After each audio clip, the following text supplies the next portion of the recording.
is up? We got Hay here already. Back in the action. We are watching the college football finale. We got Hay here already. Let me turn the music down. I think we have DK rap going. Hay's already asking for some Kanye. I don't... That's a loaded... I don't know, man. You remember when I played him yesterday? The little 5-second snippet of Good Morning? Yeah, he got me.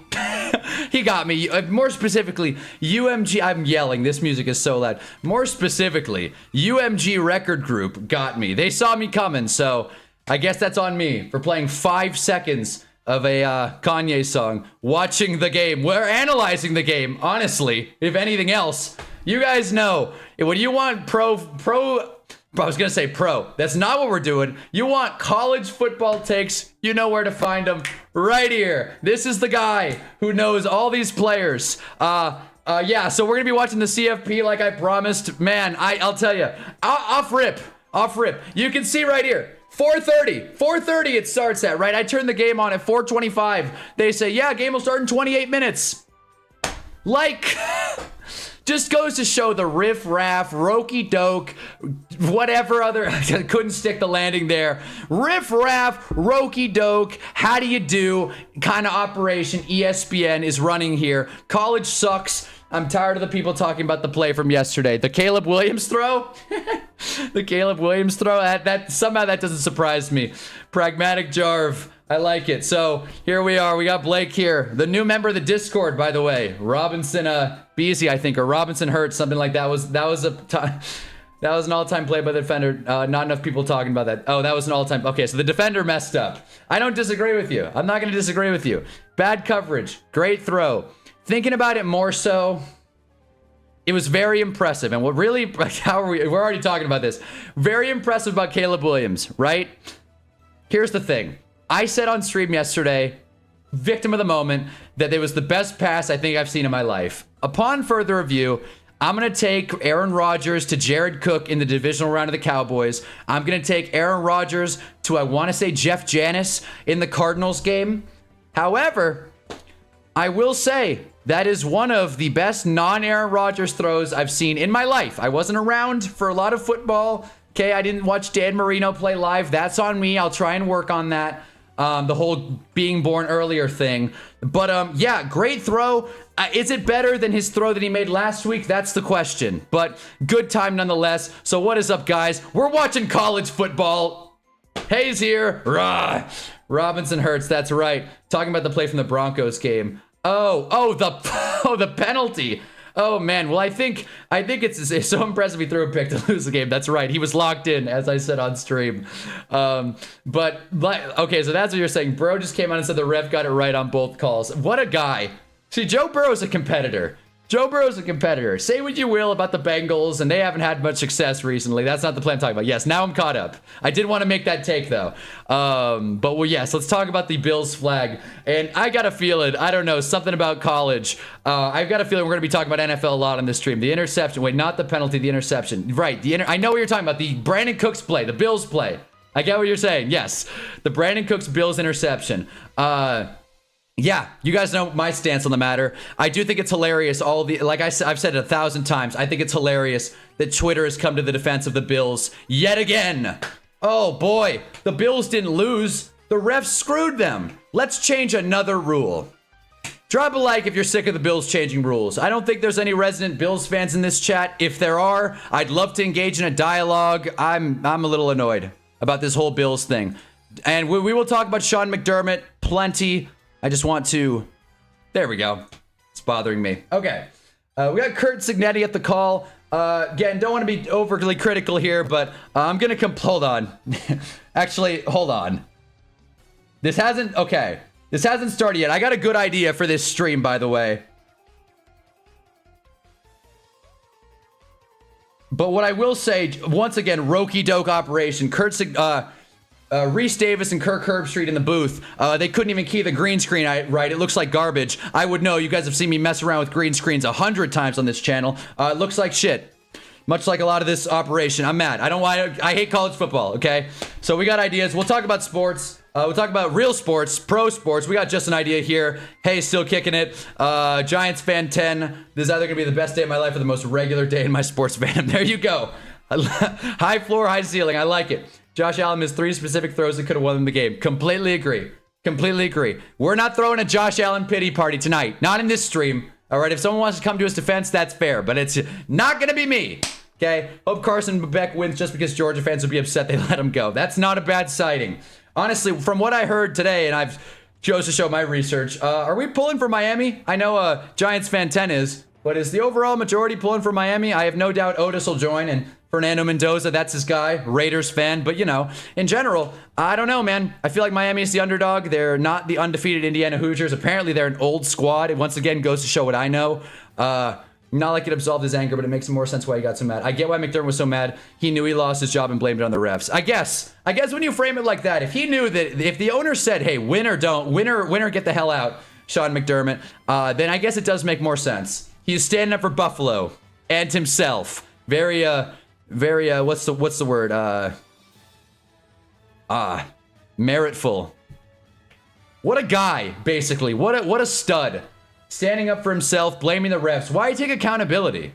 Frankly, I think that's why he got fired. I'm not in the Bills organization. I haven't read too much about it, to be honest with you. I woke up, you guys dropped the news in the Discord. I wanted to save my take for this chat here. I'll give it really briefly. Sean McDermott. I'm not going to say he's the worst coach. I'm not one of those fans, as we know, that thinks if you continuously lose in the playoffs, you should just give up and get fired instantly. All right. I'm fired up about John Harbaugh right over here. Okay. So I don't want to imply a double standard. What I will say is any coach that ends the season like that, whether it's Doug Peterson pulling his starters against the Commanders or football team, whatever, or it's Sean McDermott yelling at the refs, complaining about the refs in the postgame, going back and forth with the reporter, talking about the institution, taking anything but accountability and throwing culture to the wayside, ending a season like that with a full off season ahead of you, never a good situation. So that's my mini take on it. I'm not going to sit here and say Sean McDermott's a bad coach and or won't get another job. But what I will say is I'm not surprised he was fired. We have 10 coach openings. This is the year. Apparently not the most coach firings in the NFL history, but boy, it feels like a lot. And a lot of them feel really strange. But 10 vacancies. Giants are not one of them. We got our guy. There it is. Purple. We are going Miami fit today. I know neither team is pink, but I figured if I was ever hitting the streets of the MIA, I'd go salmon tee and some khakis. So I might get some white shoes, but there wouldn't be much of a point of that. So there you go. We got Jarv, like I already said. We got Micro here. Squad's coming together. Mahi has showed up. Mahi wants to see Mendoza have his moment. Josh did play bad, but the refs sold too. I disagree straight up. I think, look, that both the turnover specifically, the interception specifically, is a reviewable play. If they can review it and change the call if it's wrong, and they don't, there it is. If you want to argue the refs should have let him play like they've been doing the rest of the game, I'm not going to disagree with you. Trump is in attendance at the CFP. That's all I'm going to say about that. Who's winning Hunnaball? Why not? MIA. We'll go MIA money line. Why not? I'm rooting for a big game from Bane. Hopefully the national championship game spotlight will make someone want to trade up for him. That's a good point. Always thinking about the Giants. Probably the last first overall pick I'll see that's younger than me. That's a good point. We're all, some of us at least, are on that precipice. I'm right there with you. But with NIL and fifth-year super seniors, sixth-year super seniors, who even knows? That T looks white. Oh, here we go. Here we go. Buddy, pull up the play right now. That was a catch. We've seen it. We've seen it. We've all seen the play. All right, I'm not going to contest it anymore. Hay is in the minority, I think, in this chat. I asked when it happened, does anybody in here actually think that was a catch? And so far, the only person that's joined the stream to this point that thinks it was is still Hay. Hay swears to God, but frankly, I'm just going to still disagree with you. Nothing's going to change. Yeah. So before we get into anything further, and believe me, we will have our takes here. Make no mistake. What I want to say really quick though, in this game, I have made a little parlay, and I don't really know if anyone's gonna want to do this, but I've made a little parlay. Okay, Giants fan 10 rip Miami. Hunter will root for you. Oh yeah, that's right. Indy will cover the spread. I'm not wearing Miami colors. I'm wearing colors that if I went out in Miami. You know, a little beach fit, if you will. Actually, I have a better beach fit.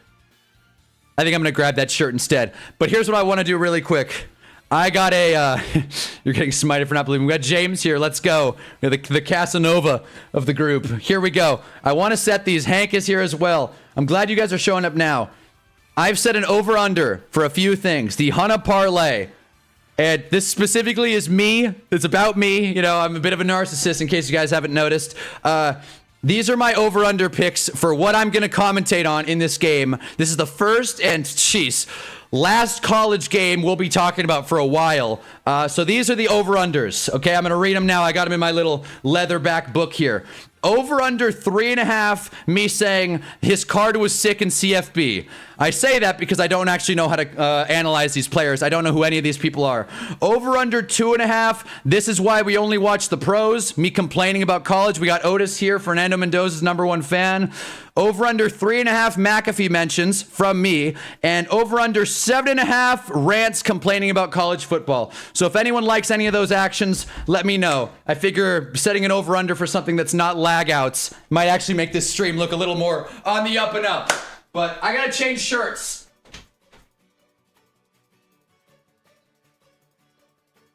I found a better beach fit. So hold on. Things are about to get wild. This is my favorite shirt, by the way. Big reveal incoming. But yeah, drop some pics down below. I don't even know if I'm going through the mic. I'm just yelling now.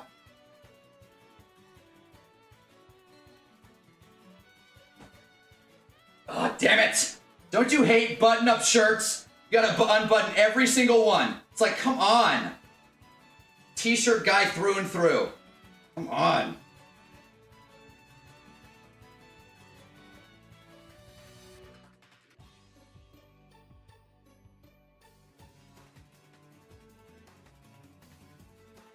Oh yeah, and drop a like if you haven't already. We're gonna be streaming this whole damn game. Yay.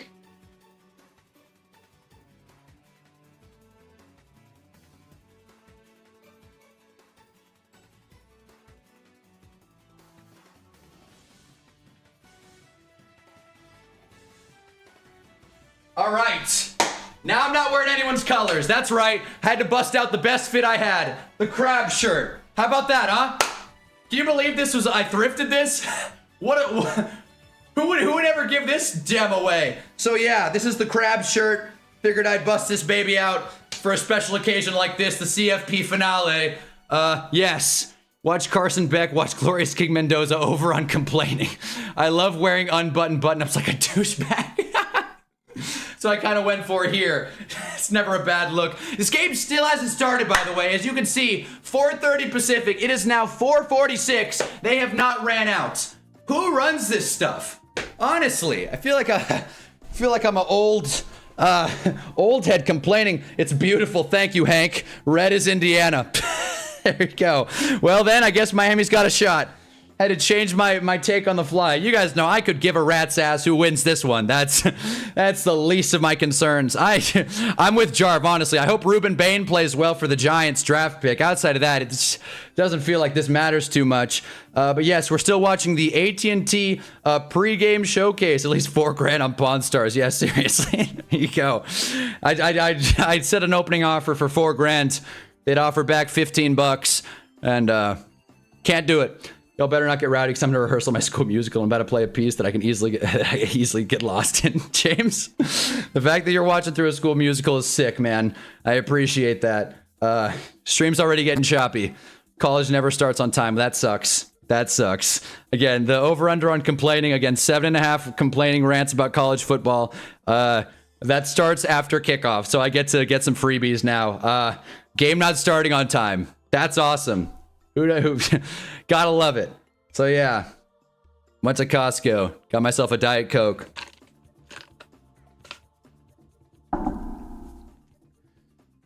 I gotta say, this is the easy segue here. Random thought though. Whoever invented the straw, like, thanks. I mean, it's killing the environment, but the straw is such a, I feel like it's one of the just micro luxuries we have. Everybody's got it. And it's not like a straw is like some groundbreaking expensive thing. I feel like a straw is a complete game changer. And who invented a straw? Hold on. Hold the hell on. And as you can see, they're showing Laker clips. Tim Tebow's under way more pressure than Miami. That must be it. Who invented the straw?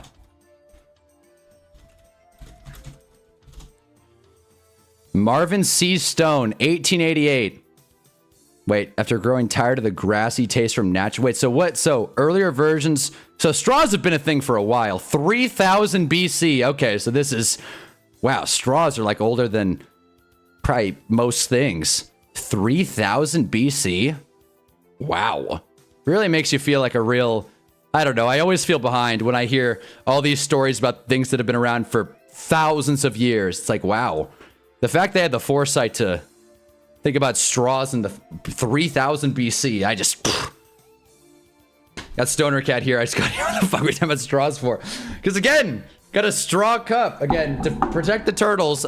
But yeah, I'm a fan of the straw. You know, it's funny. All the games were bowl games, pretty much far from each team's home, but no bowl games nonetheless. Now the national championship Miami is playing at home, the lower seed. It's weird. It's wonky, but you know, that's college football for you. They're just making it up as they go. I came from the Mavs game, got a pass time because I only play 3 songs. So, all right, James. Well, I'm glad we could be a part of your passing time. Hank, I don't suppose you want to join the glory. Oh, just do another Madden Liga call out. They're doing the walkout. There it is. All right. Well, Indiana walkout. Apparently, Indiana, like I said, has a bunch of old heads on this squad. So a lot of these guys probably have families and kids, 401ks and all that. So we'll see. There's Mike Irvin, who, again, going to be the best part. Going to be the best part of this game, probably. Watching Mike Irvin react on the sideline. So there you go. Hank's not paying for Xbox Online. That's a great answer, honestly. Just completely rejecting the system as is. I like it. But yeah, fellas. So, again, I probably don't even need Hunna's Hill. Like, again, we're watching college. None of this even matters. So let me actually see. Man, this is why. Well, I guess we switched it. All right. Well, wait, not the film study. I also got this. Made this last night. We'll see how this looks crazy at the moment. This looks like shit. I need a green screen for this to look good, but this is what we're working with. A little bit of a bigger screen, so you know. Big head in it. But I guess we'll stick with this for now. Yeah, drop a like if you haven't already. We're watching the college football finale, and 20 minutes late, they're still doing the coin toss. I've seen Michael Irvin in person at game day when Miami played A&M. What was your takeaway from that? I feel like anytime you see a celebrity, there's like a thought. Like when I met Magic Johnson, I thought he'd be taller, honestly. Magic Johnson doesn't have the best posture. Maybe that's, you know... I don't know how much you know about Magic Johnson, but a certain illness may be playing into that. I have no idea how it works, though. Curt Cignetti probably giving one of his textbook pre-game interviews, but I don't have the sound on. I'm sure he's saying something callous and cocky. I feel like Curt Cignetti, good coach, not a great talker, and that's how the best coaches are. Nick Saban, Bill Belichick, they're not there to fluff it up with the media. They're not there to complain about the refs in a press conference. Just saying. The like does indeed turn to a football. Let's go. Thank you, Stoner Cat. Yes, drop a like. It turns into a football. Let's go. Let's go. Michael Irvin needs to line up in the slot. Michael Irvin, honestly, Michael Irvin is the quintessential... I don't know how to say quintessential. I have a lot of respect for Michael Irvin. Maybe because he just has a cool personality. I take a lot away from Emmitt Smith. Obviously, Hall of Fame running back. Probably wouldn't have been in the Hall of Fame if he played today, but that's a whole other story. Hall of Fame running back. I don't give him too much credit because he went behind a great offensive line. Still a great player. Not the best Cowboy in my opinion ever. Not even close. Same goes for Troy Aikman. I think he had a lot of help. Good quarterback. Good prospect. UCLA.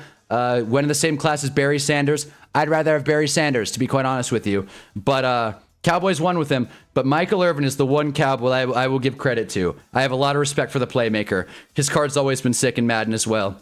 I've met Jordan Tyson multiple times. Great guy. All right.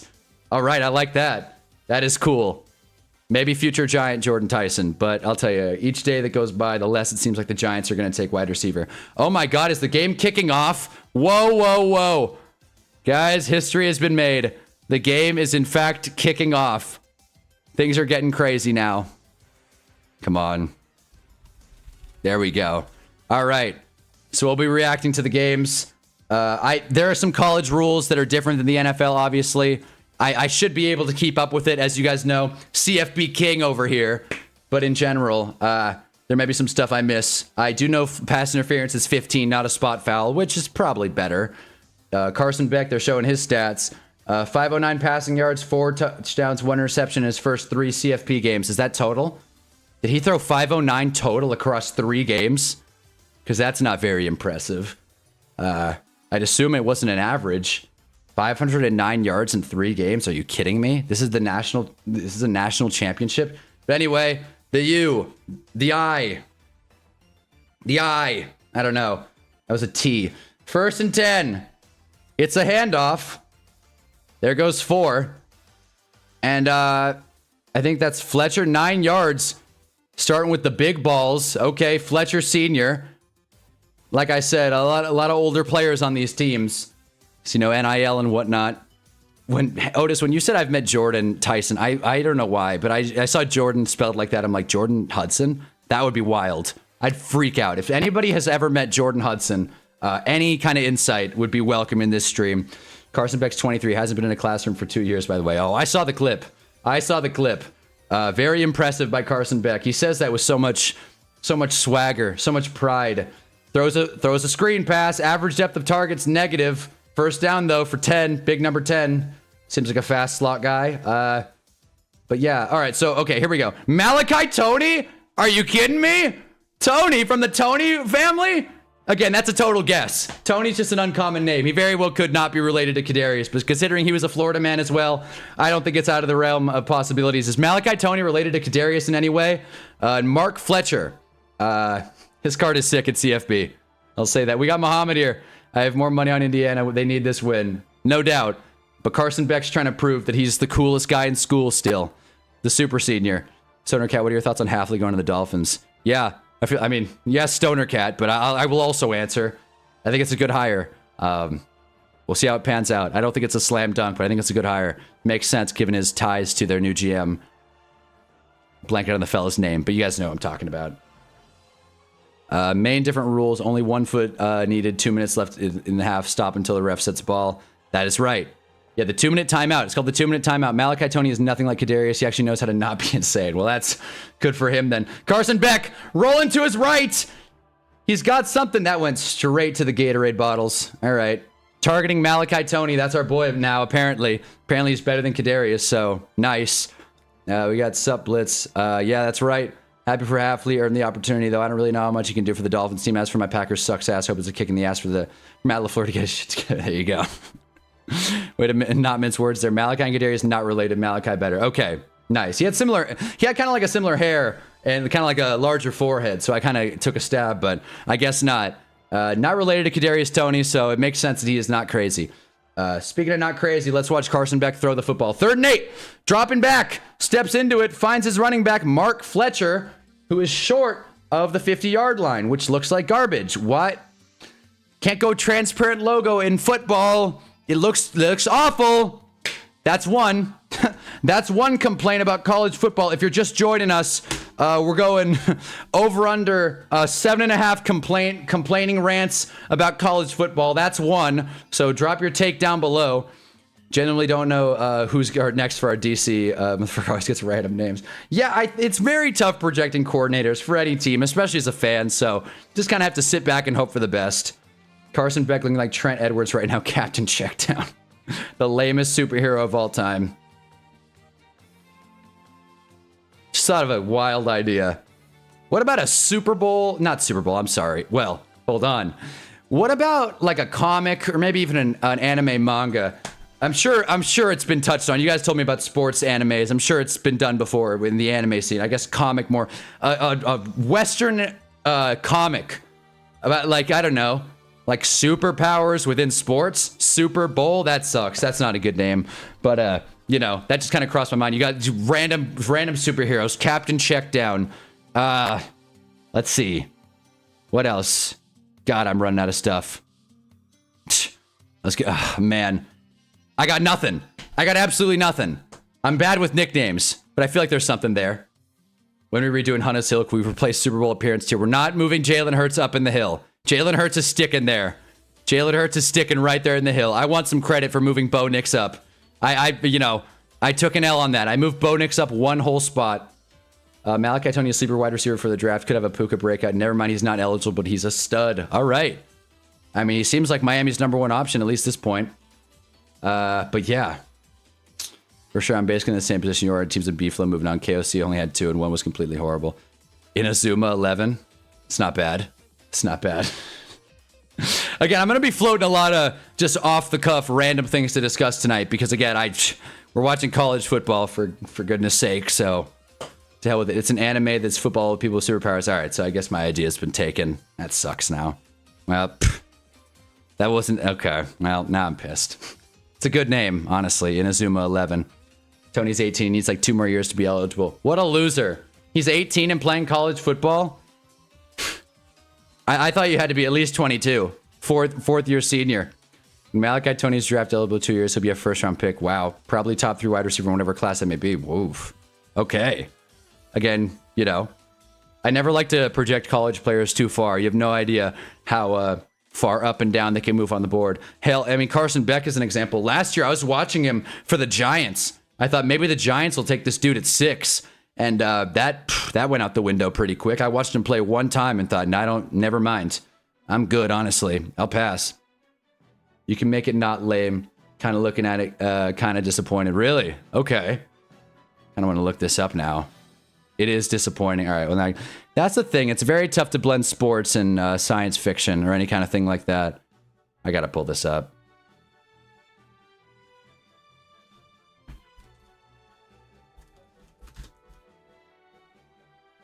Wait, it's like there's a video game of it as well. Oh, I see.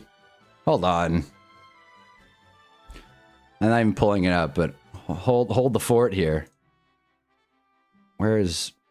Why? What? There it is. Oh boy. There's Joe Burrow. The amount of people that don't understand what it catches in the rulebook flabbergasted me. It's not the officials. 2 plays yesterday were not difficult calls. They both got it right. Dropping a like on that one. Right, and he would report directly to owner, not... Okay, so we knew that. Thanks, Ari. But I wanted to look up Inazuma 11. That was where I was at. Mendoza, first pass to number 3. Cooper Jr., I think. Cooper Jr. Across the line. Is that a first? Looks like it. All right. Okay. First down, Indiana. Interesting. They only show impact players. Charlie Becker. We got Charlie Becker fans in here. Yeesh. They got a DS game. Wait, this is soccer, man. This is footy. I get what you're saying. Football, yeah, but this is footy. I mean, that's still cool, but what about the NFL? What about a real sport? I'm totally kidding. I like soccer. I shall 21s if is American football players with freakish athletes. They essentially have superpowers. All right, okay, all right, all right. Well, okay, now I really don't feel great about the idea. It has been done before many a times. What? Why is? Oh, I see. All right. Well, McDaniel OC for the Eagles. There you go. It's Allen's fault. It sounds like we're in a similar mental state than Blitz. Beauty of the fluctuating NFC North. Being an NFC North fan's got to be odd right now. Especially being a Bears fan. Mendoza steps into it again. Checks down to his halfback, who gets about a yard. Tackled by 1 on Miami. I cannot read his name. Don't know why his nameplate is so damn tiny. It's more narrow than a straw. If you're just joining us, we found out straws have been around longer than, like, most things. People, it feels like.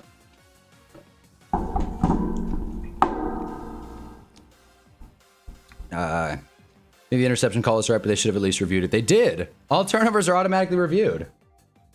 Miami stacking the line. It's a really dope anime with even better manga with some elite art. Okay. Gotta check it out now. Mendoza flush to his right. Throws it away. And is that 4th down? 4th and 8. Cool. All right. Well, 4th and 8. That's a... I think Indy got 1 first down, but, you know, classic 5 and out. Wow. Nice nice blitz by 12 there. Again, I'm completely guessing on names here. Let's see if I can read the nameplate. He just rushed right through the halfback. Not great NFL tape there, buddy. Just saying. Oh, man, this punt formation's giving me a headache.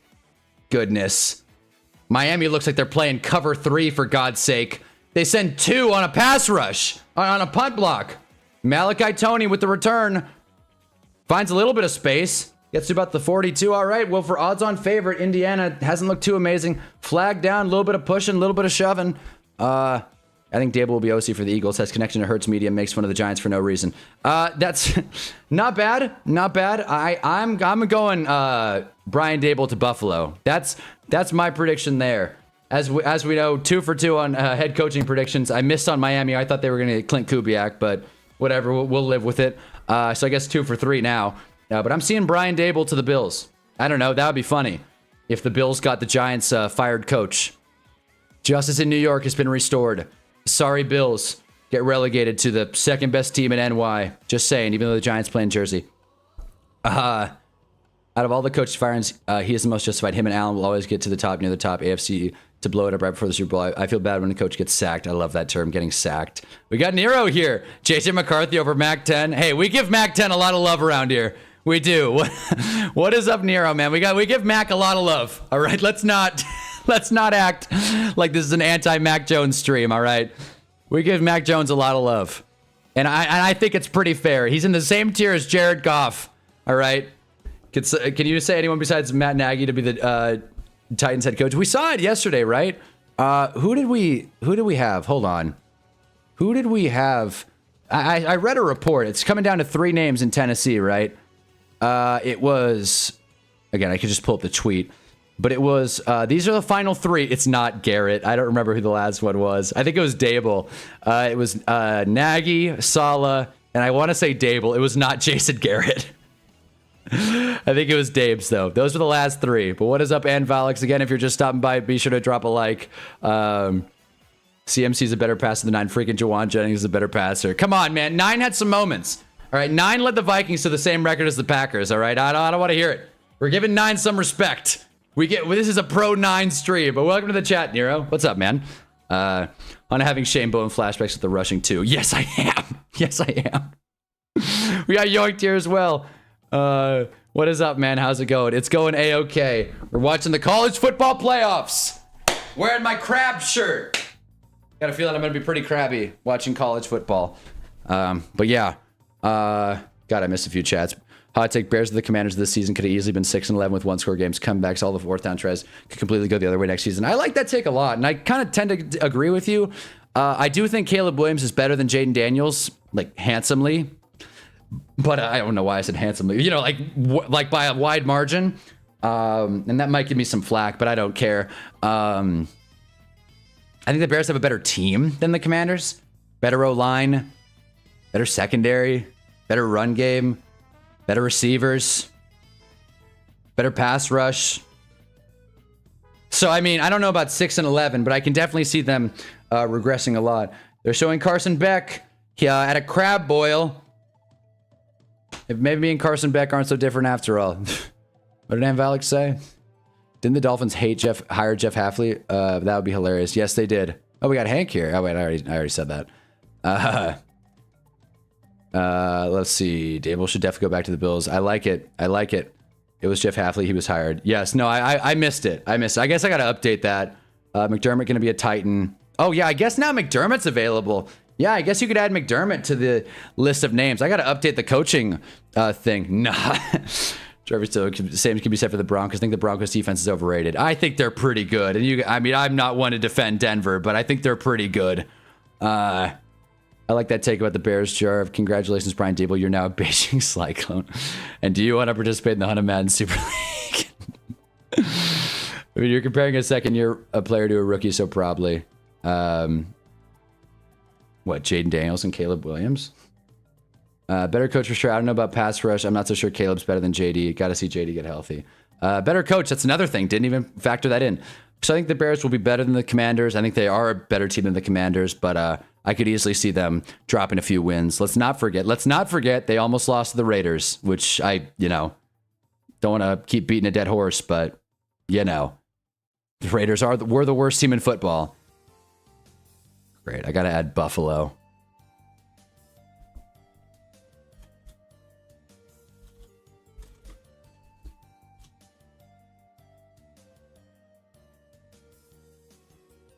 This is wild. I am surprised. I mean, I'm not surprised the Bills fired Sean McDermott. It's just kind of tough to see them sticking the landing and getting a better coach at this point in the cycle. But that's just me. Oh, and who's that guy the Browns are bringing on? It's not Skeel Hassey. It's the young guy. Oh, damn it. What is his name? He's got a really weird name. Great. Now I got to look this up. I got to get Jim Schwartz. And then Grant Udinski. That's the guy. I got to add both them to the hill. Incomplete pass on 3rd and 5. I missed this entire Miami drive. 3 and out. So there you go. Indiana's fired up. We're going to get another punt. Yay. I got to add Jim Schwartz. And then the other fella, Grant Udinski, to the coaching tier list. And then we'll update it, so to speak. I don't know why Grant Udinski wife is the second thing that comes up. She must be a real smoke show. I don't know. That's what Grant Udinski looks like. Yeah, he definitely looks young. He looks like he's my age, man. Dude, wow. All right.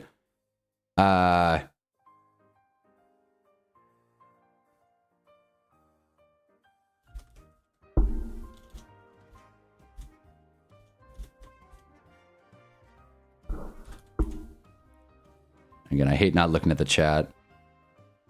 I need to add pictures.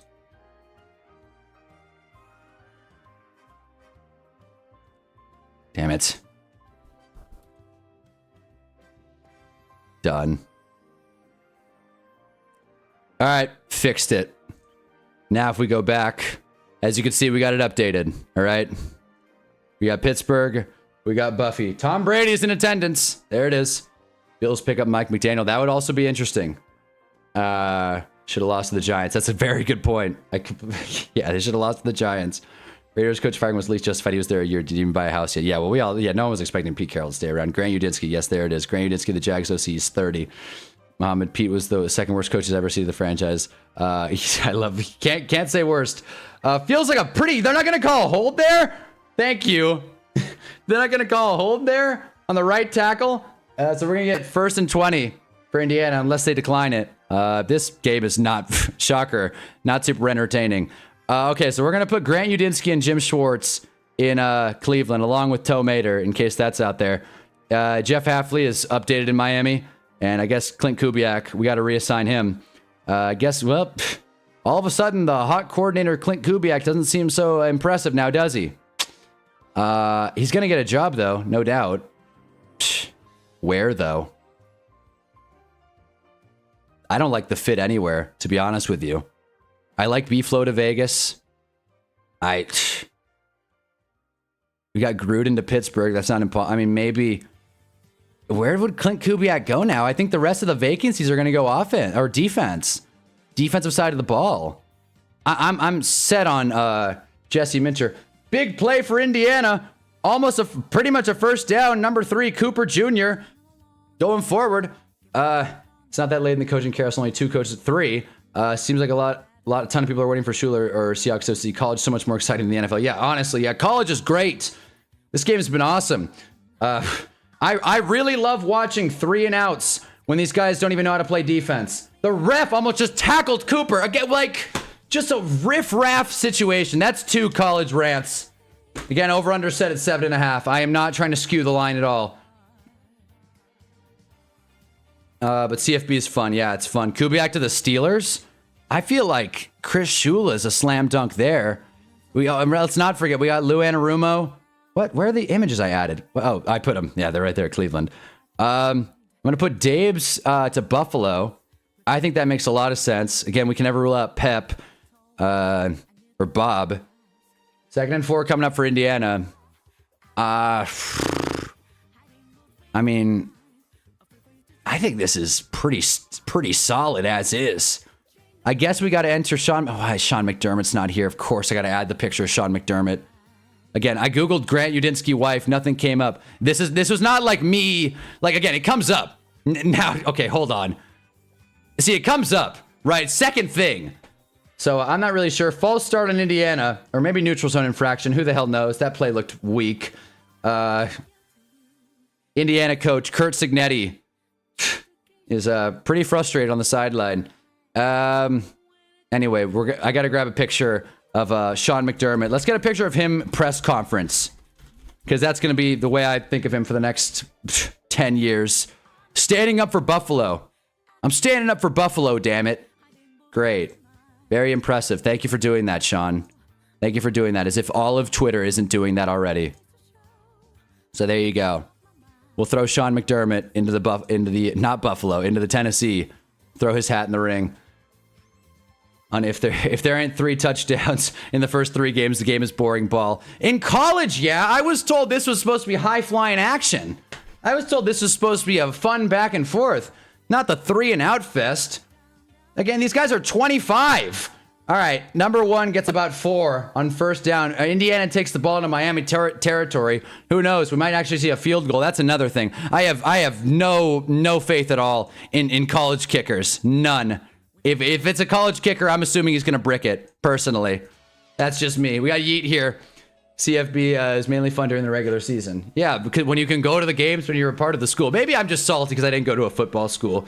So in a couple minutes of the game, you actually like the games we watched this weekend were much better. You could play them on. But that's pro football. That's professional football. The Virginia-Florida game upset's a great example of a fun game. Again, I'm sure there have been many fun college games. First down, Indiana, not quite into field goal range because it's college football, but about the 33-yard line. I think Beeflo going to the Steelers. Really? I think Pete Carroll was a bad pair with the Raiders. He has a good record with the Seahawks. I just wanted at least a year. But I think 3 or 14 will make them want to change. Well, also, he brought on an awful staff. Let's not ignore that either. Jarv, there are people acting like Texans Steelers is riveting. Yeah, again, I'm not sitting here saying that was a great game, but like I say, again, if this game has a fun finish, I'll quit complaining.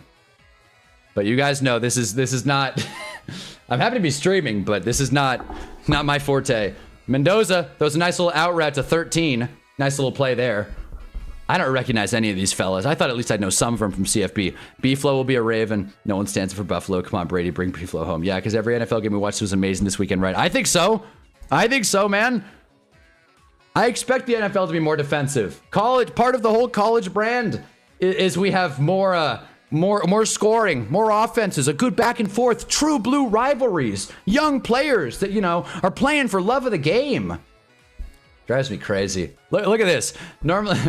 Look at me being the pessimist here between Jarv. I like this. This is a nice little flip of roles here. This is the first time I think I've been negative relative to Jarv here since Giants-Niners, when I was pounding the table saying we were going to lose and Jarv still had some hope. Rookie. Tor getting a good hit on Mendoza. I'm glad they at least didn't call roughing there. That's nice. Major pet peeve here with Miami's jerseys. Why are they so narrow? Why the nameplates? Why can you not read the nameplates for any of these Miami players? What's the point? What's the point of having a nameplate if you can't read it? Why? First down, Indy. Into the red zone. Boy, oh boy. How is Toe Mater supposed to be on this list? I had no idea who Cleveland was going to get. I figured Toe Mater should get a nod. Jim Schwartz. Jim Schwartz is right there. He was a placeholder for Jim Schwartz yesterday, but we'll leave him in Cleveland for now. This is about how it looks. Are we all agreed? Are we all on the same page? Vance Joseph to Arizona is a slam. It's not a slam dunk, but like it'll happen. Like, are we all on a ball negative Nancy today? I know. I gotta bring it up a little bit. This is part of the brand, though. I hate college football. Maybe Skip Bayless will get a nod for the Arizona job. Gets about 2 yards on 1st and 10, so we're going to get 2nd and 8 for Indiana. Touchdown would be cool. Hot take. Did they do the part where they say what college they're from? They did not. They don't do that in college. They don't even list the full lineups, and I have no idea who the hell these guys are. They showed the key players. There's 2 key players on each side. Thank you, ESPN. They hit Mendoza after the handoff. Mendoza's getting beat up. Miami had 1 goal. Getting Mendoza's head. At least they're doing that. Ruben Bain's being held, but not worth a call. Stephen A. probably going to go to the Raiders. In this case, Hunter should watch Penn State, USC, no nameplates. That's one thing. That is one thing. I'm not saying I need to see the nameplates. I'm saying if you're going to do it, why is it so narrow? That's, I guess it's maybe a general college thing. Maybe it's the aesthetic. It's just 11 guys saying Indiana State. Indiana State, go Hoosiers. All right, I guess we've looked at this coaching tree a lot. Jarv saying B-Flow to the Ravens. It's definitely possible, but I'm going Raiders. Provided B-Flow does go to Baltimore, though, I could very well see a guy like Sean McDermott taking the Vegas job, which would be downright hilarious. How would we feel about that, Otis? That's my quarterback. Where's the flag? Steps into it on 3rd and 6. Almost picked. Did they throw a flag, or was that just like a piece of trash that went on the field? 2 thumbs down. Favorite defensive celebration. Didn't get it. He tried the end zone fade. Is that a good pass? Pretty clear hold. Pretty blatantly clear hold. But whatever. Good coverage, I guess. Becker couldn't make the play. Decent pass. I mean, it went right to the DB, but good play, I guess. You have to know every player to enjoy a game of football. I mean, that's not what I'm saying. It's an aesthetic thing. As you can see clearly here, we care about the aesthetic, the look of it. Well, how does it look? Organization. I guess me complaining about the nameplates. I'll add that onto the complaints about college football over/under. We're at 3, by the way. So 7.5 over looks like a gimme. Indiana kick is good. 3-0. I got to switch tabs. On an Indiana State go Hoosiers. Wait. No, they're the Hoosiers, right? I'm not Indiana University, right? Mohammed's in Indiana State. That's where I got tripped up. But I know Indiana, these are the Hoosiers. We got the Hoosiers versus the Hurricanes. And we got Hunnaball watching. That's 3 H's, Colin Triple H. We'll switch to this now. Chick-fil-A's doing floats. Cool. Harbaugh saving the Giants, LFG. That's right. That's right. Welcome, Patrick Ewing. That's a hilarious name. Welcome. That's right. Got him right here. Go G-Men. That's my favorite college team, the New York Football Giants. Most colleges narrow nameplate for some reason. All right, so this is a institutional problem, not just me. Down 3-0, I'm already panicking. I wouldn't. I think Carson Beck's got it in him. Indiana State is D2. All right. What is Indiana State's mascot? I'm gonna throw a guess at the wall. Tigers. Am I right? Is that it? Are the Indiana State Tigers? Drop a like if I'm right. Drop a like if I'm wrong, I should say. One guy will say the Indiana State. There you go.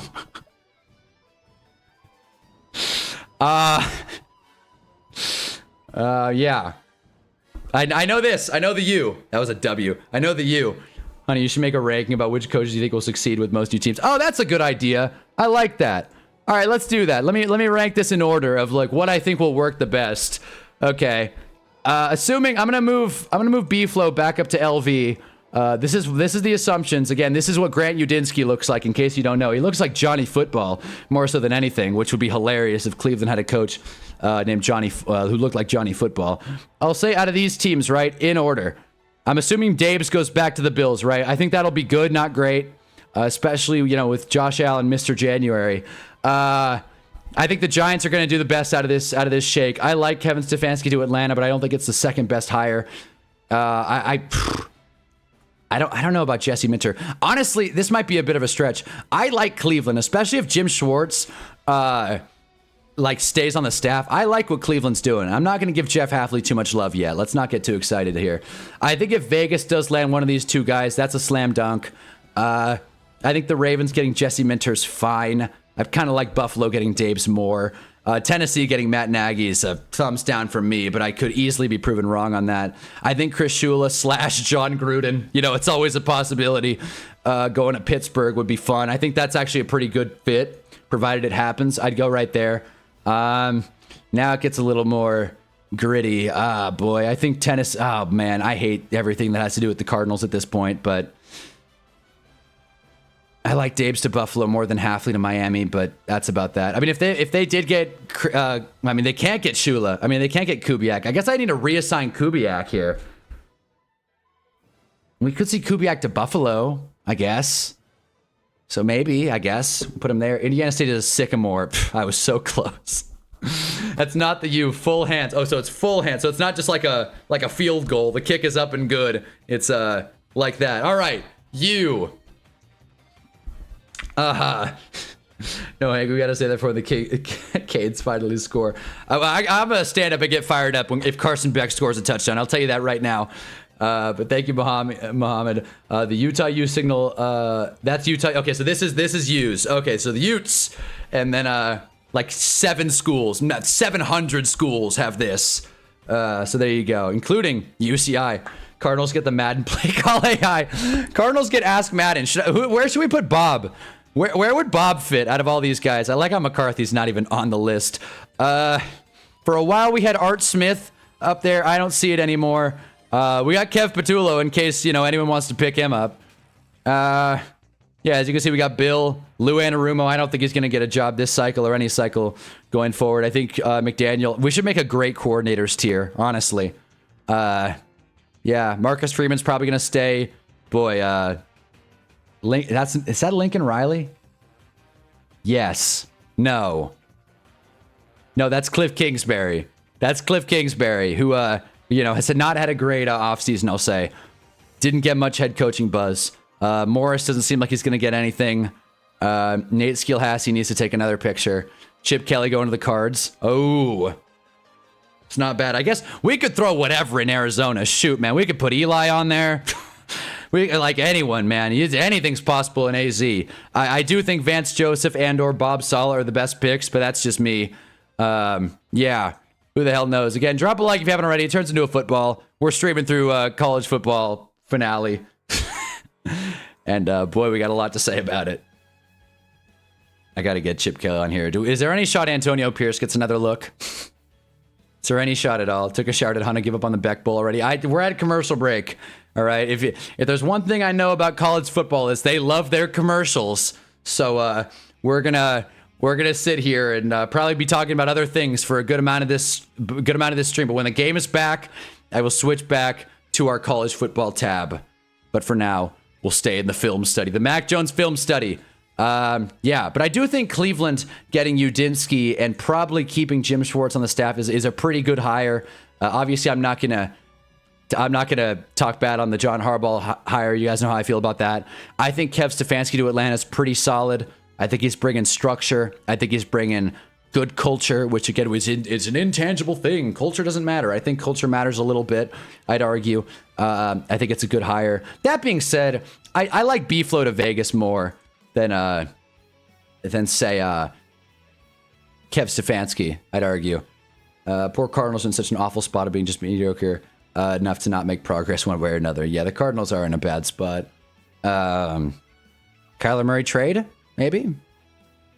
I heard something today from Blake Robinson, who's in the chat, talking about the Miami Dolphins and the Eagles. This is not, I don't know why I thought about the Cardinals here, but Dolphins, Eagles. What do we think of AJ Brown for Jalen Waddle? Maybe Jalen Waddle in a 4 for AJ Brown. Maybe AJ Brown in a 4. I don't know what their contracts look like. Beck on 1st and 10 throws a laser. Oh, almost caught. All right, now I'm talking about the game. That was a nice ball. Would have liked a little more mustard on it, Carson, but whatever. That's okay. He was too busy out clubbing last night. Got to hit the weight room. Great play by the DB. Almost caught it from the tight end there. The other DB, Moore, number 7 on Indiana, the Hoosiers, as we know, hit the tight end there and forced the incomplete.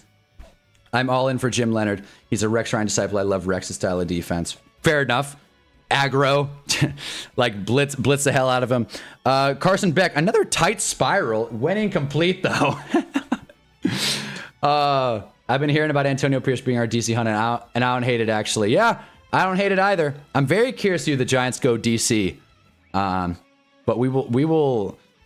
Time will tell. Coordinators, like I said, are tough to guess. All in for Jim Leonard. He's a Rex Ryan disciple, and I love. Oh yeah, Kyler Murray's ass is grass. He's gonna be set out of town. But to where?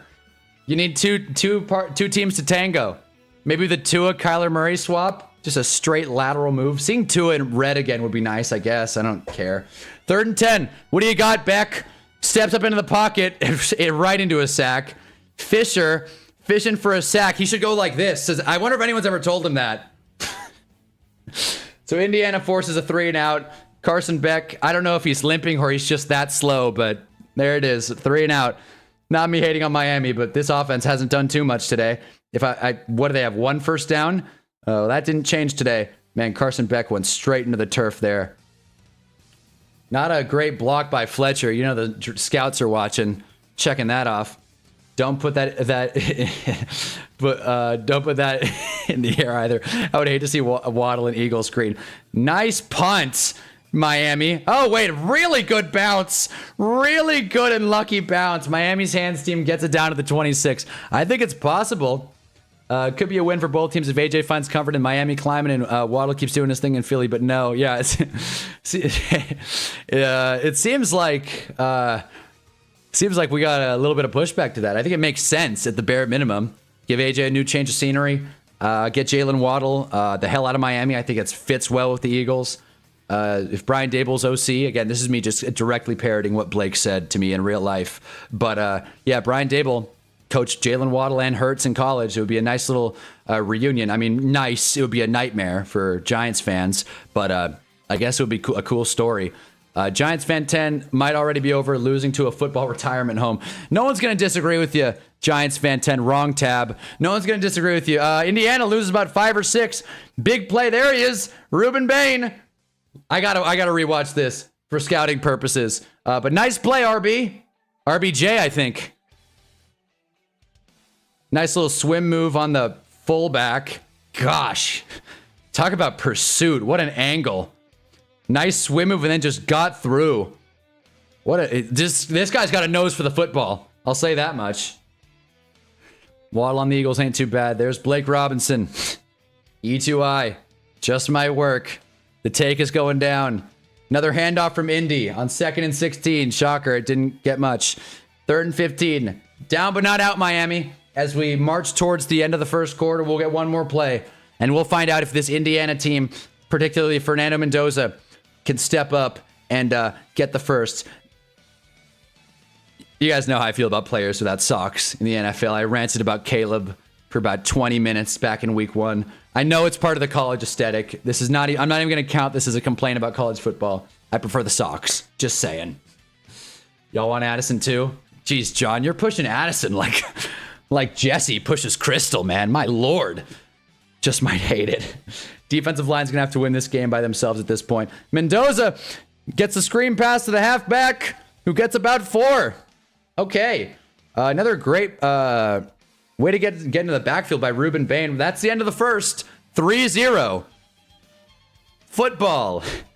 K's Ruben Bain, Ahmad Moten, Akeem Messidor, please save me. Those are household names. KC trades their entire roster for JJ McCarthy. Who says no? That's the question. That's the question. Again, we're giving 9 his adequate love and praise. Gotta hand it to him. But yes, if you're just stopping by, as a couple people have, talking about my tier list, drop a like. Carson Beck has like 9 passing yards. Let's do a box score check. Nope, wrong one. Again, I'm all over the place. But let's check the box score real quick. Boom. Carson Beck does have 9 passing yards. You weren't kidding. Oh, boy. They're both to Malachi Toney. Jeez. Well, Carson Beck proving his NFL case. They got 9 yards offense. Carson Beck went -7. So they have 18 yards of total offense. Is that right? Okay. What's the average per play here? Oh, boy. They got 1 first down. They have 18 yards on how many plays here? Are they not going to tell us? Is that right? Is it why even bother? Why even tell us the snap count? It's college. Who cares? Nice. Yeah, 9 reference. Yeah, seriously. And there you go. Got a little 6-7 there for Mendoza. I know that joke's dead, but, 9 versus 6-7. Objectively funny numbers. All right, well, I guess we'll never know how many plays there have been. Thanks, ESPN. So that's my 2 cents. Miami's not looking great. They gotta, hot take. They gotta start moving the football. Let's put some points on the board, Miami. They've had the ball five and a half minutes. They have 18 yards. What are we talking about here? Of course, that is net yards. Worth noting, but still. Yeah. And that's all I have to say on the matter. I hate the FanDuel propose these absurd trades. Like, who says no? It's just rage bait. They just want to get, it's just free advertising for FanDuel, but I'm with you, John. I've been hearing about Mesidor as a prospect. What's your scouting report, GF10? Okay. All right. Why aren't you asking me the scouting report? Where's AJ Brown going? Like I just said, I think the Miami trade makes sense. I don't want to see it as a Giants fan. Other teams AJ Brown could go to, Buffalo. Buffalo would be a great fit. He would match a need. And then maybe, just maybe, Josh Allen can actually get to a Super Bowl. I'm not even saying win one. Maybe he could get to one. I will say something that's kind of crossed my mind today, and we all know the NFC has been the better conference this season. I really do think it's going to remain like that for a considerable amount of time. So sorry to my AFC fans in here, but I really do think the NFC's got a much better trajectory going forward, at least for the, next few years at the bare minimum. I think the Chiefs are going to have to reload. I think the Ravens, they objectively have a new coach. So they're going to have to learn a new scheme, develop a new culture, and we'll see whether or not B-Flow and or Jesse Minter can right the ship there. But I don't know if they'll get into the Super Bowl their first year. Bengals are a train wreck. I've lost a lot of respect for the Bills over the past week. Denver sucks. You know how I feel about that. And is there any other team? The Chargers, I guess. If the Chargers are fully healthy, then maybe. But again, that's incredibly wishful thinking. People talk about MetLife's turf a lot. Let's not forget about SoFi's turf, which is also not great. Malachi Tony breaking a couple of tackles. This punt return's the biggest play for Miami today. Down to the 41, maybe even the 42. 1st and 10 coming up for Miami. Who said I can't, be positive about college? Isn't as bad against the run. I think he probably has to get a bit better for NFL standards. All right, just a little rough around the edges, but he's got a little bit of upside. This is random, but I don't know why I could see Waddle going to the Bills for some reason. For what I don't know, but I could see why I could see that. I want to see Waddle in the snow. Waddle in the snow. Well, you're not going to see him waddle in the snow if he's in Miami. Even if Miami plays in a snow game, Tua's not going to get it to him. We know that for sure. But I do agree. I agree with you. That would be cool. But I don't see it. I don't see the Bills trading Waddle or Dolphins trading Waddle within their division. Duly noted, GF10. I was doing a mock draft last night. I almost drafted him to us in the 3rd, 4th. Going to do my research. Hell yeah, Jarv. Nice. Got a dialogue going. 1st and 10 coming up for the Canes. Raising Canes. I guess I'll switch. Here we are. I think by the draft, Mesidor might be a 2nd rounder, TBH. I would totally be on board with him being a Giant. Okay. Mesidor is a pass rusher, right? If he is, imagine the Bane Mesidor stack. I don't really think the Giants would go that route, but it's possible. Or maybe he's a linebacker. He's probably a linebacker. That's just my guess. Brockermeyer with a nice little lead block there. Miami gets about a yard. Maybe that's why Miami has such small nameplates, because they have players like Brockermeyer on the team. 2nd and 9. Carson Beck drops back. He's got a clean pocket. Finds number 7, who's not Xavier Restrepo. Hurts me every day. For about 7 yards. Okay. Daniels. All right. Carson Beck starting to get into his groove a little bit. Another completed pass. Bills offered a 1st for Waddle this year. Finns declined. They're not sending him to Buffalo. Jeez, really? Wow, I feel like that's pretty rich. Wow. You're doing mocks early when the player after the 4th all have coming soon as their player description slow. Yeah. Hand off for Miami. And they're short. I think, probably. Forward progress has been stopped. They got right back to the line. 3rd and 2, unsuccessful. Kamara with the TFL. Indiana's DC's mean mugging. He's having fun. Is Miami going to go for this? That'd be crazy. He's a pass rusher. Okay, cool. Caught up. So, the Bane Mesidor double stack could be interesting. Anything's possible, I guess. Oh, man. Yeah, I feel like a lot of fans in this chat are very familiar with mock drafts early. And no one knows it better, I would argue, than Giants fans. Maybe Raiders. Miami punting. Nice little punt. Skies it.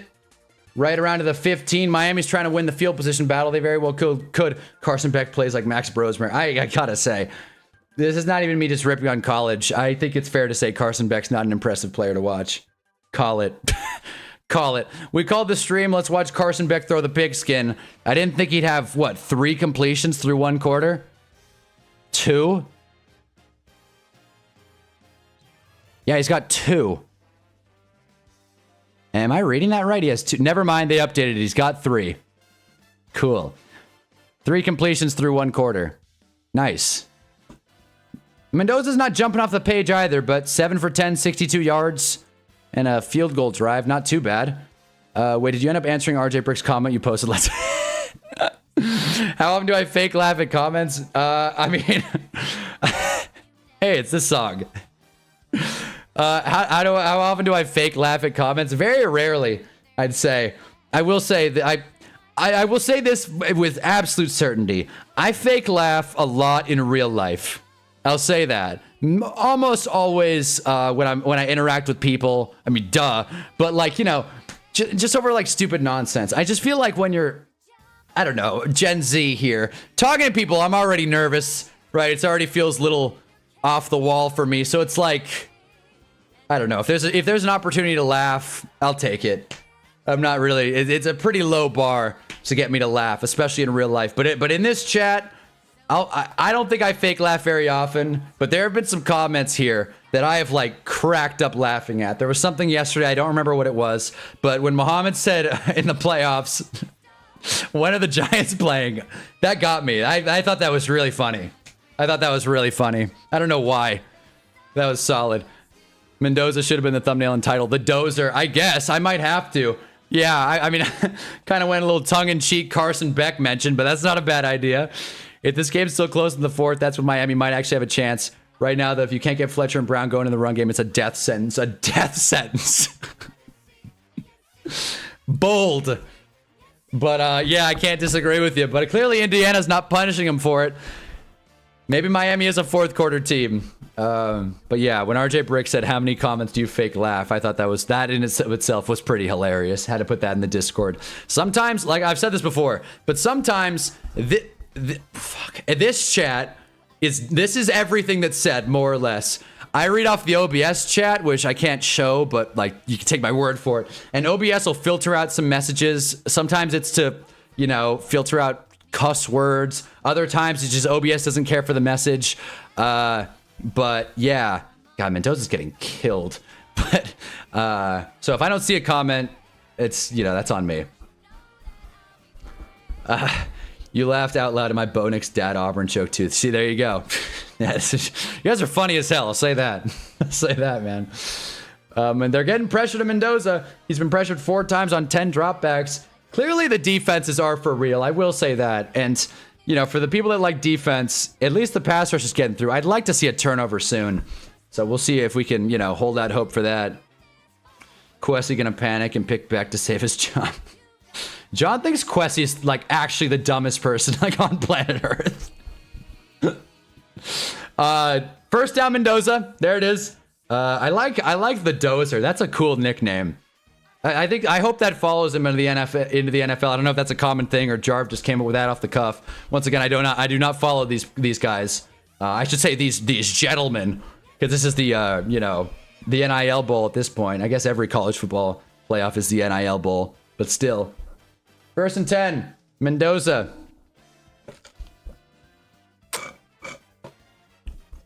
Stepping into it. Nice pass. But 13 couldn't haul it in. Miami's got some stout defense, man. Indiana's receivers are getting no space. They are on him. I mean, that's a hold, but whatever.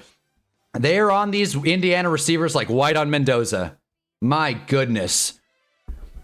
Dozers from Jarv's dope. I like it. I like it, man. All right. then there we go. We got a new nickname for Fernando Mendoza. The Dozer. Mendoza steps into it. Finds his fullback, I think, 37. Gets about 8, maybe 9. 3rd and 1 coming up. They spot him 2 yards short. So 3rd and 8. Never mind. 3rd and 2.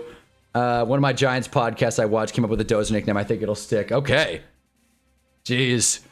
Well, I mean, where else can you find great content outside of a New York Giants podcast? 3rd and 1. I guess it's 1.5. Here we go. Mendoza. Back's killing me today. All right. Let's find out.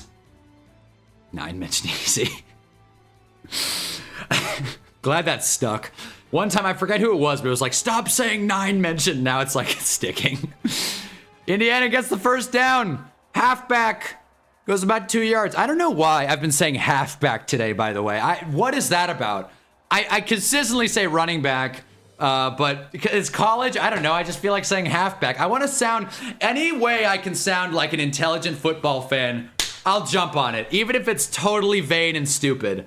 I need every kind of ethos I can get here because I have so little to say. Is there a flag? Nope, that's a first down graphic. Miami still has 1 first down, by the way. I assume that wouldn't have changed while Indiana has the football.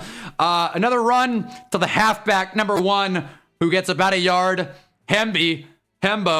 What about the full word bulldozer for his nickname? Because he dozes Carson Beck. The bullshit. Is that Carson Beck's nickname? The bullshit? Carson Bullshit Beck.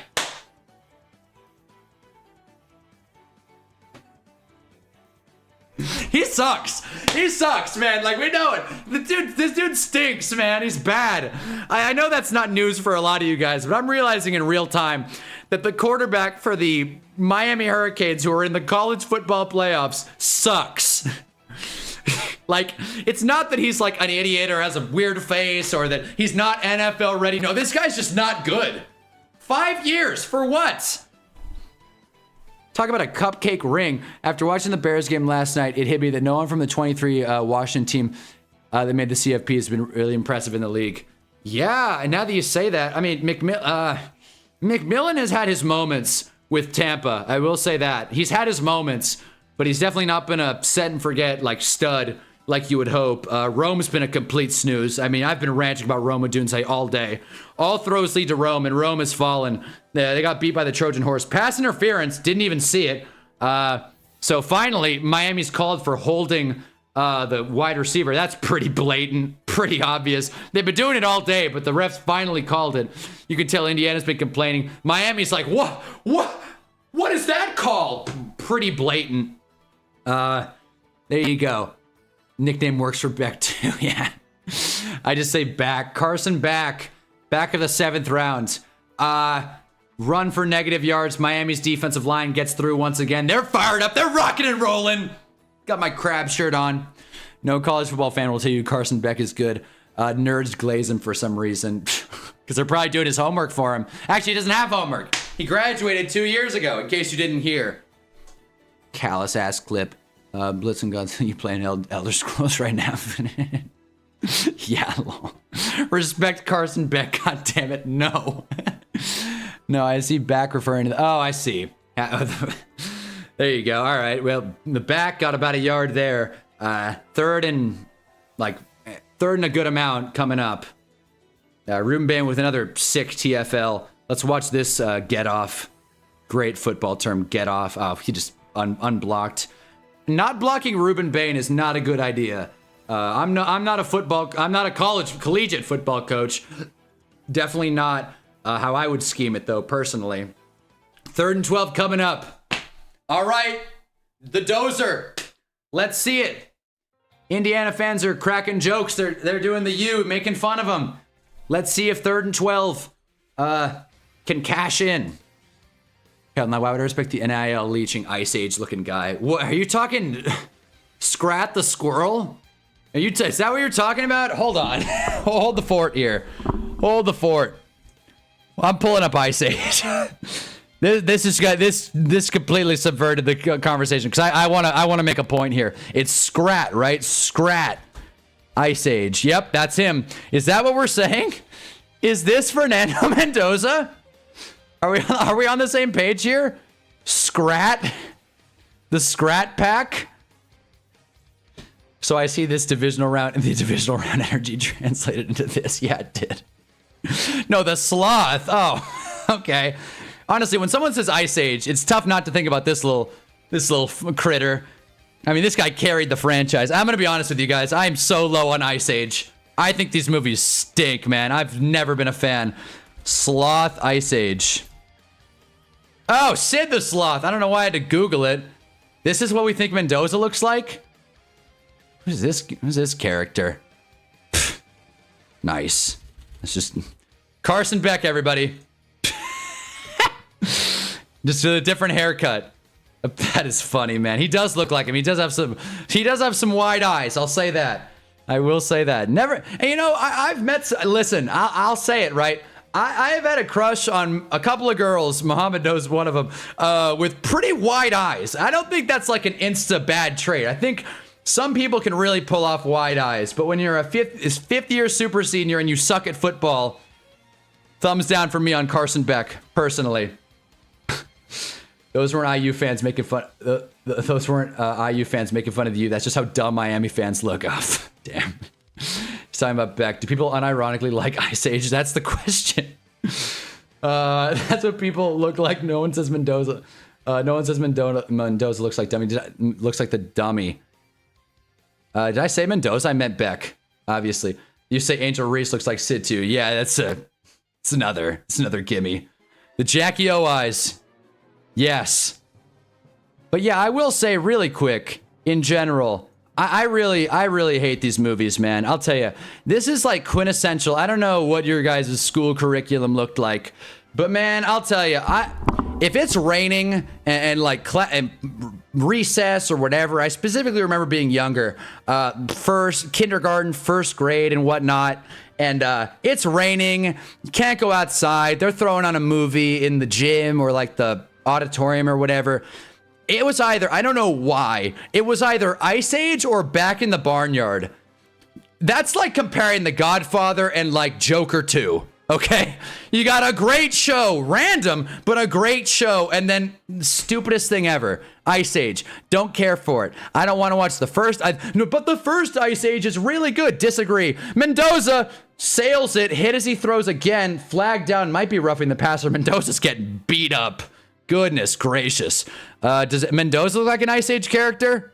Is that, while we're here, anyone seeing this? Is this a reach to say Mendoza? Nah, that's not. This is like Pete Carroll going to the Raiders. Teacher put on Ice Age in my high school. That sucks. That sucks. If I were in high school watching Ice Age, I would stand up and protest. Be like, this sucks. Rather watch college football. First two Ice Age movies were good. Don't care for that opinion. I'm sorry, John. I just don't. I'm sorry. Why do I keep clicking on this one? I'm sorry. There's Mel, though. There's Mel Kiper. No, I love Ice Age. Golly, man. I guess maybe I'm in the minority on this one, thinking those movies suck. I'm not a fan. I don't care for the world building. I don't care for the animation. I don't care for that stupid baby. I don't care for the saber-toothed tiger or the woolly mammoth. There he goes! The halfback getting a first down on 3rd and 8. Don't you? Halfback draw on 3rd and 8. I'm not going to complain about college football. It worked. That was a nice play. Indiana to 20-ish yard line. Red zone almost. Within the 30. 23-yard line. Nice. Indiana playing with some tempo. Little wide receiver bubble screen. I like it. Nice juke, Cooper. Well, not quite. God, Miami's defense is good. Hot take. Stop hurting my QB, you stupid Canes. Yeah, honestly. Hot take, the Barnyard show is better than the movie. Movie had more heart, but the show was funnier. There's a Back in the Barnyard movie? What? Okay, we're going to finish this Indiana drive, and I'm gonna look that up. I have never heard of such a thing. What?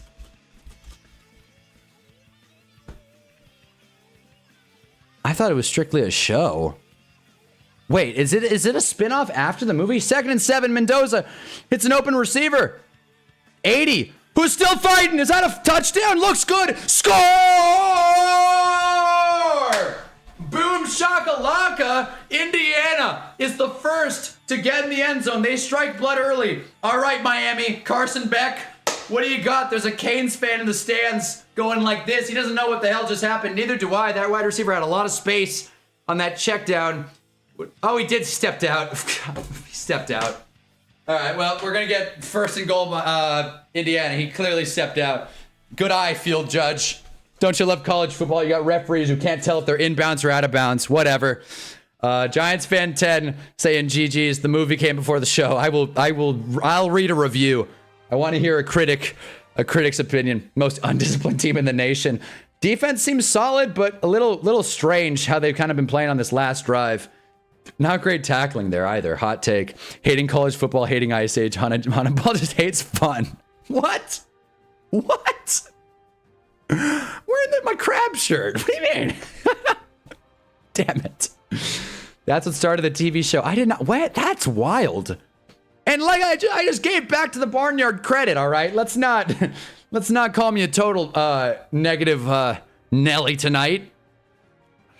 Anyways, that was cool. Andy Sams, how would you want to participate in the Super Hunnaball League, Otis? All right, so they are watching the AT&T tier blue. What is there to review? He stepped out of bounds. What is there to review? His foot is out of bounds. Twice, actually. Are we trying to figure out if it's at the 4 or the 5? Yeah, it's at the 6, actually. Yeah, 6-yard line. All right, well, it's coming back. Still, though, first down Indy. We'll see what happens.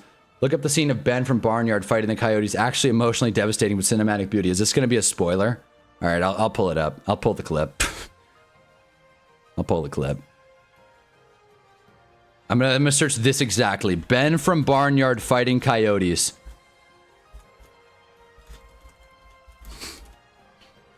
I loved this show. I didn't watch it too much, but every time it was on, we will not watch the whole fight, but copyright goes to Paramount Pictures. Oh boy, they're gonna kill me here. They're gonna absolutely kill me. Drop a like if you haven't already, by the way. All right. This is so funny. Okay. First and goal, Indy. They get a run to the halfback, gets about a yard. And that's that. We're going to get second and goal coming up. College takes so many reviews to waste your time. Is that right? Is that another? Well, I don't care for college football reviews. They look dumb and they take too long. That's 4 complaints. Done. This over-under is going to cash so easily. I'm not even counting half the complaints to either.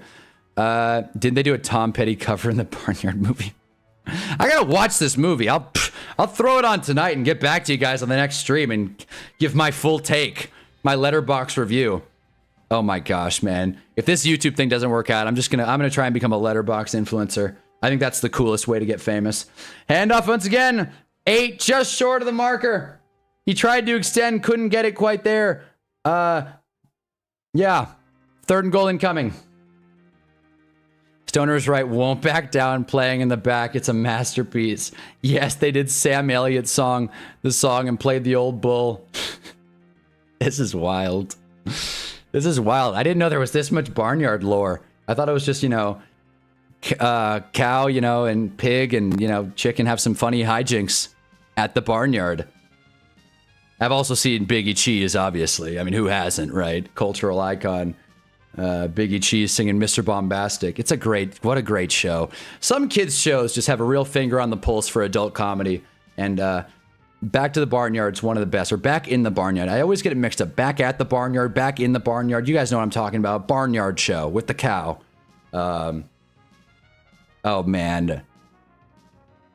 Man, there's a meme that of the Barnyard cow on a motorcycle that, like, I thought was the funniest thing sophomore year of high school. I don't remember what the text was. It may have literally just been the picture of the Barnyard cow on a motorcycle, but I saw that in a few memes and I thought it was downright hilarious. All right. Still don't know what Letterboxd is, lol. It is a movie review website where you can give your 2 cents on films. I think my handle's Hunnaman, and I like to give my take on a couple of films. I can definitely go through that one day, but tonight is not the night. We're watching college football. To the film room. Well, right now we're watching this. Let me just pause the Smash music really quick. All right. If I get kicked off stream and get a copyright for this, oh boy, I'll be pissed. I definitely will. I definitely will. This is a dangerous game. We're going to go for it, though. If my stream pauses, let me know immediately. All right. He is. Holy hell. The shot composition already. Animation solid. Coyote looks very devilish. Gonna kill that chicken. Sam Elliott plays Ben? Oh, that's what Muhammad's talking about. I was here for Hunna's copyright strike. The Shador Sanders film study. Can never forget. I'm gonna pause this as much as I can just to get the copyright bots away from me. You know me, Lady Killer. Lady Killer? There's a bit of a disadvantage here, Ben. There's 6 of us, and only one old fat you. Old fat you. Again, I'm going to keep pausing. I'm sorry. It's going to totally mess up the timing here. What about the Fred movie from hip YouTuber Fred? Holy hell. Holy hell. Shield. Throw some straw. No one knows the barn better than Ben.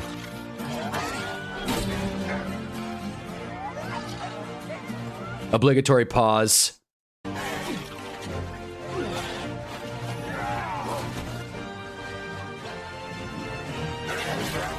Cow go. What the? Whoa!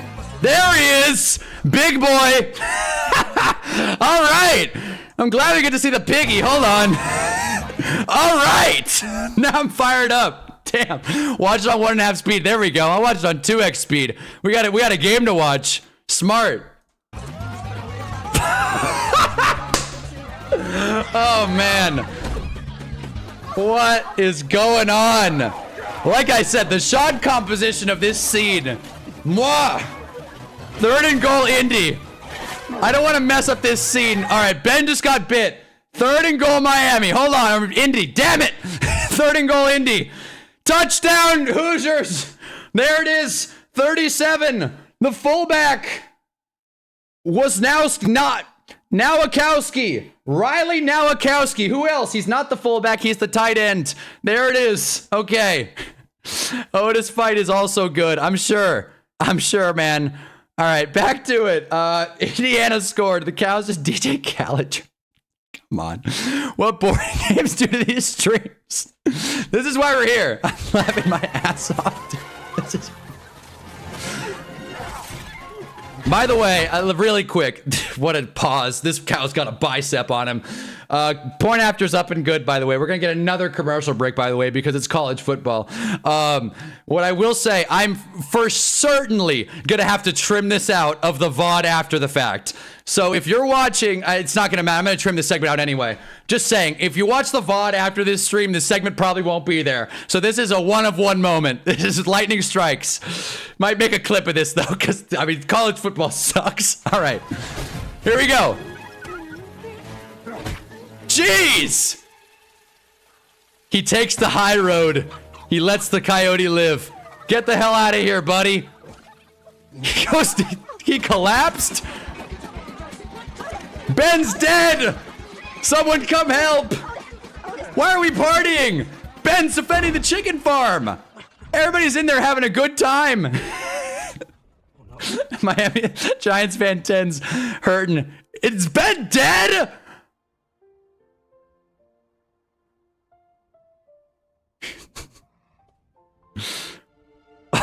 He died? What a shot. I've been saying it all day. What a shot. Come on. No commercial break. It's Miami football. Let's see if Miami can get a first down. Is that it? All right. Content used. Yeah, there you go. Can I also use this? Yeah, that's not my video. Obviously. All right, now I'm good for copyright, I think. What a moment. What a moment. Oh, boy. Oh, man. We're having fun. Anyway, back to the football game. Miami football. Oh, Lord. All right.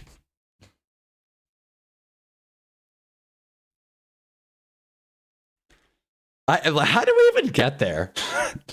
How did we get there? I almost crashed my car. I'm glad, man. Oh, man. 2nd and 5. Oh, man. Top 10 saddest anime tests. I gotta make a short of that. It's gonna get copywritten anyway. Paramount's like one of the worst companies out there, but whatever. Well, we'll find a way. Oh, man, such a goated movie. I love that movie. Also, you can find the full Sam Elliott cover of Won't Back Down on streaming services. It's a masterpiece. I'm throwing that on the Spotify. Oh, man. 2nd and 5. What do you got, Carson Beck? Won't Back Down, Sam Elliott. That's so funny. What do you got? Another handoff. Oh, tripped up. That looked like a gimme first down for Fletcher. Couldn't quite get there. Won't. This is the third one. This is the third one on Snapchat. I'm Spotify. You got Eminem, you got Johnny Cash, and then Sam Elliott. All right. Oh man, drop a like for Back at the Barnyard. We're having fun. 3 straight 3 and outs for Miami. Will they make it 4? Another handoff. That is 4 straight 3 and outs. I would like to see some offense. Please! Please, sir, give me some offense! Jeez! Oh, man. Yes. Careful behind the wheel, Blake Robinson. Man. Goodness, man. It's almost like Indiana knows that Miami's only going to run the ball. Are they going to go for it? 4th and 1? Well, what's the point of a 3 and out when you can have a 4 and out? Let's find out how this goes. You're laughing. That's not one of the most emotionally crippling moments of our childhoods. I know it. Very disrespectful. Another run. I'm laughing because Fletcher, did he get it? Oh, I think they spotted him short, maybe. That's a tough call. This is why the NFL has a virtual measurement. We'll see. Indy's saying it's their ball. We'll see where they spot it. It is a first down, Miami. Heyo. Look, I'm just laughing at the whole image of it. Mohammed just sent a picture of Otis in the in the chat. I gotta pull up the Otis. What is the meme though? There's like some funny bottom text. I'm gonna Google this. Back in the barnyard meme. And we'll check it out at halftime. Perhaps! No, it's not perhaps. That is the more popular meme. This is not what I'm talking about. But this is probably... First down, Miami! Through the air! They're fired up! They're flexing! Carson Beck has arrived! This is the meme. This is not the meme I was talking about, but this is definitely the more popular of the memes. I mean, you look up Back at the Barnyard meme, you got all kinds of... I mean, come on. So many. So many. This should be my new user picture, honestly. Nice ball by Carson Beck. That may or may not be the last time I say that tonight, but nice pass. Anyway, back to it. Back to it. Carson Beck throws one up. Let's go. All right, now the momentum's building. All right, I'm sorry. I'm sorry to Giants fan Ted who's watching this as a Miami fan, because, I mean, this is brutal. 2 yard, maybe almost 3. Wide receiver screen on first down. Now we're getting Carson Beck involved. It's almost like if you want to move the ball down the field, you throw it forward. Gale is here. Didn't realize this was essentially a home game for Miami Hoosiers by 35 instead of 38. There you go. Right now, Indy's covering the 8.5 point spread. Things could change. I gotta find this meme. Whoa. I just accidentally. What the hell what did I just do? I accidentally full screened the tab. That's how old I am. Not even old, just bad. It's bad with technology. I think it literally just is. I literally think the meme that I'm referring to. I'm gonna play the video actually. Just get me copywritten again. Next commercial break. More barnyard clips coming up. Oh, we got a commercial break. Once again, this segment's for sure gonna get trimmed out, but you know, once in a lifetime kind of moment here. I gotta pause the Smash music.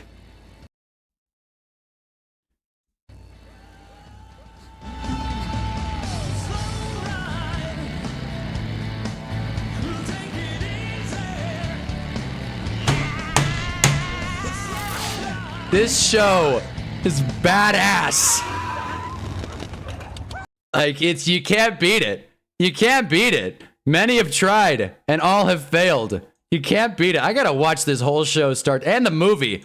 I gotta watch the movie and the whole show start to finish. Nothing is harder than a cow on a Harley. Nothing. Has the Madden League started yet? No, it is not, Gale. I'm glad. Blah, blah, blah. Do you want to join the Madden League? This is a 10th stream. This is awesome. It's nice, you know, this is what gets me too. A lot of streamers just react to stuff, and not to say like, oh, their job is so easy, but I mean, come on. If I could just put myself in a box, like where John Harbaugh is right now, right there. If I could just put myself in a box and just play the NFL game or a clip or whatever up top, which don't see why I couldn't. It's not like I'm like stealing eyes from the NFL, but if we could do that, I know there's some websites that let you do that. I'm good. We're streaming on YouTube, damn it. But like, oh man, it would be so much easier. Having a visual aid to talk about is just so much easier. And that's me complaining about YouTube. Now that these streams aren't fun, Slow Rider is such a good song. Just rename the Barnyard stream featuring National Championship. Again, I'm gonna have to trim out the Barnyard thing. I might even get a copyright strike. That would be such an L. That would be such an L. Oh man. Heatherman's the only coach on the staff that's a net positive. Yep. Oh wait. Let's make it clear there's a bigger Shannon Dawson is a bad OC than Carson Beck has a bad QB problem. All right. Giants fan 10 is making his take. I'm not going to disagree with you. I've not been very impressed with the coaching staff to this point. Hot take. But yes. So if you're, if you're just joining us, Back at the Barnyard is sick. That's the take. And Ice Age is not. There it is.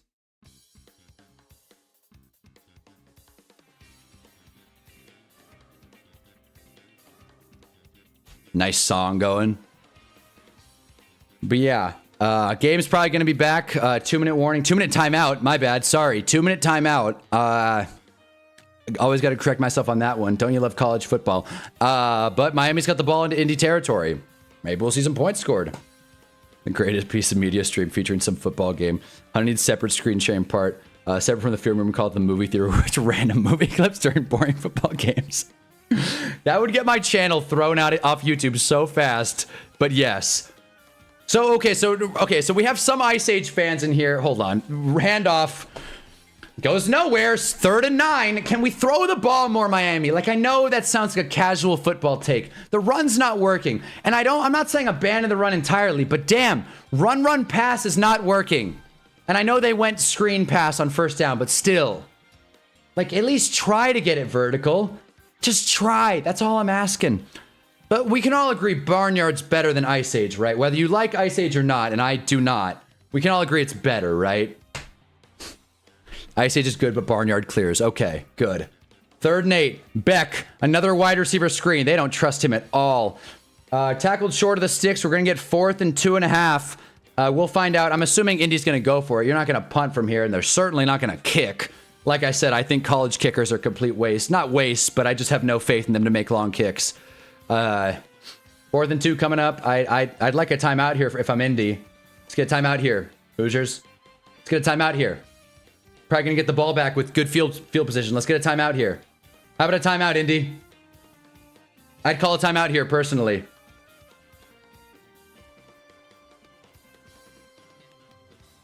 They're not going to call a timeout. Looks like Miami's going to run the clock all the way down and call their timeout. I don't love that at all, but what do I know? Less than Kurt Signetti, apparently. Second timeout called by the Canes. I don't remember anything that happened in Ice Age. Yeah, me neither. I remember them walking forward. I remember them like making a journey of some kind. Happy Feet clears Ice Age. Now that's a take. I'll tell you, I watched Happy Feet when I was younger, I think. You want to talk about I have no idea what happened. I know there's some dancing scene. I think that's the whole thing, right? It's penguins dancing in Happy Feet. Like, getting groovy, Boogie Wonderland. I have no idea what song they play in Happy Feet. That being said, if they came out with Happy Feet, I don't know, 10, 15 years later, throw the Pharrell song in there. I feel like that's such a gimme, especially for as dumb of a movie as Happy Feet is. They're kicking! All right. This guy's got a little bit of a belly. Doesn't mean he can't make it from 40. He missed 53 against Ole Miss. Let's see if Mr. 7 for 12 from 40 plus. Kick is up! Looks good! Hit doinked. You gotta knock that. I mean, that's a tough kick. That's a tough kick. That's a tough kick. Wow. And Indiana has 33 seconds instead of the minute they could have had. Damn. Heartbreaker in Miami. Cars 1 and Cars 3 are awesome. I think Cars 1 is a good movie. I haven't seen Cars 3 since it was in theaters. I might check it out again. I just watched Cars 2. I think within the last year, Muhammad was there. I had a great time, personally. I just, This is not on brand for this stream, but I'll say this. Watching Cars 2 in specific, as an adult, what's the word? Inebriated. That's not it. You guys get what I'm saying. If you're watching Cars 2, just, you know, get a six-pack, I don't know, whatever your preferred mind alterer of choice is, and watch Cars 2. That would be my advice. It was a fun time. It is a fun time, I assume. But yeah, good time overall. Chicken Run, that's a great film. Cars 1 clears every Scorsese film. Cars 1 is good. Cars 1 holds up. It does. I think Cars 1 is better than Monsters, Inc., frankly. But I think Monsters University clears both of them. Pixar movie tier list. Hold on. Hold the fort. Hold the fort. I can jam through a Pixar movie tier list. Hold on. You know, I've said this a lot as a joke. It might actually be worth adding me on Tier Maker. We're going to make a lot of fun stuff in the offseason. I'm pretty damn excited for the offseason, by the way. I'm going to figure out some sort of streaming schedule, and we'll be consistent. But probably 3 to 4 times a week at least. Perfect. Perfect.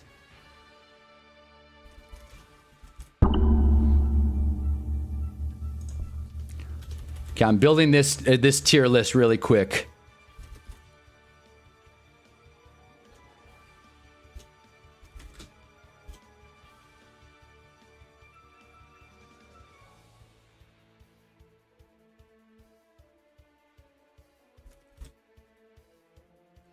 They're just kneeling it out. Indy's just calling it. They're just kneeling it out. Are you kidding me? No wonder they didn't call a timeout. They're just kneeling it out, man. College, bro. You don't even trust. You're not even going to give it a shot with 30 seconds? Are you kidding me? Man. Yeah, as long as Xbox players can join us, not only PS5. Hell yeah, Gale. Let's go. I swear to God, please, the finals playoffs. Ratatouille better be S tier or I riot. I love Wally. You guys might not like some of my takes. We'll do that soon. We'll do that real soon. Mendoza, going Hail Mary, steps into it. He's got the arm. And did he catch that? Oh, no, not quite. Almost. Nice pass, honestly. Nice pass. All right. Halftime. 10 up in Miami. Indy up 10-0. As you can see, this has been the best game I've ever seen in my whole life. All right. Here we are. Let me just... There it is. All right. Here we are. It's the Pixar tier list. College football. I need some kind of way to anchor this to sports if I make a short of this. So, this game has been the good dinosaur of football games. Here it is. I think I'll move Hay to Texans, give Gale an AFC South wire rival. The way Otis is operating this league, I love it. All right, here we go. Didn't watch. I'm going to move didn't watch to above sucks, if you guys think that's fair. For obvious reasons. I feel like not watching a movie is not fair to say it's bad. And I'm going to make it gray as well. All right, here we go. This is the Hunnaball Pixar tier list. Toy Story better be S tier. All right, here we go. This is gonna be tough. All right, here we go. Let me full screen this. I'm like nervous. I'm nervous. I can defend my sports takes, and if I'm wrong in sports, whatever. But a Pixar tier list, you gotta own this one. Okay, I'm gonna get these out of the way right now. Onward, didn't watch. Luca, didn't watch. Heard it was good though. Lightyear, didn't watch, but I'm gonna put in sucks. It can't be good. It can't be good, right? I don't think anybody in here is going to defend Lightyear. You're the new Shay Frillis. Funny, for my next video, I think I'm going to do a Shay Frillis like thumbnail. I love his stuff. Great YouTuber, Shay Frillis. I also love Cosmonaut. Great guys. Get the bad movies out of the way. Elemental, didn't watch, obviously. All right, I think I've seen the rest of these. Okay, yeah. Oh man, I got some takes. All right. I'm going to do this in relatively backwards order, okay? First of all, sucks. And I will defend this. Pound the table. This movie sucks. Do not like it. Is it better than Lightyear? Sure. But Brave sucks. I don't like Brave. I don't like what it's about. It doesn't feel like a Pixar movie. The Irish accents piss me off. That is no shade to Irish people, but the movie also just sucks. Is this Disney? This is Pixar. Yes. An all Disney tier list would be too damn long, but yeah, here we go. Incredibles 2 sucks. Better than Brave though. What else? Trying to think. Finding Dory's fine. All right, again, I'm gonna throw a little curveball. Finding Dory's fine. There very well could still be some movies and sucks, but Finding Dory is it's fine. Okay, it's fine. All right. Good Dinosaur. Didn't watch. Obviously. Come on. Soul. I've heard Soul is good. I feel like if we're gonna put Lightyear in sucks, I don't want to be wrong about Soul. I've heard Soul is good, so I'll put it at the top of didn't watch. From what I've heard, this is the order of these movies. I'll say that. From what I've heard, this is the order of these movies. I've heard Good Dinosaur had like one good scene total. We got a lightning round. Finding Dory's terrible. I don't think it's great.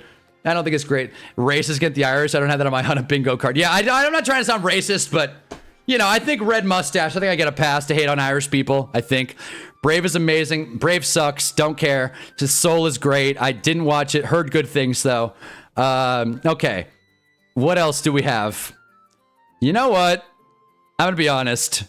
Finding Dory's going down to sucks, and I'll tell you why. Because Finding Nemo's going to fine. I don't think Finding Nemo's that great. I'm sorry, I don't. I simply don't. I think Finding Nemo kind of sucks. I don't think it kind of sucks. It's fine. It's a fine movie. Okay. Another fine movie. Turning Red. I cannot believe I've watched this film. Little background on why I've watched Turning Red, and this is the one nice thing I have to say about my ex. She did a project, a collegiate project on Turning Red. Did like a whole presentation like it was the science fair. Title. It was like a cultural like case study, right? About like how Turning Red applies like not stereotypical, but like how Turning Red kind of blends Asian narratives into a Pixar film. And credit where it's due, she titled the project Cultural Pandemonium. And it was far and away the funniest thing she said in our whole relationship. We dated for a year and a half, okay? Toy Story 4. Haven't seen it? Sucks. Won't acknowledge it exists. Don't care. Don't tell me about the spork. Don't care. Toy Story 4 doesn't exist. All right. Now we got the heaters. Now we got some good films in here, okay? You guys are going to like this one. You're not going to like this one. I can see you saying, who was it? Yeet, you got to watch Soul after this. I'll check it out. Another movie I haven't seen. Coco. I haven't seen it. I've heard great things. Again, I've heard Coco's awesome. Haven't seen it. Again, yeah, I've seen everything else on here. That is the last didn't watch, I promise. Haven't seen Coco. Heard it's great, though. Was your former partner a film major? She was a film buff, so to speak. I think maybe. We broke up before I figured out her major, so there you go. Ratatouille, go to. Isn't Hunna a film major? Yes, and I haven't seen these 6 films, so there you go. All right, here we go. This is the real heater. Bug's Life is fine. It's fine. It's fine. I think that is the best way to describe a Bug's Life. I'll pound the table that it is better than Finding Nemo. All right, continuing. Monsters Inc. I'm just picking them at random at this point. Monsters Inc. is good. Monsters Inc. is good. I think that's a pretty fair take to make. Monsters Inc. is damn good. All right, it's good. It's good. It's a good film. If we're comparing pretty much everything from good up, it's a obviously good movie. And I'd argue even Bug's Life maybe. These are better than your everyday film, but I'm a roll with a good. Monsters Inc. is good. Cars 3 is also good. It's not the greatest movie I've ever seen. It's an interesting story, and I'd say it's one of the few. If I like Soul, I'll obviously walk this back. Cars 3 is one of the very few modern Pixar movies that sticks the landing. Okay. Another movie, you guys are gonna hate this. WALL-E's good. It's good. WALL-E's good. I'll put it ahead of Cars 3. That felt like rage bait. WALL-E's good. I like it. I'm not gonna revisit WALL-E anytime soon. I hadn't seen WALL-E until about maybe 2 years ago. And just because I got it, right? I get it, right? Environment, fat people, big planet with shopping. Consumerism is bad. I get it. Not the craziest movie. All right, another movie that's going in good. Inside Out is better than all these movies. Don't care. Don't care. Another modern Pixar movie that sticks the landing. I need to read the chat. I know I do. But let me actually, I'm going to read this up. Soul is one of the greatest movies ever made. No one wants T-Log Gale. Gotta watch Soul after this. I will. You're heartless, man. Turning Red is a movie that belongs and sucks. Are you kidding me? All right. Again, I thought it was fine. Thought it was fine. I was kind of in and out. I didn't really focus too much on Turning Red. I think end of fine is about right. Soul make you have an existential crisis thinking about the futility of life, but the beauty of it at the same time. It looks great. I've seen the scene about the fish in the ocean. I think it has a good message. I like where it's at, just haven't seen it. I did float watching it, by the way, but the person that I was with wanted to watch, what was it? The Social Network instead, which I had already seen, so that didn't really pan out. Ratatouille goated. Again, we'll get to that. Toy Story didn't suck. It wasn't great. It wasn't bad either. Oh, man, we'll get to that. Kale, you bastard. Gotta catch up, man. Watch Coco. I will watch Coco and Soul at some point. I will revisit these films. Bug's Life is damn good. Yeah, I don't know about that. Rare truth from Blake. Dated for a year and you didn't know her major. No, here's the thing. We dated at original poli-sci major. We transferred at the same time and we broke it off while we were both in the transfer portal. So I don't know what major she landed on. But film buff, film type, if you will. More of a film buff than I am, and I am a film major, so there you go. Hannah the Bachelor, hope your film professor's watching this. Yeah, I doubt it. I don't think they even know how to use the internet. Talking about German expressionism. Inside Out better than Finding Nemo. What is this tier list called? Jeez. Hannah's hits. There it is.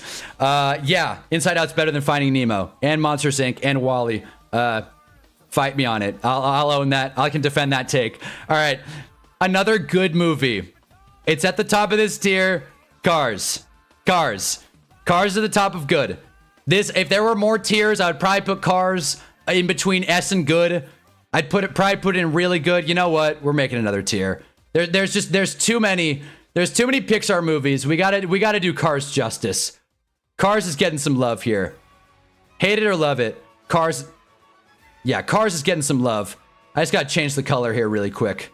There it is. Why does Tiermaker do this? All right, there you go. Fine, perfect. All right, Cars is going into the new tier, which I'll call damn good. There it is. Moving on. Cars 2. Where do I put Cars 2? Cars 2 is hilarious. You know how we have Shador at the top of Hunnah's Hill? That's what we're gonna do with Cars 2. I do not think it's the best Pixar movie, but I don't think Shador Sanders is the best quarterback in the NFL. Okay, perfect timing. Cars 2. All right, this is one of my hotter takes of this video. People aren't gonna like it. I could give a rat's ass. Up is fine. Up is fine. I don't like Up. Hannah's blasphemy. I don't like Up. I watched it in theaters. Didn't like it. Revisited it as an adult. Liked it even less. Liked it even less. Sucks. Didn't like Up at all. This movie is carried by one scene. If you take out the first 15 minutes of Up, it's a complete throwaway. It's a complete throwaway. I didn't buy into, like, Russell's funny. I prefer Russ Wilson. Okay. What else? Doug is cool. Doug the dog. They did a little spin-off show. I obviously didn't watch it. Doug is cool. There you go. Heartless ass. I don't care. Say what you will. Again, heartless ass. Yeah. Wait, that's it. Disagree. Yeah, like... Ratatouille, Incredible WALL-E are the best 3 Pixar movies ever made. Disagree. Okay. Moving on. Moving on. This one's gonna catch... I'm gonna catch a lot of heat for this one. Toy Story 3 is... That's good. No, it's damn good. Toy Story 3 is damn good. I was gonna do a contrarian Toy Story 3 thing, but I couldn't. Toy Story 3 is really good. You'll find out very soon. I'm a Toy Story guy. But I will say the remaining 5 are these are my top 5. I'll say that. Tomatoes. I'll boo yourselves.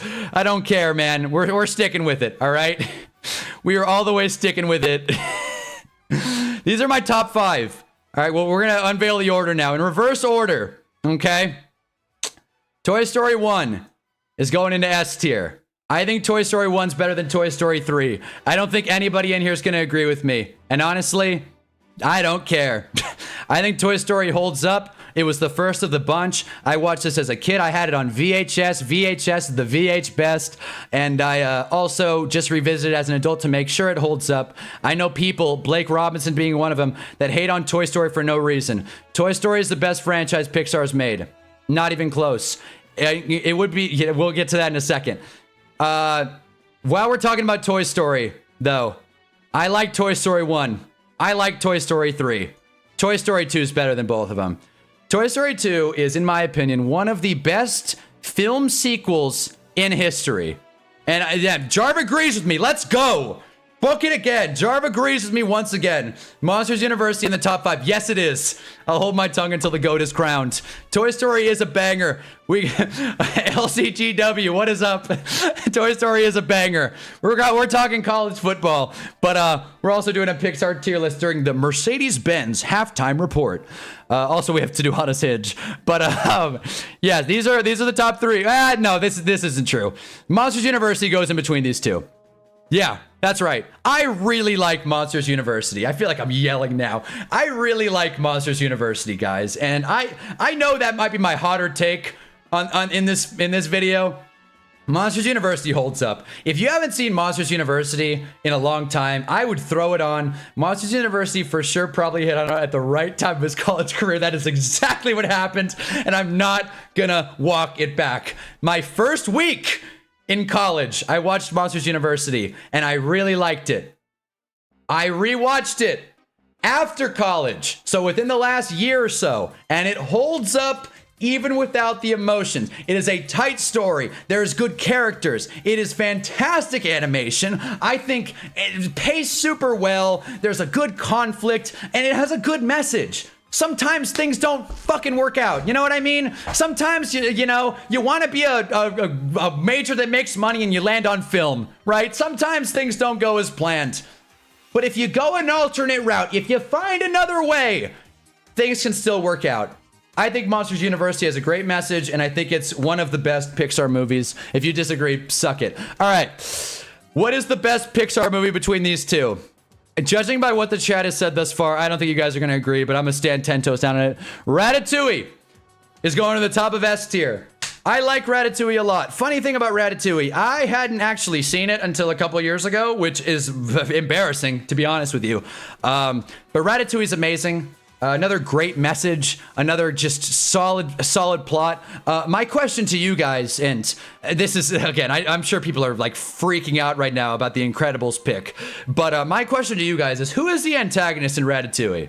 Okay, because some will say it's the chef, right? It's the chef that wants to take Linguini's restaurant. By the way, I'm going to spoil all these movies, so if you haven't seen any of them, you know, there you go. But Ratatouille is a really good movie. Is the villain, is it the short chef, whatever his name is it the food reviewer? Who's the villain? I would argue, and I've said this in a film classroom, by the way, I would argue Ratatouille's biggest antagonist is circumstance. You ever want to sound like a pseudo-intellectual in a film room? Say that Ratatouille's antagonist is circumstance. So yes, that's right. The best Pixar movie, and I will break my desk, is Incredibles, and I don't think it's very close. The Incredibles it's incredible. Shoot, man, it's incredible. It's a great film. It's awesome, okay? I will stand on this. The Incredibles is the best superhero movie of all time. It is maybe, I can't think of anything off the dome, the best family flick of all time. The characters in Incredibles are top shelf. Top shelf. Each of them have an arc. Even the baby that can't even talk has a mini arc. All right? Edna, the amount Disney made from marketing this movie, crazy. If you've been to Disneyland, I've never been to Disney World. If you go to Disneyland, you will see very quickly The Incredibles is probably the most marketable Disney movie, the most marketable Pixar movie. Edna gets a thing. The baby, Mr. Incredible, the dad, because it's a family thing. Pixar, these movies are for families, man. They are. And I like that Jack and Dash and Violet, they all have their own arc. I like that Mrs. Incredible, you know, cartoon crush there. And Mr. Incredible is obviously the star of the show. And who's not going to love Frozone? All right? I have intentionally not looked at the chat to this point, but this is my definitive tier list. I'm very glad I made a damn good tier for Toy Story 3 and Cars. This is exactly how I feel. I will not move a single item on here. I have been prone to listen to outside opinions when it comes to Hunna's Hill. That will not happen now, regardless of what I read in the next few minutes, and I'm sure I might get death threats. Regardless of what I read in the next few minutes, this is it. This is the list. All right, here we go. All right. Hold on, where should we start? Toy Story is the best Pixar movie. Also, hot take, Up is mid outside of the opening scene. Jarv and I are on the same page. Ratatouille, Incredibles, and WALL-E's top 3 best Pixar movies. I don't give a disagree. Cars 3 and Cars 2 together. What? That's it. Disagree. Boo. Toy Story's a banger. Agreed. You better not play about Toy Story 3. That movie made grown-ass men cry in the theater, myself included. I have rewatched Toy Story 3. I got a little emotional, but I could say the same about every movie from Toy Story 3 up. Not up. From Toy Story 3 above. Monster University, yeah, Monster University is class, damn good. So far, the only thing you've said correct, though, is Monsters use a coded film. All right, that's not what I expected. Never saw a single Scare Games at my college. I did. It's the women that went to, never mind. Ratatouille, the best, hands down. Ratatouille, okay, so there you go. Ratatouille overrated. Ratatouille, it's the best. I think it's great. I put it at 2. I don't think anyone's like, come on. It's slightly better than The Incredibles. It used to be Incredibles Truther, but it's better animated. Maybe, but Incredibles came out earlier, and I prefer the art style. Each character has their own, like, design. Mr. Incredible's thick, big body. You know, the kind of guy you want playing linebacker. Mrs. Incredible, great design, you know. Violet's got the whole skinny thing going on. Dash looks like a straight speedster. He could play halfback today. Plug and play. And Jack got that little circle design. Edna Mode, Frozone, all sick. Voice acting's top shelf. Ratatouille is one of the greatest movies of all time, and I will die on that hill. God, everyone loves Ratatouille. Damn. Circumstance. He's just BSing. What the hell? Became a philosopher. I think that's a pretty astute take. Toy Story 2 better than The Incredibles. Love The Incredibles, though. Again, I gave Toy Story 2 adequate love. I've heard that Toy Story 2... I've heard people say Toy Story 2 is the worst of the franchise, and I hate that take. Both are Brad Bird's movies. He also made Iron Giant. There you go. Absolute stud. Incredibles not better than Tobey Maguire's Spider-Man. Oh, yeah. Not even close. Are you kidding me?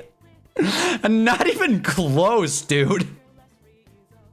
Not even close, Jarv. Spam call. I guess they're getting me on my Incredibles take. But yeah, I can respect that. I love Ratatouille more. If you learn the history of the Incredibles film, it's amazing how much of a risk the director took in making such a film. I completely agree. Honestly, never saw Spider-Man 3. I would definitely check it out. It looks like Jarv and I are on the same tier. Otis dropped his tier list. Yeah, this is just Pixar movie supercut. If you guys want to make your own, feel free. I'm definitely gonna post this on the Discord. All right, I thought I would get a little more hate on the Incredibles thing. I'm happy about this. So yeah. Just like Shador Sanders is the top of Hunna's Hill, Cars 2 is at the top of this list. But reality, if I were being objective, Cars 2 is just, I can't, it's unrateable. It's unrateable. It's a great movie to watch. I would rather sit down and watch Cars 2, genuinely, like in order of which movies I'd rather watch, I'd put Cars 2 right here. Honestly, I know it's not a great movie, but as far as fun to watch, I put it right there.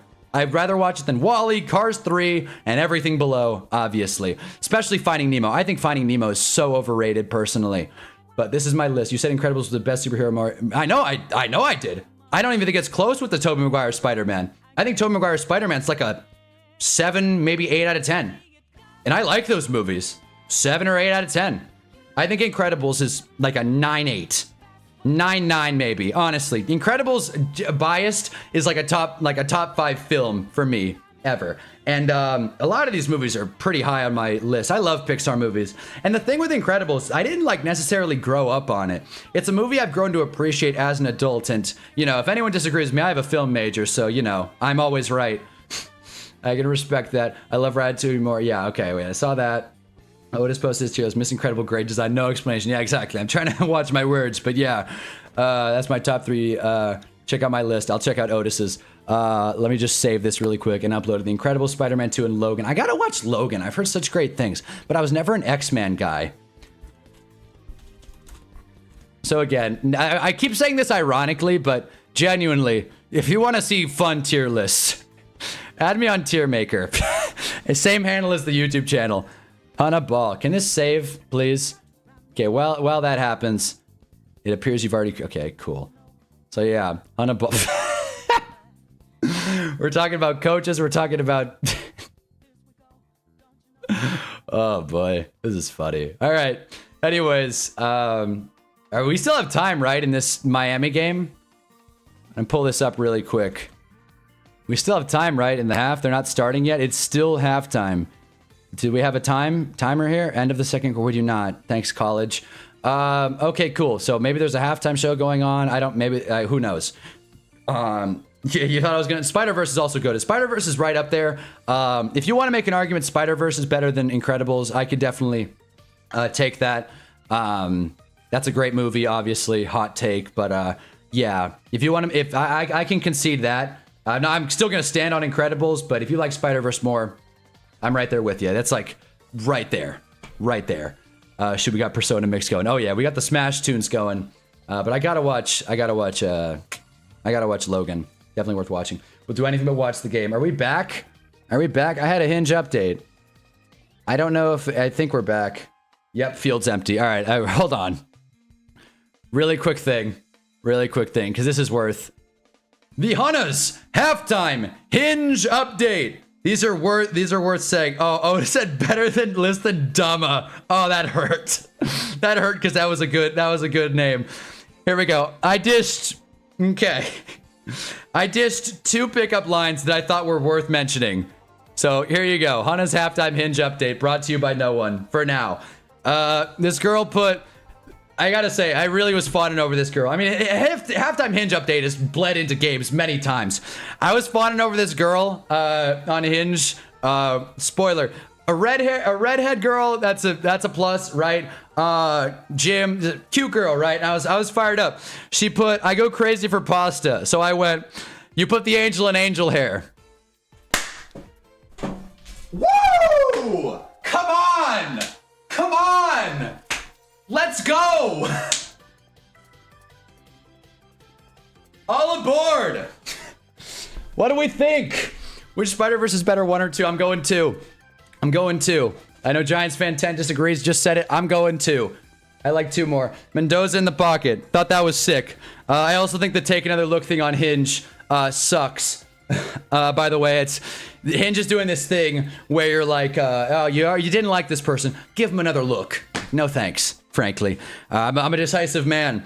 Decisive, so decisive that I landed on this other pickup line, and this is the second one that was actually kind of good. All right.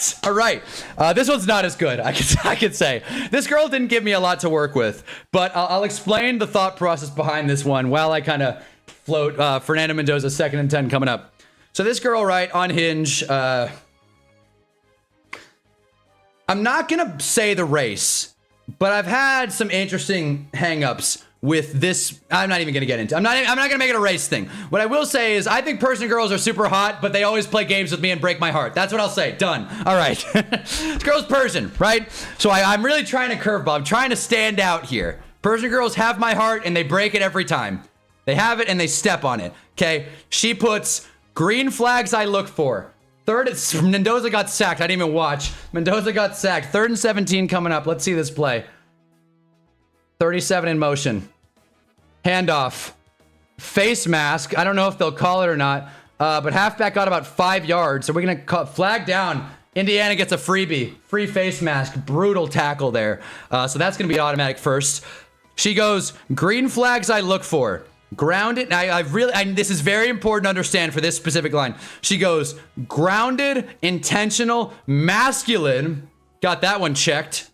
Crab shirt. Honest and can make me laugh. Okay. So what did I say? They did call the face mask, by the way. 1st down, Indy. Here's my line. I'm grounded this week, but how's next week look for you? I'm not going to stand up. But I'll tell you the psychology behind that one. It's always a good line when you have to explain it. She put grounded, right? So that's why I said I'm grounded. You know, taking the word and taking the other meaning. She obviously means down to earth, which, you know, I walk on the planet. I'm down to earth. But I said grounded, you know, like my parents got me like, you know, I got in trouble with my folks, which, you know, there it is. She said intentional. That's why I said, how's next week look for you? I'm already asking her out the second date. Run goes nowhere, 2nd and 10 for Indy. And then she goes, and can make me laugh. What I've learned on Hinge is if you take batting average on Hinge for jokes is like 800. Honestly, if you make an attempt, And that alone in and of itself is something. So that's my angle there. Subverted the word and then was intentional with the joke. And I checked off 3 out of her 4 boxes. Grounded, intentional, and can make me laugh. If she doesn't think it's funny, the whole joke doesn't work. But I had to try something. Again, this girl gave me nothing to work with. So that was my thought process there. 2nd and 9, Mendoza putting some air under it. Incomplete pass. We're going to get 3rd and 9. Man, this offense hasn't done a whole lot. I got to say, Miami's defense is pretty damn sharp. Angel hair was all class. 1 for 2 with me on the pickup lines. Again, I know it's not my best work, but again, she didn't give me much to work with. I thought it was all right. For the record, I got a match on the angel hair line. Did not get a match on the grounded line. So, Jarv, 1 for 2 in Jarv's book. Looks like 1 for 2 in general. Hunter's cooking with gas. Call him Hank Hill. How does Hunter even filter for purchases? I don't. I just, stumble into it. People put races on their hinge for some reason. But yeah, I do not have hinge prebo. 3rd and 9, Mendoza. I wish. Sacked. Was that Bane? Yeah, it was. Nice play.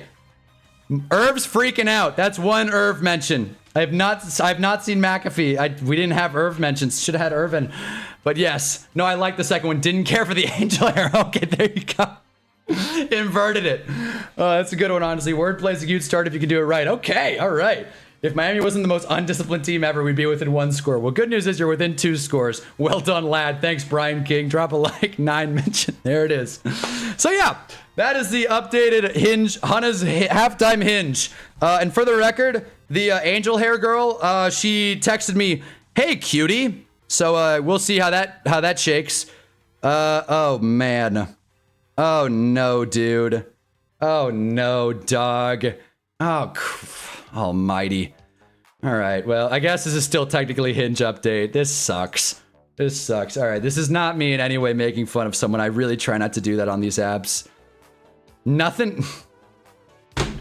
That like ruined my night. That is so awkward. All right, now I'll explain what's actually happening here. A girl from my high school just dropped a like on my account. And normally that's like, whatever, right? It happens. We're on dating apps. We're adults. Sure. Here's the thing. This girl's the class below me. I had classes with her. Never talked. I'm not down. I hate that, man. That ruined my night. I'm glad she took a swing. I'm flattered, but that ruined my night right there. That sucks. But yeah, 2 scores may as well be 50 scores right now. Yeah, honestly. But at least Miami tried a field goal. If they were more disciplined, it'd be 10-3, I guess. Oh, man. That's the thing about dating apps. I'm trying to, approach it like new wave. Let's be mature about this. But I don't care. I had to change angles. It was pissing me off. I just don't care for dropping a like on someone you know. I just think it's awkward, frankly. But I appreciate it. I'm flattered. That is it for the Hunter's halftime hinge update. Back to Miami. I feel like if I started a conversation with a joke, I'd be expected to be funny throughout the whole relationship. I cannot take that kind of pressure. Well, the good news about me is I've given myself 2 concussions and I have a crab polo. So if the girl doesn't think I'm funny, it's not going to work. Straight up. That's actually funny enough. Like my ex that I talked about, with the cultural pandemonium thing, she didn't think I was that funny. Honestly, she didn't. She wasn't really with it with my humor. The funniest thing I ever said to this girl kind of goes to show her personality type and how great of a match we were. And don't cancel me for this one. This is not my most respectful joke. I was watching a Hannah Gadsby special.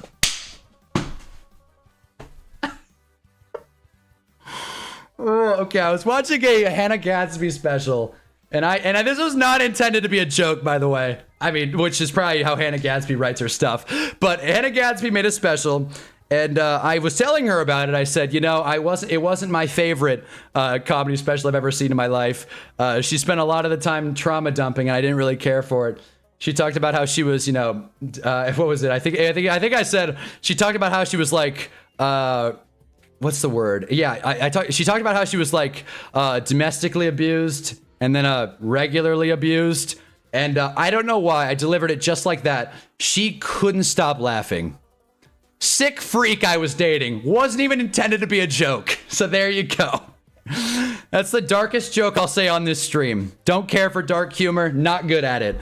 But yeah, that was the big hit I had in that relationship. We are back from commercial break. Let's see if Miami can get a first down. Setting the over-under at 3.5 yards on this drive. Nice of ESPN to donate 300 grand to extra yard teachers. Nice of them to do that. Wish more, you know, wish more companies would donate. Maybe the New York Giants can make a little donation to the Harbaugh Fund. Anyway, 1st and 10. Carson Beck 6 for 10 for 49 yards. This guy's going pro for sure. We're getting a pass on first down. Beck steps into it, and there it is. The overcast. Yeah, buddy, that's a 5-yard throw. Nice. Who would have thought throwing the football gets you some points in college football? It would be 6-3 without the penalties from that touchdown drive. That's a good point. That is a great point. At least Indiana didn't do anything after the face mask. But yeah, so we'll see. And I got to see Otis's list really quick. It's definitely worth checking out. How can I do this? I can't replay. Okay, you know what? We're gonna put it instead of Jackson Dart. Whoa! There he goes, Fletcher! Whoa! Touchdown Canes! This game just got blown wide open! 7-10, pending the point after. Hunna's hype for a 5-yard check down. Dark humor ain't for everyone, that's for sure. Yeah, seriously. Not for me. Didn't even think it was a joke. It's not a great way to think about chart when it's not about being funny. If a girl likes you, she's gonna laugh at your jokes regardless if they're funny, so just be yourself. There it is. It's a fine line. It is. There it is, though. Touchdown Canes. Use up. You did it, Carson Beck. You scored. It's a handoff. Nice run, though. Finally, Fletcher breaks free. Eventually, someone had to do it. Where'd you put this, Otis? Better listen, dumma. All right, let's see. Oh, man. Monsters Inc. at the top. Completely disagree. Cars 2 and Masterpiece, not going to disagree with you. Incredibles got some love. I like it. Toy Story 3, way too high. I'm glad Toy Story 2 is above Toy Story 1, though. Toy Story being overrated, I'm really mad about. Yes, Monsters University overrated. That pisses me off. WALL-E's not better than Toy Story or Monsters University or Cars 3. I hate that take. I'm going to put this up now. I should actually just pull it up. My fault. I'm looking at it on my phone. Again, it's in the Discord, so if you're not in the Discord, pop in. What's your name? G-Reg. G-Reg. All right. Where is it? This is in second take. Again, this is, by the way, this kind of thing back in the barnyard and tier lists. Again, we have a whole thing for tier lists, Otis. Come on, man. All right. Here we go. And replacing Jackson Dart for the moment. This is the list. Let me make it smaller. Again, I know it's not you probably can't read the text, but I know what he said. Elio is on there, I guess. Yeah. No thanks. Wow, Bugs Life. I'm assuming I'm not watching that. I ain't watching that. Yeah. Okay. Well, that's brutal. That's brutal. I mean, Elio doesn't deserve much love, but I mean, Bugs Life is at least worth watching. Same goes for Soul. Incredibles 2 being low, I like it. Toy Story 4, I can give that some love. Finding Dory sucks. I'm not mad at it. I'm glad Otis agrees with me on the uptake. Again, anyone can drop their tier list below in the Discord. I will definitely react to it. But because this game, you know, this game just got blown wide open. So there you go. That third leg is here. The spirit is with us. It's nice having not having any horses in the race. Yeah, seriously, especially for us fans of bad teams. Hank and myself being a couple of them. I ain't watching. That means I haven't watched it. Fair enough. You should watch Bugs Life though. I like that Bugs Life and Soul are at the top of this tier. Has anybody seen Luca? Is Luca worth? I'm glad Brave's also at the bottom. Ratatouille, interestingly low. Honestly, I like the take there. Inside Out 2, haven't seen it. Very well could be good. I don't know. I prefer that Cars movie poster, by the way. Most of these movie posters, actually, over the ones I used in my tier list. Cars 2 being at the top's good.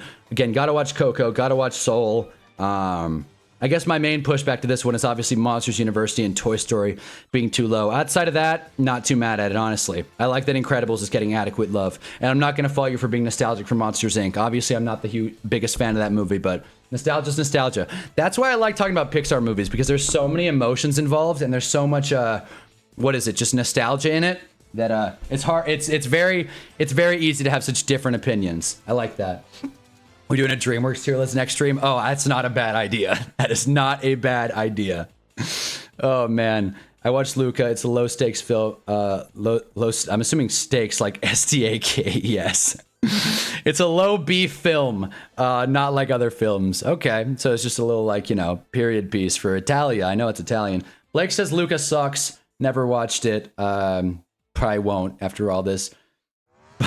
By the fall, the entire stream screen will be tier list. Yeah, I know this is messy. What I'm gonna do is get a better camera and clean this up a little bit. But for now, it is funny having people pop in here and give their takes. But again, shout out to Otis for his take. If anyone else has a tier list, throw it in the tier list. Throw it in the tier list part of the Discord, and we will react to it on stream. Let me find this picture of Jackson Dart, though. Oh boy, this is gonna be a tough find. All right, we're gonna have to do it like this. There it is. Command Z. It's a great thing. Anybody that's ever used any kind of editing or broadcast software, or frankly any kind of graphic design, anything, Command Z is my favorite thing ever. Command Z and straws. Those are my favorite things this stream. And I know straws are terrible for the environment. Not a paper straw hater, by the way. Sorry, I don't really care. Like, if it's a paper straw, I'll live. My life's not over. Mendoza, hands it off. Going around the edge. 1. All right, the run defense has just completely vanished, apparently. Big first down for Indy. Down to the 40. Got about 15. But the OG Toy Story, the most overrated movie of all time. That hurts. You got to understand where, it was the first of its kind. It was a Pixar... it wasn't stop motion, but what was it? A computer animated film, and it told an ambitious story of a man getting pushed out. That was Dan Jones to Jackson Dart. We saw it in real time. Dan Jones was Woody. He was the sheriff in town. Everybody respected him. And then Jackson Dart came, and now everybody's, oh, who's this new hot piece of ass? Jackson Dart. And now Dan Jones is spending his off season in a medical tent. More like maybe rehab room, I should say. He probably got out of the medical tent. And again, we respect Dan Jones in this house, but what is the Discord? You're not in the Discord, Chardwin? Let me throw the link in. I guess I should just have this. Anyway, link will expire in 7 days. We got time. This is the Discord link. Always happy to throw it in the chat down below. We have channels in the Discord, but they're hardly ever used. Straws are overrated. Drink from the cup like a man. Come on. What are we talking about here? Drink from the cup like a man. I mean, I'll drink from an ice cold can. By the way, said this earlier today, but in case I've said this a few times actually. Zero sugar Sprite tastes just like the full calorie. Pretty damn good. DJ and Dart never shared a locker room. You just yapping. Well, what's a better example? Give me a better example here. I know they didn't share a locker room, but I think it's fair to say Dan Jones was calling the shots. He was the sheriff in town. Oh man! Horrendous drop by 13. Sarrett. And I thought he was an impact player. Horrendous drop by Sarrett on 3rd down. And just like that, Miami has life. That's what happens, Indiana. You see what happens, Indy, when you mess around. Great play by the DB, by the way, to confirm that drop. You can't bobble that pass. I know it's college, it happens, but this is the Natty. And he doesn't even have the Velcro on his gloves. You can't Aura farm leaving the Velcro off the gloves and then drop that pass, buddy. You gotta haul it in. Russ and Dart is the better example. I guess so, but no one ever gave Russ his respect. Russ was like Wheezy the Penguin. He just got shelved. Like, you know what I mean? Just at the top, no one cares. Oh, bye, Russ. Dan Jones had it. There's Kadarius Toney. Is he there? Did I miss the Kadarius Toney sighting? Are you guys messing around here? I will go back right now. Kadarius Toney got shown in the broadcast. Didn't he go to Florida? I guess he'd be in the state. Oh, man, I'm never gonna find. I don't know how I'm gonna narrow this down. Well, if Kadarius Toney was there, I'll take that at face value, but I guess not. Straws are for nerds. What is this? All right, so we're coming back to the straw argument. What's wrong with a good straw? Like, humans have been doing this for thousands of years, we found out. 5,000 and, what year is this? 26. 5,026 years we've had straws. Of course, the first plastic straw was introduced in, I think, 1899, so a little history lesson for you there. But yeah, Hank's just talking about the bobble dummy. Oh, great. Dumma. Come on. You're rewriting history, dude. We did not respect DJ like that, but go off on him. All right, maybe I'm reaching. Maybe I'm reaching. No, if I streamed through last season, I would not be able to be this positive about Dan Jones, for the record. Like, I would... I would have to stand 10 toes down on how I felt about Dan Jones in his last season as the Giants quarterback, and it was not great. It was not great. Actually, I did make a video. When Dan Jones got benched and cut, I made a video, more or less me saying, fuck you, Daniel Jones. Get the hell out of here. And I took it down because I thought it was too mean-spirited and punching down. Me, the YouTuber, punching down on the NFL quarterback. Yes. If you went to Florida or Florida State, stay out of the rock. All right. Okay. All right. This is Miami's territory. Come on. You did stream through last season. I watched. Well, that's right. Actually, I did. I was giving Dan Jones a little bit of love. Pepperidge Farms remembers. Yeah. I didn't know you were there, Jarv. I thought I was just streaming to no one last year. I didn't really keep an eye on the viewers, and obviously the chat wasn't going crazy. I definitely should do a reaction to my streaming from last year. Not like it's considerably worse, honestly. Same person. Like, I'm still a bad mic and a webcam, but now we got a community here, so we're having fun. Those CFB streams really changed it all. But that was an interesting year of streaming. Streaming for like 5 weeks and then giving up. Cam Coleman to the Titans, trust me. I agree. Who is Cam Coleman? Is that Keon Coleman's brother? Great. Let's find out here. Like in the first round? Auburn. Or are we talking to Columbia? Which one? Or East Carolina Pirates? Which is this the Cam Coleman? Wait, hold on. I'm on the wrong tab. Is this the Cam Coleman? Probably not. Got one carry this year. Bad year out of Cam Coleman. Is it this Cam Coleman? The D lineman from that's not Columbia? Is it him? I'm assuming you mean Cam Coleman from Auburn.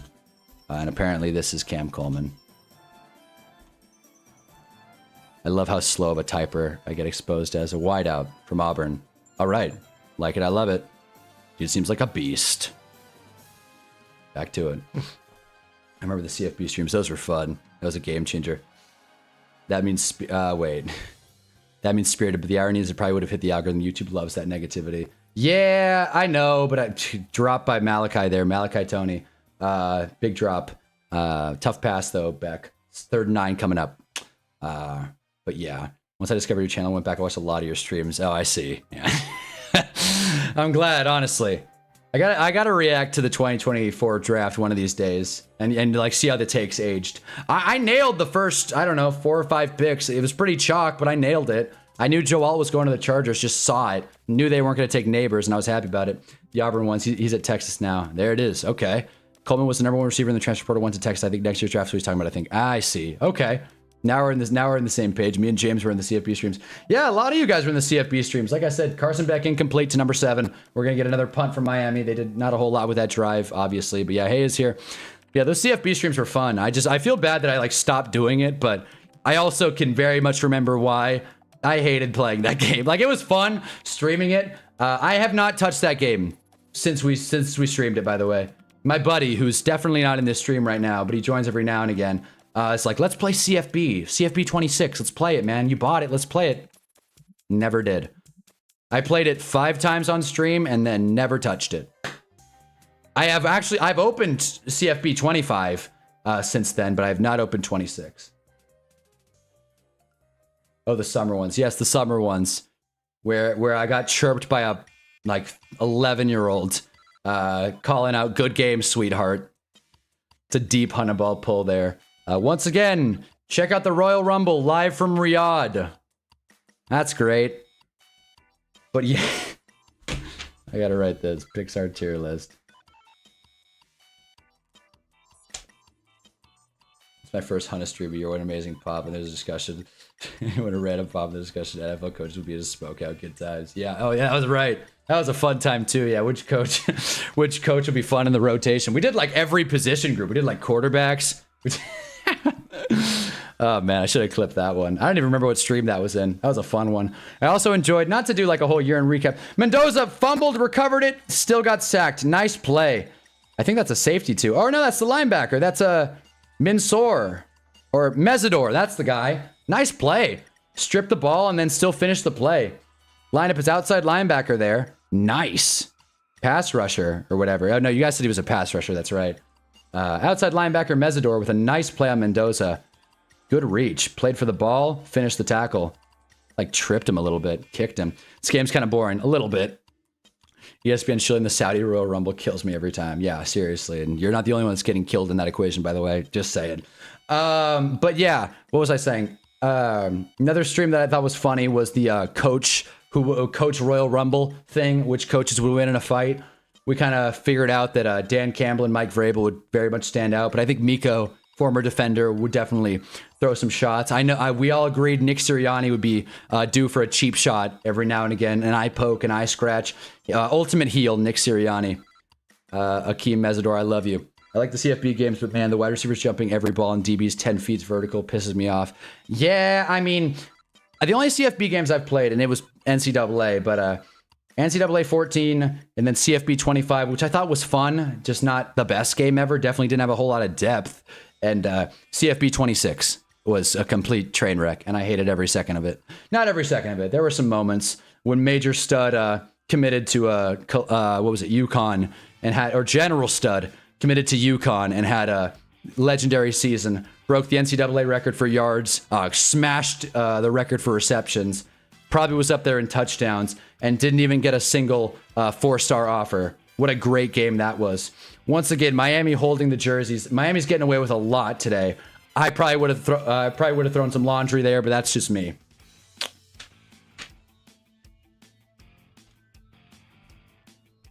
What is going on, man? Okay, I got to figure this out. Oh, damn it. That's why. I've been trying to clip stuff within this stream. I forgot to hit a certain button. Damn it. Whatever. AJ Styles' last match is going to be at the Royal Rumble. That's crazy. He came in on a Royal Rumble, and now his last match. Who's he fighting? AJ isn't retiring earlier this year. They'll probably just drag that out, Jeff. All right, so I guess not subversion. And it started by learning there's a new Zelda Lego set coming out in March on Friday during school, and I'm not supposed to be on my phone. Wow. Loving this weekend, though. I'll take it, James. Nice. Hell yeah. It's the little things, man. One time when I was in school, man, I got out and I saw a soft pretzel recipe online. I was like, this is a good weekend. Hell yeah. I'm going to make some soft pretzels. Still haven't. But it was a good day.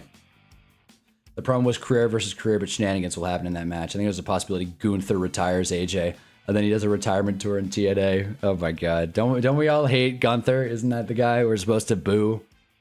I'm not following WWE. I'm not plugged in like that like I used to be. So I know more about it than college football. I'll say that. And what I will say is whether or not Cena should have won or lost is neither the case. I don't think Gunther is a very marketable personality. I don't know much about him, but just seeing like how he looks in the ring.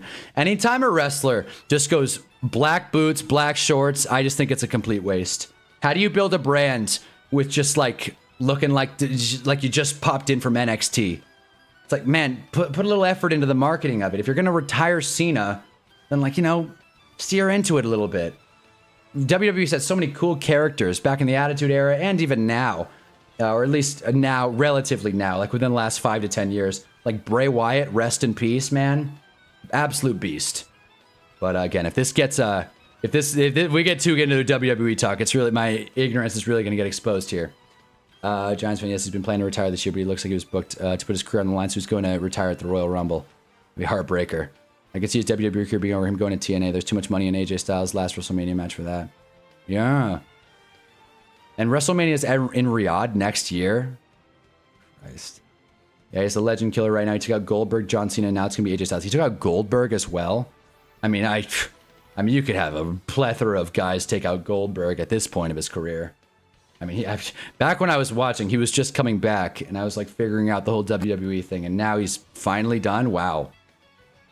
You Lego Silver Pokemon's just as overpriced as I expected. Mega Blocks all the way. Hell yeah. Legos will really gouge your eyes out. That much we know for sure. No, Gunther's the shit, like absolutely good. Really?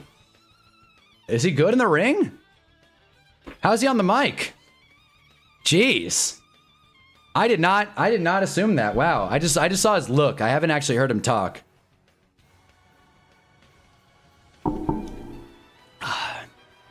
Oh my God. Happy Martin Luther King Jr. Day. There it is. Forgot to mention that. Yeah, it's Monday.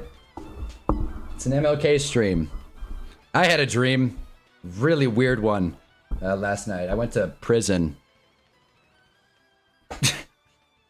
For, you know, making a wrong football take. No, it was a whole thing, but yeah. Anyway, it's 10-7. We're 6:24 left in the third quarter. Again, I'm gonna set a firm over/under yards here for Miami at a 4.5 on this drive. We'll see how that goes. Starting from the 7-yard line. Can't imagine this one's gonna end in points. Handoff to start. Gets about, I don't know, 3.5, maybe 4. We'll see where they spot it. Every time I set an over/under, Miami just flips me the bird and goes and gets a big play. So we're gonna get 2nd and 6, I think. Coming up, 2nd and 7. So that's 3 yards. Carson Beck empty set, trips left, fake wide receiver screen, batted by Indiana, incomplete. We'll see how this one finishes. I mean, it looks like Miami's gonna at least cover the spread. So there you go. Gunther's one of the 5 best wrestlers on the entire planet right now. That's my guy. Wow. Jeez. Respect to MLK. There it is. I think the plain look on Gunther fits him. He's the ring general. No pomp, no circumstance, just win. All right, apparently this guy's awesome. Damn. You're missing out. You got to watch some wrestling. That's something else we could definitely get into on the stream. I know Grossi does that too. Miami's 0-7 on 3rd down. They've gotten 3 yards thus far. Let's see if they can cash the over-under. Beck completes it to Tony, who's just short of the 1st down. 4th and 1, maybe 4th and 2. Gotta punt it if you're Miami. Indiana's winning the field position battle, if nothing else. Modern day wrestling's about how good you are in the ring more than marketable you are nowadays, with rare exceptions. Wow. Not a fan of that. At least, I don't know. I'm not watching, I guess. I don't really have a firm take on it. On the surface, I would rather have guys that are good on the mic, frankly. Personalities you can buy into, but good wrestling is good wrestling. I had the day off today, so that was nice. Hell yeah, John. I disagree. Marketability does still matter than in-ring ability. All right, Jarv and I are on the same page once again. Gunther's one of the best 5. Okay, I said that. That's my guy. Have you ever had dreams that you would? Oh, punt blocked! Whoa! Indy touchdown! Got the Wii Shop music going. Right as Indy, I don't want to say delivers the finishing blow, but Miami fans look in horror. And Ikursegnetti can't even flash a smile. Okay. Well, there it is. Indiana's now up 10. What a Hank's calling ball game, and I'm hard pressed to disagree.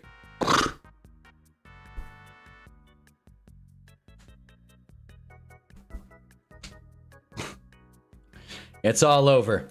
I don't know how Tree does content for like every major sport. Like, how can you seriously follow more than 1 or 2? I don't get it. But we're going to take a swing this offseason.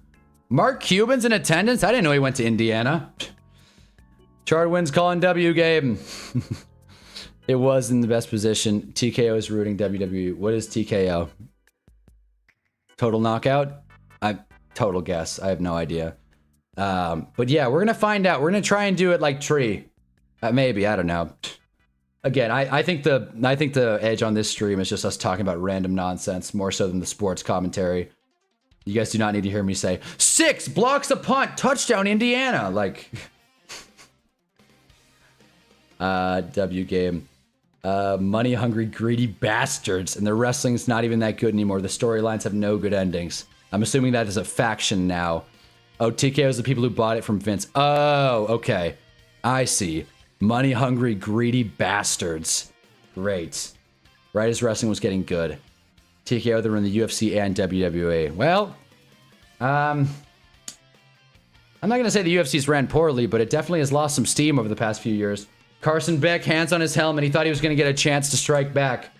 Again, it was due, man. Like, again, it's weird saying a blocked punt was due. But Miami has, geez. How many yards does Miami have? I mean, outside of one play, which I guess anyone can do that. But outside of one play, a 57-yard touchdown, Miami's got 90 yards. Little less than that. You take away the big play, they have less than 100 yards. Something like 80, 84, 85. I'm trying to do the math in my head right now, whatever 141 minus 57 is, but yeah. Eventually the what's the word? The floodgates are going to open. They're 0-8 on third down. Can't expect to win a game like that. Can't expect to win a game when you turn the ball over 5 times, Josh Allen. Just saying. That's why CFB is amazing. That is true. I think it's still in a good spot. The matches didn't even really good, actually. The women had their own main event and put on some great matches last year. I'm glad the wrestling's quality, at least. Beck finds Fletcher for a big 8-yard gain on first down. We're going to get 2nd and 2. Favorite play in football, 2nd and short. Miami's running with tempo now that they're down 10. Good thing, honestly. Get the defense on their heels. It's about time someone adjusts. Hey, Miami, throwing the ball's working for them. Maybe they should stick to that, even though the run, I guess, is their only scoring play. Beck hands it off to Fletcher. Breaks to the outside, gets a little bit more. Okay. Gets about 9. And first down, Miami.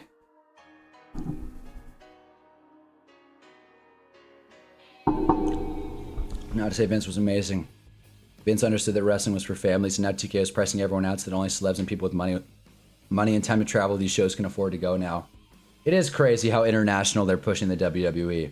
Like, obviously Riyadh is like not the most ethical of locations, but moving like serious pay-per-view events international is just a slippery slope. Nice pass by Carson Beck, an even bigger hit from the safety. Nice play, 5. All right. There it is. Well, his dad's happy for him. That's nice. I think. I'm assuming that's his dad. I don't know why they would show a guy with an Indiana dad shirt if that wasn't his dad. Pons? It's a cool last name. Pons. Well, the pond is deep. Saw a video once explaining why 2nd and 1 is better to have than 1st and 10. Oh yeah, all the way. You have so much more flexibility. It's the perfect setup for play action. 2nd and 10 for Miami. They run it. Now we're going to get 3rd and long. And let's see if Miami can get their first 3rd down of the day. Bloodline carried over the last couple of years. Cody becoming champion made the WWE title seem boring. I thought Cody was awesome.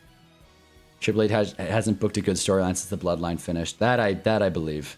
Triple H catches a lot of heat within WWE circles, and I understand why. Pons is awesome. Okay. Mark Fletcher's a middle-class man's Derrick Henry, and I mean that in the best possible way. Okay. That's good, I guess. I mean, yeah, Derrick Henry, one of the best prospects ever. That's good. I'm not taking that as a slight. Not a poor man's, a middle man's class. Carson Beck, rolling to his right. Only Carson Beck would look behind him while he's rolling to his right. Steps into it. He finds his man, 7, who's getting loose. Either his jersey or his pants or his towel. Something got ripped. He's got a tail, but a first down as well. Hospital ball by Beck. Yeah, no doubt. Nice pass, though. Oh, he had Tony for a touchdown, but the pressure got through. He still made a nice ball, though. RB got wrecked. The ref got in the way once again. I hate that college football has like a ref just in the middle of the field. I think that's so garbage. Another college complaint. That's 5. We're going to see if the over-under pays. Mark Fletcher 6'2", 220. Damn. First down pass. Nice pancake. Was it blown dead?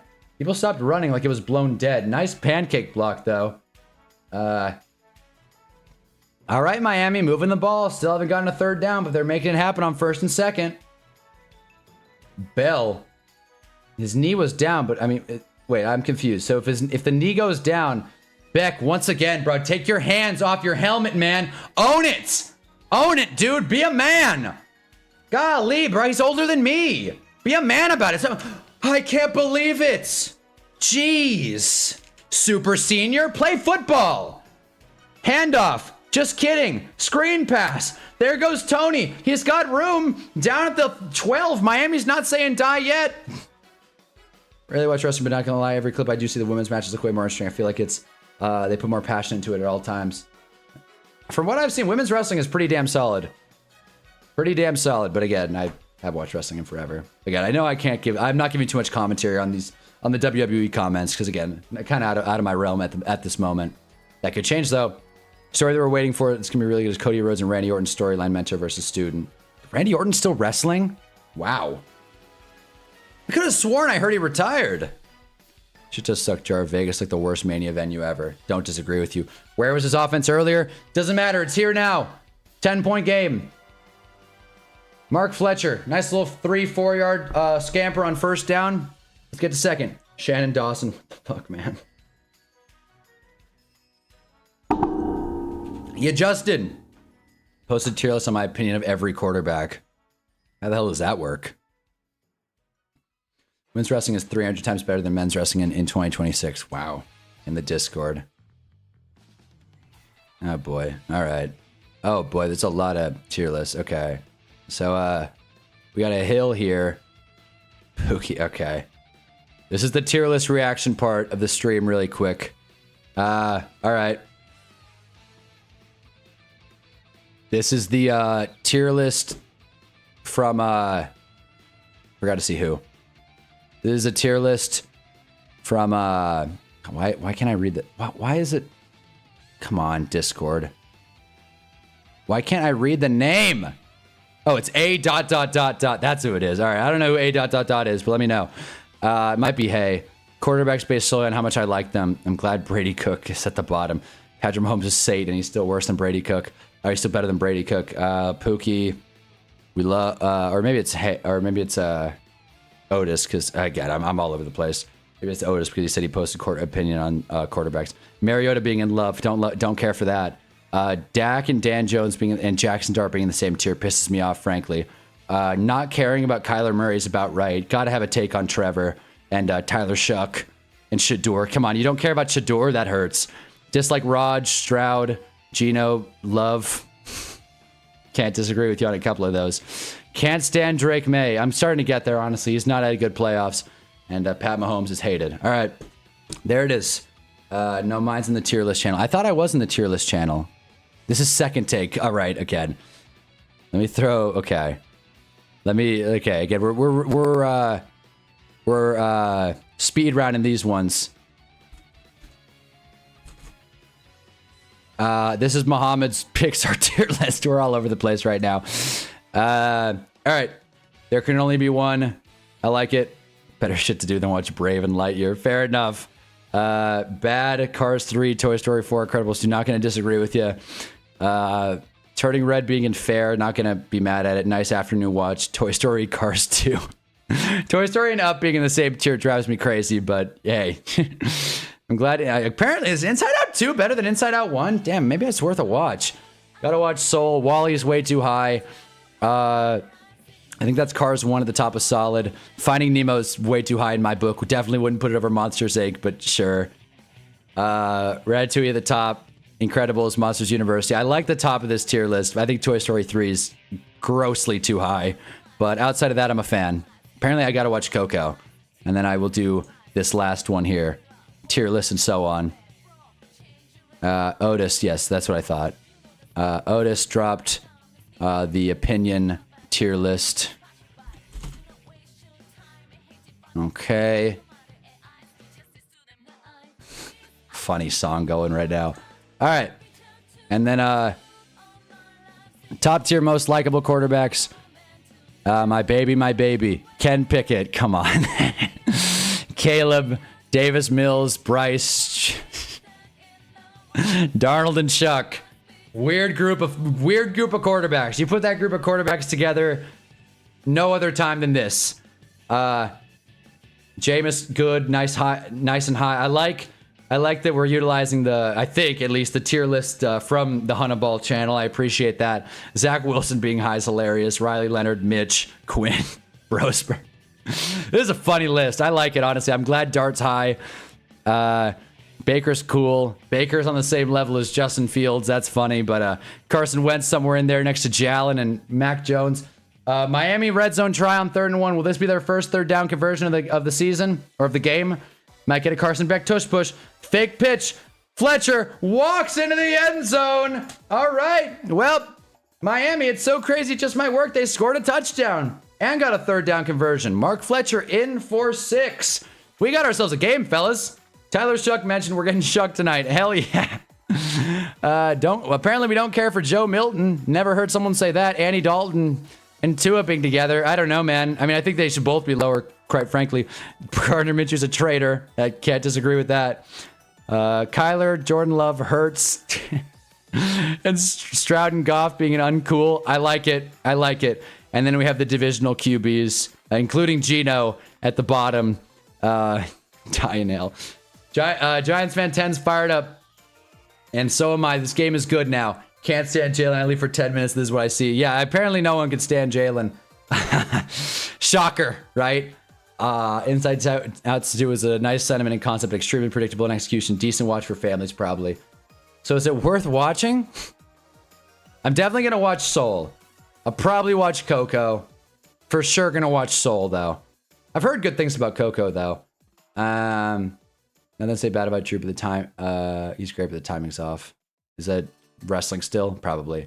It's gonna be a hell of a game in the 4th. Not mad at it. Miami's O-line is finally wearing on Indiana's D-line. Yeah, Miami's O-line is stout. These are some big fellas. It's not Hafunga, but it's Fuaga, right? No.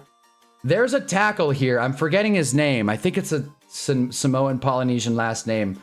There's I think a Miami tackle here that I've seen mocked to the Giants before. Blanking on the fellow's name, though. Damn it. I think my guesses sound super racist now.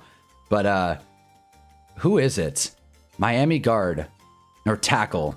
I'm sure someone knows. But yeah. We're still in this game. We have to get some more subs. Ruben Bain, Mesidor, and Moten. I beg you, football gods, save me. Well, Miami might cover. That's good, at least. Well, these are the tier lists. I think I'm all caught up, right? Yep. Well, another one. What is this? Oh, rated NFL logos also. All right. Fair enough. Boy, we got alt logos in here as well. All right. Let's grab this one. I like this idea. And here we go. And this is dots rating of logos. Boy, long list. All right. Is there no... What's the point of the racism? All right. Oh, I'm assuming that's red. Wait. Is there no tier list? Oh, I see. They just got this from online. So apparently AWW or does not anti-Redskins logo. All right. There it is. Wow. They got 4 Giants logos on here, and the Giants text is too low in my book. Seahawks throwback is also too low in my book. I'm not gonna lie, I disagree with a lot of this. Way too many modern logos up top. Way too many. Bills logo being the best logo. Thumbs down for me. Lions logos are too high. St. Louis Rams is classic, but don't know about S tier. Chargers logo stinks. I don't know. I'm disagreeing with a lot of this, honestly. A lot of this, man. Wow. I might flip this tier list upside down, honestly, except I agree with the helmets more or less usually being at the bottom. Eagles throwback. I don't care for the birds, but their logo's at least cool. Big run by 8. Getting room about 16 yards there. And, yeah. I didn't know the Lions had that many alts. But, yeah, I'm disagreeing with a lot of this. And probably my least favorite of the Giants logos is the highest one up here. Ah, man.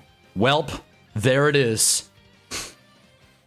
Both Jets logos too low. And the Houston Oilers in C tier? No, man. No, man. Don't. Nope. Honest halftime hinge update. There it is. Nope. Houston Oilers bummed me out there. Nice play by 24. DB for Miami. 2nd and 10 coming up. Who likes the modern Giants logo over the classic? I like the Chargers logo. Not with you. I think you can make an argument it's fine, but I don't really care for it personally. Oilers got the best logo. All right, there we go. Back at it. Francisco Muago. He goes by Francis. That's a Francisco if you're playing in South Florida. I see. Francisco. It's the outline. I don't like it. Well, now I'm glad I know. Now I'm glad I know Chard Wind is the one making these lists. Now I can stop saying a ... Oh boy, three's loose. First down, almost 20 yards for Miami. Indiana moving the sticks against Miami. Hoosiers first down. Now this game's a high-scoring affair all of a sudden. This is the college football I was advertised. All right, should I take a point off me complaining about college football? I like this game now. That was the worst tier list of all time. Hey man, everyone's entitled to an opinion, but yeah, I'm not with it, to be quite frank. Oh boy. Heard me of the worst opinions ever, speaking as someone who's always right and never wrong. Yes, the Raiders are going to be great this year. Free 3. There it is. Addison mentioned. Mendoza. The dozer. Not quite sacked because he got a yard, but definitely a good play from the Miami D-line. Who got that tackle there? Was that Bain again? Gosh, Bain looks like a beast tonight. I think it's safe to say, Jarv, his draft stock has definitely gone up. I know he kind of dipped down a little bit this season because I was hearing number one pick talks out of him, and now it's the shot he might go outside of the top 5. But I mean, he got the pressure there. Mendoza kind of stepped up, but if the D-line collapsed a little bit better, that would have been a free sack for Bain. I'm going to watch Bain specifically on this 2nd and 9. Wow, it's a read option to the other side, so I guess that was pointless. I mean, he read it, I guess. We are 12 minutes left in the 4th quarter. If you have not dropped a like yet, come on. Turns into a football, helps the channel, and, I appreciate it. Should we watch more Barnyard? That's probably my favorite moment of this stream. It's so funny.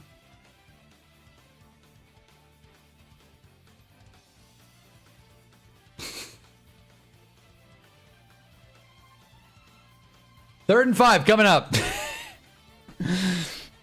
11:30. Mendoza going long. Nice pass. Receiver didn't turn around. And Miami catches a break. That was a beauty from Mendoza. I'm not going to lie. And this, I know clearly Miami's defense is what got them here, by the way. I can see that now. It definitely wasn't the Carson Beck offense. I'm very impressed by Miami's defense.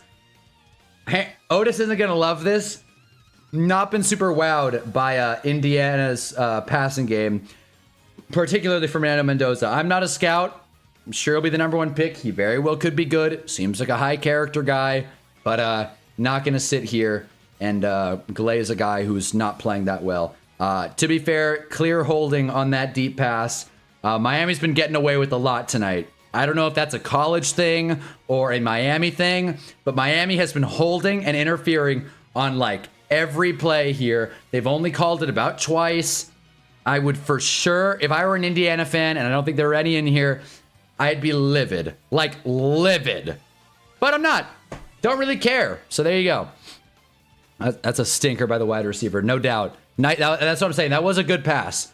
But inopportune time for me to say that I don't think Mendoza's looked great. The only reason he's slipping on boards because short arms, but I don't know, seems like a slam dunk to me. He has to go to the right DCs. Clearly got the athleticism. I mean, he's got a crazy burst. And, that's huge. Him and Abdul Carter. And Kayvon Thibodeau, Dexter Lawrence, and am I getting everyone? DA, Brian Burns. I said him, right? Yeah, I think I got everyone now. The whole gang's there. Just keep drafting pass rushers, Giants. We got to build the greatest pass rush in NFL history. Don't care what it takes. Miami's D-line got them there. Secondary's been banged up all playoff long. Indiana's been getting away with holds too. All right. I haven't seen as many of them, but I'll take your word at face value there. Great. Papa John's ad got me acting up. All right, guys. Well, I can't believe I'm saying this, but I actually want to talk about this game. 17-14, about to be Miami football, unless Indy goes for it. I think it's 4th and 3? 4th and 3? I like how the can makes a little echo effect there. Another ad for extra yard teachers. Might be a money laundering scheme. Very pragmatic when it comes to charities. I know I was talking up the check from earlier. I didn't know they were also going to get ads. Anytime a charity is getting ads on a national broadcast, it's kind of a little...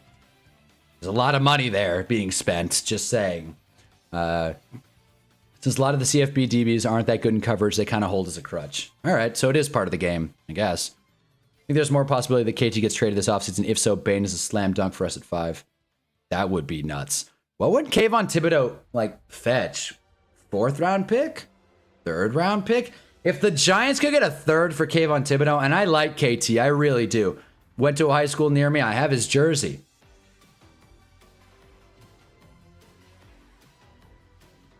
He hasn't been great. We know that. And I think a 3 is really wishful thinking. Especially with a contract coming up. Maybe a 4 or a 5. Anything lower than that, we may as well keep him. But we picked up the 5th-year option, so we're getting 1 more year. I thought I was crazy when I was saying Bane at 5 would be fire. Well, then maybe. I guess maybe his stock has risen. Maybe he'll go top 3, which sucks, but, you know, whatever. I think KT can get us a 3rd. That would be a slam dunk. If we can get KT for a 3rd, I'll take it. A 4 I don't feel is great. A 5 probably can't happen. But a 3rd I would take. Because that's better than the comp pick we'd get for him, I think. Silver lining is, if Mendoza's bad tonight, maybe the Raiders are stupid and don't take him 1. Yeah, they take Ty Simpson. Mendoza airing it out, and nice catch! Clear push off, but again, they let him play in college, apparently. First down, Mendoza gives a fist pump into a thumbs up. Don't see that too often. Mendoza's got some hairy-ass arms, I'll say that. Did he haul it in? Clearly did. Nice, secure catch. Got 1 foot down because this is college. But nice play nonetheless. More like 2, honestly. 2 feet and an ass cheek. There you go. I'd try and get a 3rd and a 5th low, but I agree. If nothing more than that, we just keep him. That 3rd and a 5th would be... that goes from a slam dunk to a home run. Bane, Abdul, Dex, and Burns with the Compton DC would cause havoc. Yeah. It wrecked the league. Healthy Jackson Dart, Malik Neighbors, Kim Scattaboo. Whoo! We're not talking about winning the division there. We're talking about winning the whole damn Super Bowl. I'm getting too excited.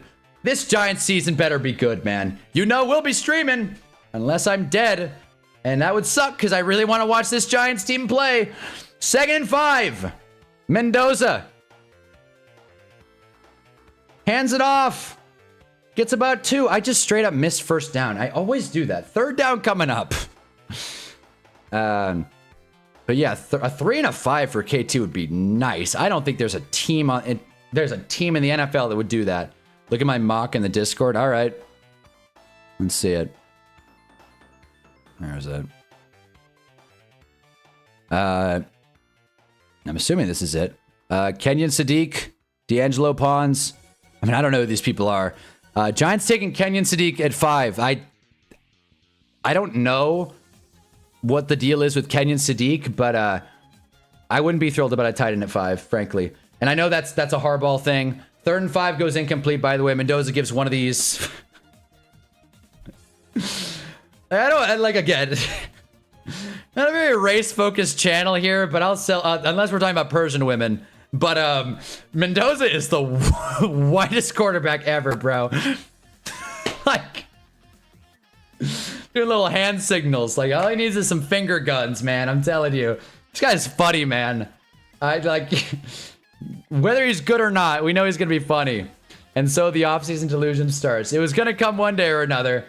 Again, the Giants, the one thing about the Giants being the first team eliminated is we can really figure out the offseason. But he's Cuban. Is he? Is he Cuban? What? Cubano? Well, that's wild. I didn't know that.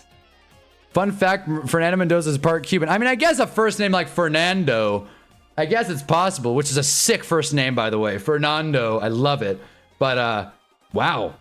Cubano, I guess. All right. Well, looks like Indy's going to settle for 3 here and make it a 10-point game. On the one hand, Miami's offense has looked better in the second half. Second half team. But, nah, maybe not. Mendoza's still looking at the field. I don't like this at all. You kick, man. You kick and go up 10. For sure. Mendoza's Cuban. Come on, man. Look at the last name. I guess. My bad. I saw the whitest man ever, and I forgot that his name was Fernando Mendoza. My bad. They for sure should kick this. I hate this call. I hate this call. I really do. I absolutely hate this call. We'll see if they get it. Like, if I'm a Miami fan, I'm fired up right now. They're 1 for 1 on 4th down. I hate this. Don't do it, Indy. Don't snap it. No. They do. Fernando, QB draw, and he gets it. Wow. The Heisman winner scores. Whoa. What a play. Oh, man. Indiana breathes a sigh of relief. I don't want to say that's the dagger, but oh, wow. What a play. And you know what? I think I misread the score. I think I was misreading the score because what, it was 17-14 before that. You know what? That makes it a little bit better to go for it. I thought they were up 7. I just didn't do the math right in my head. I thought you go up 10, you go up 2 scores. Going up 6 is not the same as going up 10. I get why they did it. Now they're actually up 10. What a play. A heartbreaker for Miami. Chard wins W game. Yeah, that looks... Is Mendoza crying? He took a shot there, but he still made the play. Stepped up in the pocket, juked right, and then ran right through the tackle, spin move, and then crossed the plane, took a tough back shot. That's why you wear a back plate. He's going to be feeling that in the sciatica tomorrow, but he might be with the national championship trophy, so it won't matter. Jesus Christ, dude. That's actually game. I'm sorry. That was a wild play. Hopping in for the first time tonight. What kind of shenanigans are happening in the CFB today? Here's what I have written down, and please, someone let me know if I forgot something. Straws, Ice Age character looks like Carson Beck, the sloth specifically, and Ice Age sucks. Back at the Barnyard is a timeless classic. Pixar tier list and a blocked punt. Mendoza took a what? A shot to the back. A back shot, if you will. Oh, man. And you didn't like... I didn't like the call. I didn't like the call. I'll own that. I didn't think Fernando Mendoza was going to become... Wait for it. Josh Allen. But he did. That was sick. That was a sick play. Took a tough back shot. It's crazy work. Did. Sid the Sloth equals Carson Beck. Tibby Beck. Is that his middle name? Tim? Timothy? Timmy?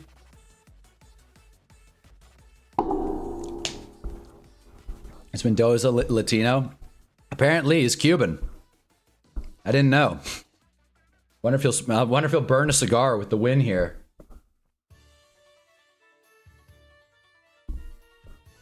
Wait. Hold the fort. Hold on. This is important. I gotta really figure this out. I just saw the Affleck ad and completely stopped in my tracks. Yep, that's her. All right, well, one of the reporters, quote unquote, in the Affleck ad is in suits. I don't think anyone cares, but I just wanted to... had to figure that out. I don't know if you guys are like this, but something in my head. When I see an actor that I recognize, I need to remember where I know them from. Need to. And if I don't, it kills me inside. So I'm glad I connected the dots there. Mendoza Def can run. Yeah, apparently. I'm sure he, like, I've heard that he's decently mobile. I heard. Yeah, my NFL sources are telling me he's decently mobile. I took a guess. I've seen him run once or twice, but I wasn't certain about it. I feel like you always have to run in college, and that is the future of the game. You cannot be a statue back there. CJ Stroud, who else? Jared Goff, Kirk, but Kirk was putting it on this year. Who else are statue quarterbacks that are clearly being held back by their lack of mobility? Yeah, that's the lion's share of them. Matt Stafford's a maybe. I mean, I have him at best quarterback right now, but he's an outlier. I mean, apparently, according to our talk yesterday, he's the greatest quarterback ever. Was it Gabriel Mock? I'm watching Suits right now. It was not Gabriel Mock. It was a very, very minor character. Gabriel Mock's a beast, by the way. But no, it was... I don't remember what her name was in the show. Again, very minor character. She showed up for like 10 minutes. Character has a scene with... I'm just going to pull it up. That's it. Hold on. It's Lewis's associate, but he didn't really hire them. It's not Katrina. Lewis lit associate. I'm going to pull this up. This is worth. Because if there's a flag down, Cristobal's upset. Where is it? This is her. This is her. Let me pull this up. Not going to play the sound. Not even going to play the clip. Right here. Right here. Bingo. She was in the Affleck ad, I think. I'm pretty sure. Looked like her. I'm pretty... I think I got this one. Right there. Lewis Litt finds the perfect associate. Spoiler, he ends up having to fire her, but I'm not going to get into the why. There it is. He's got the name Timmy Beck because he looks like the guy from South Park. Oh. It's brutal. It's brutal. It's actually Latinx.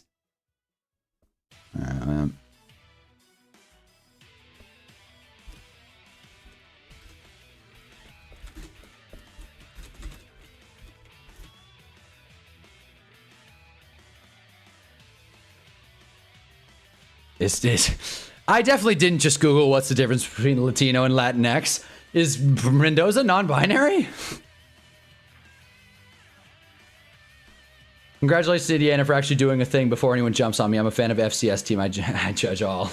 Yeah, me too. And I judge no one more than Carson Beck, who throws out the back foot to Malachi Toney, who could have really got something there. Nice tackle by the DB. Second and short for Miami. Game's not over yet, but boy, Miami has to score here, obviously. Carson Beck's kind of a statue. Carson Beck's kind of a nothing, honestly. Carson Beck sucks. Hand off to Fletcher. First down. And I think it's funny. I've said Carson Beck sucks like considerably, and Giants fan 10 has yet to call me on it. So I'm pretty sure he agrees. As the Miami fan of this chat, Succession's better than Suits. Not going to disagree with you, but Suits is like it's a soap opera. It's a lawyer soap. Kurt Signetti looking straight into the camera. That was scary. Oh my lord. But yeah, I'm not going to disagree with that from what I've heard. Haven't seen Succession. Probably will check it out. Yeah. I know exactly what scene, the exact wording of that scene. Suits is a great watch for anyone who hasn't seen it. All right. Yeah. Hell yeah. Suits is awesome. But Succession's probably a bit more critical. Beck almost gets it to him. Looking for a flag. Doesn't get one. They do let him play in college. I have noticed that a lot today. Not a perfect pass, but, you know, it was a pass that got there. You know what? This is going to sound completely way off my handle, but I'm going to say it anyways. Another clearly missed holding. Whatever. Carson Beck is an ugly dude. I know. I will own that. What I will say about Carson Beck, the one thing I'll give him, and I don't even know if this is a good or bad thing. Him and Sydney Sweeney got similar eyes. Like the same eyes. And I'm a stand on that. These same eyes, him and Sydney Sweeney, who's like America's sweetheart. Well, was, and then, you know, a couple things came out. But deep ball, Carson Beck. Did he catch it? Incomplete. Not quite. But yeah, that's my take. He might be an ugly dude, but he's got Sydney Sweeney's eyes. They're just, you know, on the sides of his head.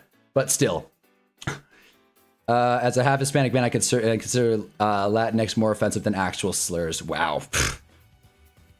Funny enough, I'm also a half Latin man. Again, it doesn't seem like it, but I am. So I'm glad I now know the difference between Latino and Latinx, and I guess Latina as well. Latinx is a thing people came up with in the 2010s to be more inclusive, but then actual Spanish people are like, this sucks. There it is. Yes, it's that, Hunna. My man Signetti looks like he wants to storm Normandy. Yeah, he's pissed. And they're up 10. Is that a false start, Miami? That's a killer. Yeah. I'm curious to see if anyone responds to the Sweeney thing.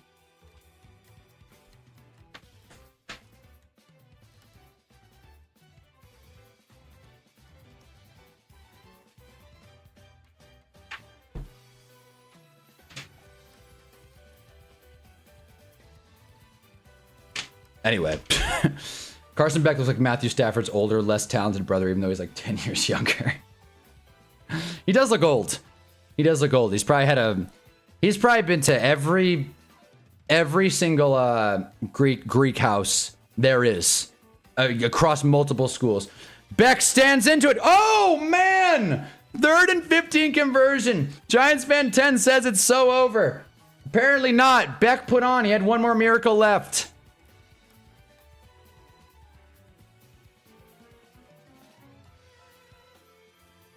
All right. Beck catches the defense on his heels. We're playing with tempo. Finds Tony, who's got some room. Malachi Tony down at the 20-ish yard line. I've been listening to I Need a Hero while thinking about glorious Fernando Mendoza. Get fired up, Otis.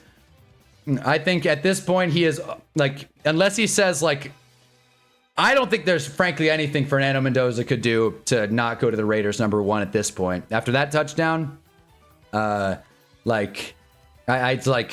don't know, man. I really think he could Laramie Tunsil gas mask it and still get the #1 pick. To be fair, though, I think a lot of players could, and it wouldn't affect their draft stock. I thought that was such an unnecessary thing. Carson Beck looking into it. What a dumb, what was that, man?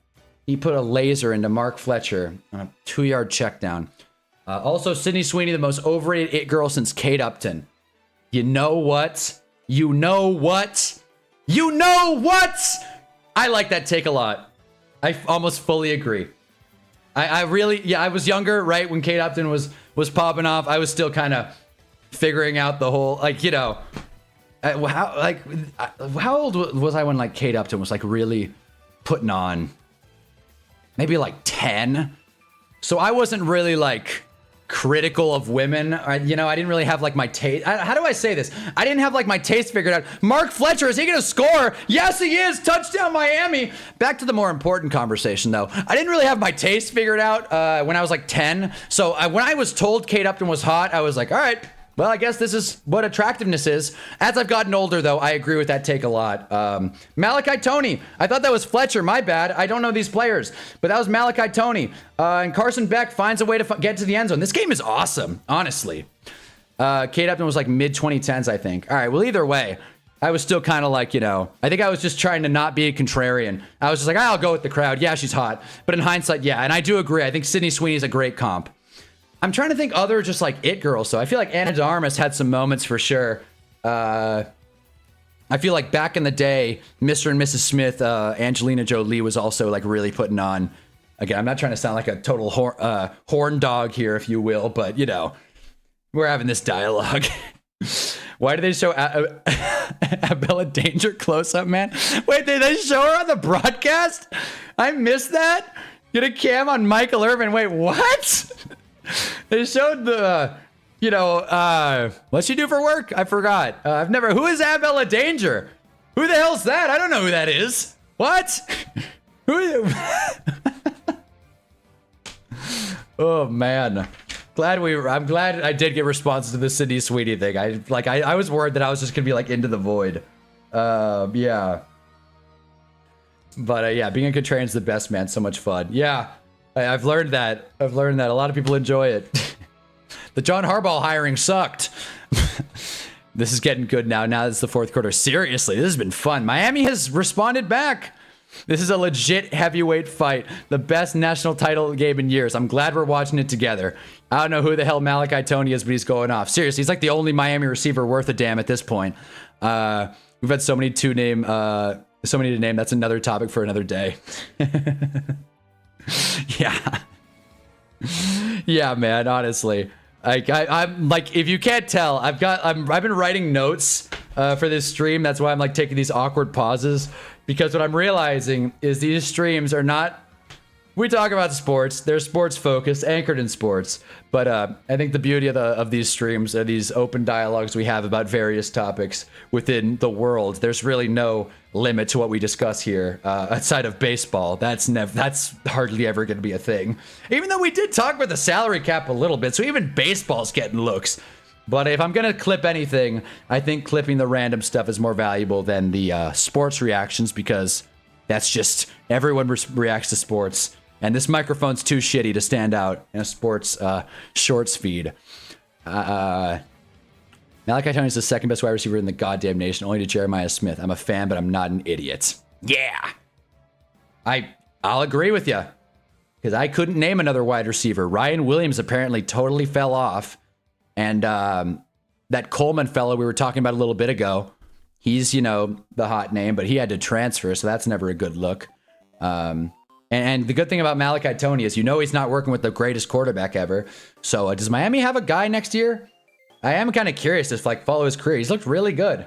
Maybe this watching college thing is fun. Maybe we'll stream on Saturdays next year too.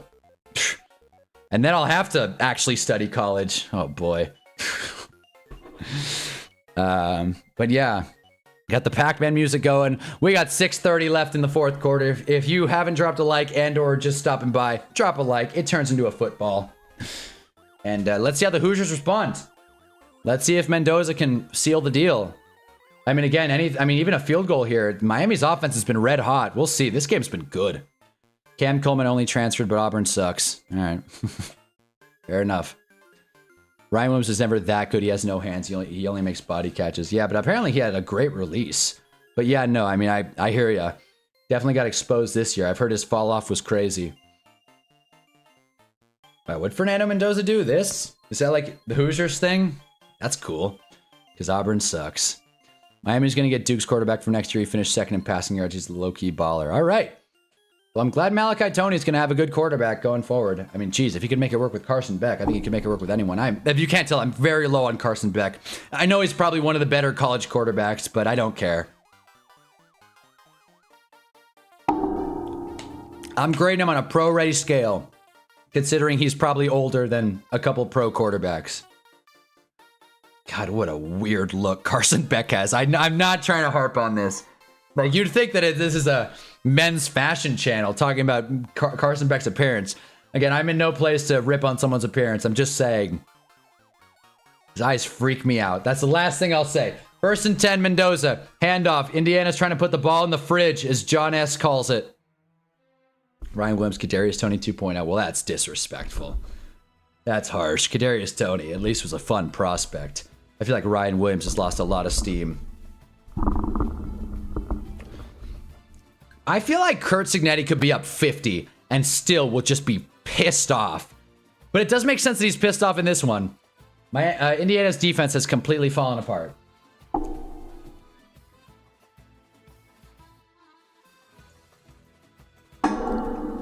That's one soda down. Ryan Williams leads all of college football in drops. He's wide receiver 3 now.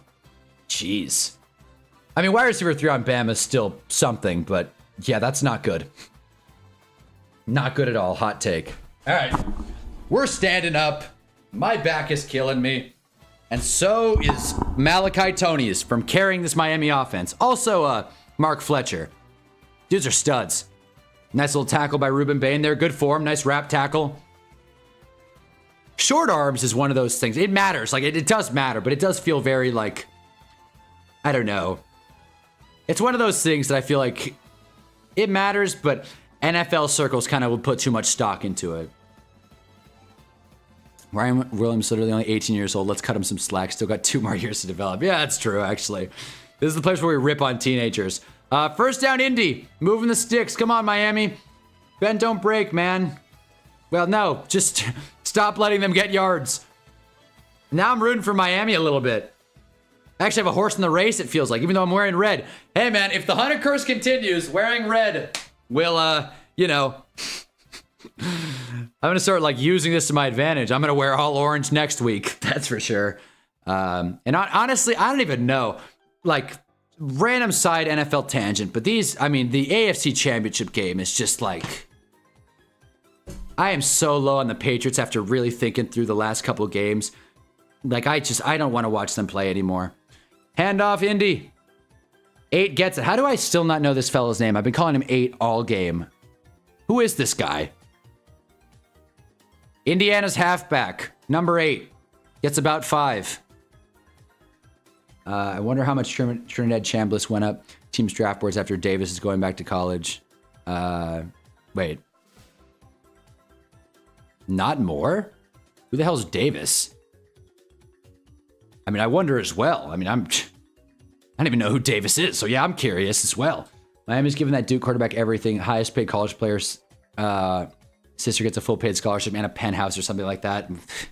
College football is in such a terrible place. TFL. I think that's our other guy, right? Nope, that's Basanth. His card was good in CFB. I remember that. That's one. That's one. His card was sick in CFB. That is the only one I've recognized. Basanth. I'm yet to be ripped on by y'all. There you go, James. James, you suck. Sure, arms is the equivalent of small hands for a quarterback. Once they harp on it, it can be, it can be an overlooked thing. Yeah, but it is funny making fun of Kenny Pickett. I bet the Pats Broncos is one of the lowest rated AFC Championship games in a while. Yeah, for sure. They should just put it at 10. Mendoza, nice pass. That was a laser. Wow, man, I'll tell you. Low on Mendoza through 3 quarters, but he's putting it on in this one. That was a heat seeker. Nice ball, right where it had to be. Jeez. Nice little body catch by 80 there, but still. What a play. Who's that, Decker? Becker. Oh, man, imagine Eric Decker. Somehow Eric Decker has returned. What a sick player he was. I miss Eric Decker. It hurts to admit, but I do. There goes one around the edge. First down, Indy. Now I'm completely sidetracked. Just a fun player. I'll tell you, I hate the Broncos today, but the 2011 Denver Broncos, you got DT, Eric Decker. No, scratch that. The 2012 Denver Broncos. I was talking about the Tebow year. Eric Decker, DT, Wes Welker. Emmanuel Sanders showed up eventually. I don't know if he was part of that crew. Julius Thomas. What a squad. What a squad.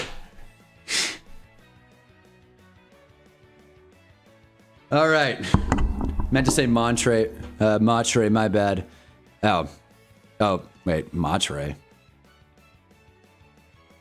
All right, I'm lost. Davis is Dante, dumb autocorrect, something like that. All right, fair enough. All right, okay, yeah, Montre is probably more. That makes sense. Yeah, I hate typing too. More. All right, yeah, fair enough. We'll see where Chambliss goes. Hopefully he goes 2 overall. Come on, Jets, do it. Take Chambliss. I can genuinely think it's over this time. We can't get a stop. 2 minutes to go. We're at the 2-minute timeout. Well, listen, force a field goal here. We might get OT. At this point, if we can get OT, I'm kind of rooting for it. Look at us enjoying watching college football. I don't think I'll ever get there with baseball, but having fun right now. Kneeling down. I just had a whole nostalgia flashback with Eric Decker, but now I'm back. Now we're back. There's the Terry Crews Rams ad. This ad in particular is what sparked my whole Super Bowl ad rant a few days ago, by the way. If anyone was wondering.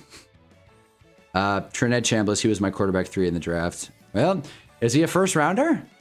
Do we think? Steelers? Maybe? Would you like us more or less if we won the Super Bowl? Like the comeback game was at least to the Super Bowl winner. Wait, Chardwin, are we talking about Denver? What? I'm sorry. I normally can follow people's favorite teams. I'm assuming it's not Seattle. Is it the Rams? Again, Chardwin, remind me where your team is. Like the comeback game was at least to the Super Bowl winner. Rams Patriots is going to be an interesting Super Bowl. I don't trust Sam Darnold in the playoffs. Wow.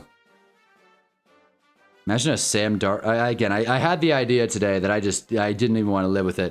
A Sam Darnold, Jarrett Stidham Super Bowl is just not. That can't happen. It can't happen. I'm not saying it's going to. It cannot happen. It can't happen. Just can't. Chambliss is second round projected as Steelers QB3 of the draft under Mendoza and Simpson. Wow, okay, so still QB3. So Simpson. Wow, Simpson actually gonna go in the first round? Jeez, Broncos, I mean. Thank you. Okay. Listen, I've kind of grown to, now that Bo Nix got hurt, it's kind of tough to hate on the Broncos. Come back against the Giants and made you hate the Broncos. Now we're caught up, yes. Listen, Chardwood, you're definitely my favorite Broncos fan, because usually they come in here to troll which again is kind of funny, honestly. But look, game is game. I found a way to root for Chicago after they beat the Giants in a comeback win. It very well can happen. Who knows? Maybe Jarrett Stidham is awesome. Who the hell knows? I'll tell you, man, it's tough because like I just don't like. I don't know how this has happened. I was a big Drake May guy. Like, you know, but now I'm at a point where I just don't want to watch this Patriots team anymore. They've put out 2 of the worst games of these playoffs. Like, I think, I honestly think Texans Steelers is more of a fun watch than Texans Patriots, outside of that one Butte catch, which was sick. And then Patriots Chargers, I think was actually my worst, like, least favorite playoff game. Not even close. I hate watching this Patriots team. And it used to be I hate watching Denver. But to be honest, if Denver beats them, it's like, well, then they're the better team. And you know what? Being a better team than the Patriots doesn't really seem like much of an achievement. What I will say about college, completely random, because I just noticed a player kind of roll up on the ground, but he got up and was fine. No injuries today, at least not that I've seen. I don't know if that's, I mean, it's probably because these players are younger, and I say younger relatively considering Indiana's squad. But, yeah, I don't know if it's just because people are younger or maybe slower pace of the game, but there have been no injuries. And considering we saw many yesterday, including Eric Stover's knee explode, yeah, kind of a weird watch for an NFL viewer. Also, in case you missed it, uploaded on the Discord, Zach Charbonnet, torn ACL out for the season. Probably going to miss a ton of time next year. That sucks. We saw it happen in real time. Heartbreaker. Simpson projected Jets' second first-round pick, Colts pick. Jeez. I hope he keeps climbing draft boards, but I don't foresee it. Like, I don't foresee it happening, but boy, that would be sweet. Seahawks fans so annoying. I hate their fan base. You know, I used to think that back in the Sherm days, but now I'm kind of back with it. Seattle's had some struggles past few seasons. Drake May going to the Pats is going to make me hate him so much. Yeah, maybe. Just hasn't looked good. Straight up. Carson Beck, for the 4th time this game, goes like this. Be a man, Carson. Root the team on. Come on, be a leader. Seahawks posted Yumasumi fan art, and now I don't like them. Yumasumi is for the Broncos. Sure. 2nd and 1, Indy. Is that a false start? Oh, man. Brutal for Indiana. Cignetti's pissed. Bad false start there. Denver, in my respect, I still think they can win it all. I'm kind of with you there, Jarv. My most hated team. And now, kind of flipped on them a little bit. Again, if the better team wins, the better team wins. 2nd and 6 coming up. Jets should have Fields stay and build around him and not draft another quarterback, especially one that their offense fall off a cliff in the second. One that had their offense fall off a cliff in the second half of the season. I mean, if the Jets don't draft a quarterback, so be it. But building around Justin Fields, no thanks. No thanks. Zach Charbonnet is hurt. Yes, he is. Torn ACL. Heartbreaker. I'm reading my book right now, but I'll interject in here and reiterate my point. These AFC teams feel lame to me. Oh, wait. I got to talk about the play. 2nd and 6 goes nowhere. 1-yard play. 3rd and 5 incoming. If Miami can stop them here, Indy might go for it, but Miami's got life. Carson Beck is seeing ghosts, man. Oh lordy.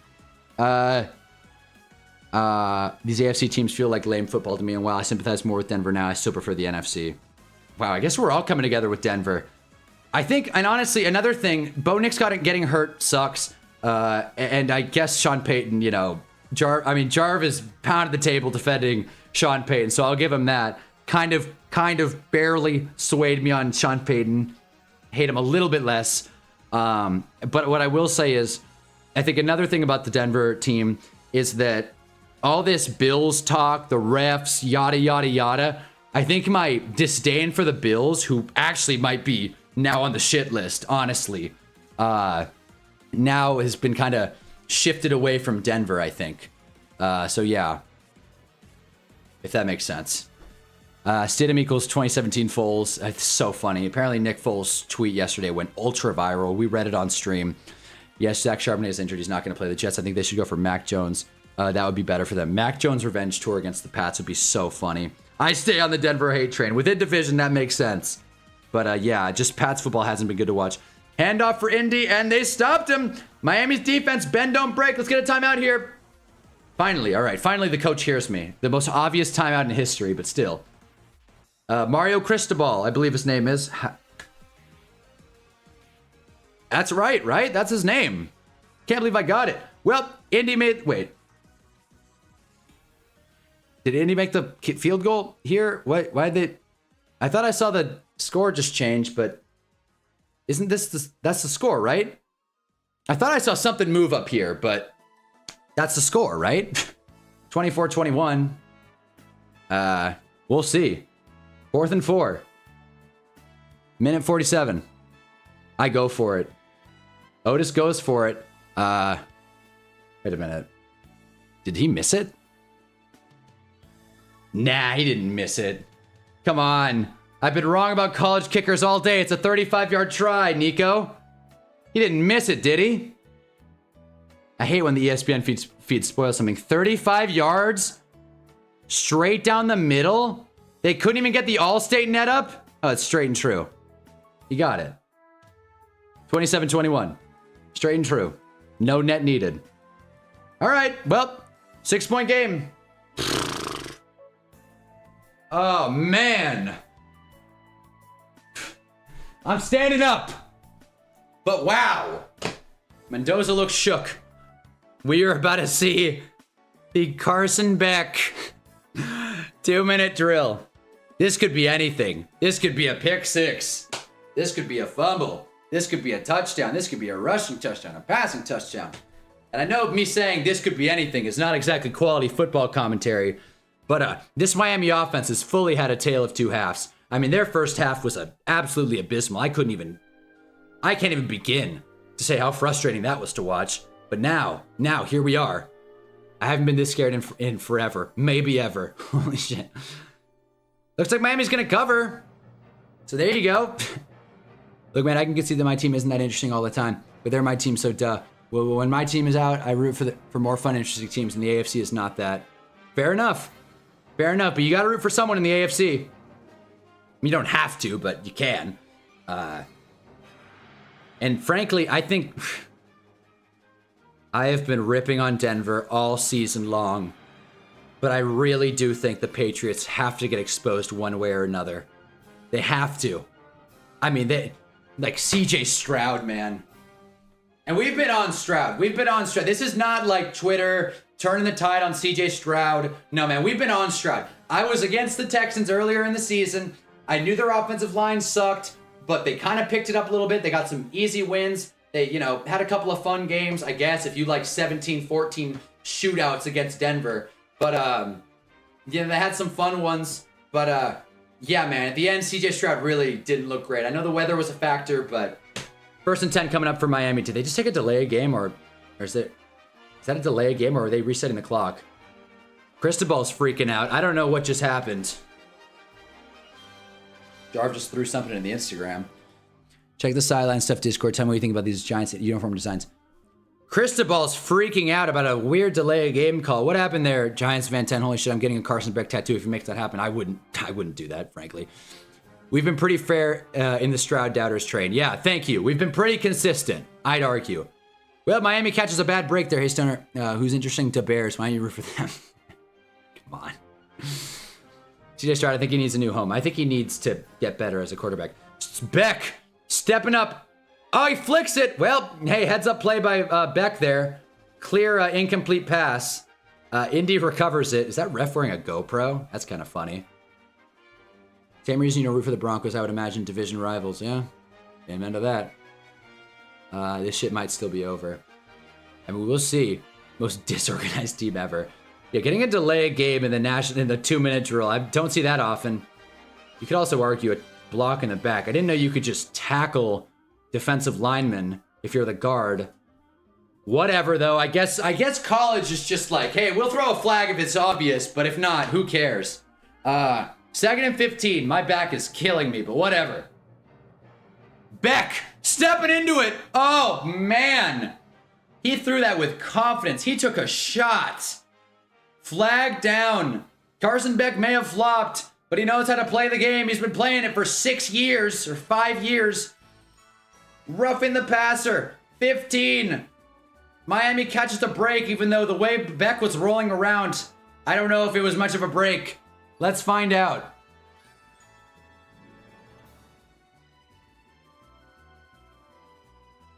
I mean, yeah. Remember when roughing the passers in the NFL were just, you know, more so obvious plays like that, and now it's you can't stuff the quarterback or use your full weight or touch his helmet. In the NFL's defense, roughing the passer did get better throughout the year. I will say that. We don't understand flags. 1st and 10 Miami. Beck checks it down to the halfback, who gets a first down. Miami, stop that clock. Let the ref set the ball. Miami's got time. I clearly can't root for them, but they've earned my respect to some extent, but also so no. There you go. All right. I don't know why everyone's hating on CJ Stroud. He's good. Baker Mayfield was an MVP talks and he throws a lot of interceptions. I mean, I'll respond to that in a second. Beck, nice pass to Tony. I may have preferred a drop there, but they are moving the ball, I guess. Wait, CJ Stroud put himself in the top 5 quarterbacks in the offseason was so cringe. CJ Stroud does a lot of cringe on podcasts. I'll say that. He commits cringe. But Baker Mayfield and CJ Stroud are completely different players. Carson Beck, out pass, get out of bounds, please! He doesn't, but the clock still stops. Oh boy, I really want to engage in this CJ Stroud talk, but you know, whatever, we got it. This is the Hunnaball stream, damn it. We can talk about 2 things at once. Listen, I think CJ Stroud and Baker Mayfield are completely different. I would not defend, I would not put them together. Indy calls a timeout. Nice, they wanted to give us some time for the Stroud talk. Yeah. What I think is, I think Baker Mayfield, he's he's good for some turnovers, but he's also a playmaker. CJ Stroud's not a playmaker, you know?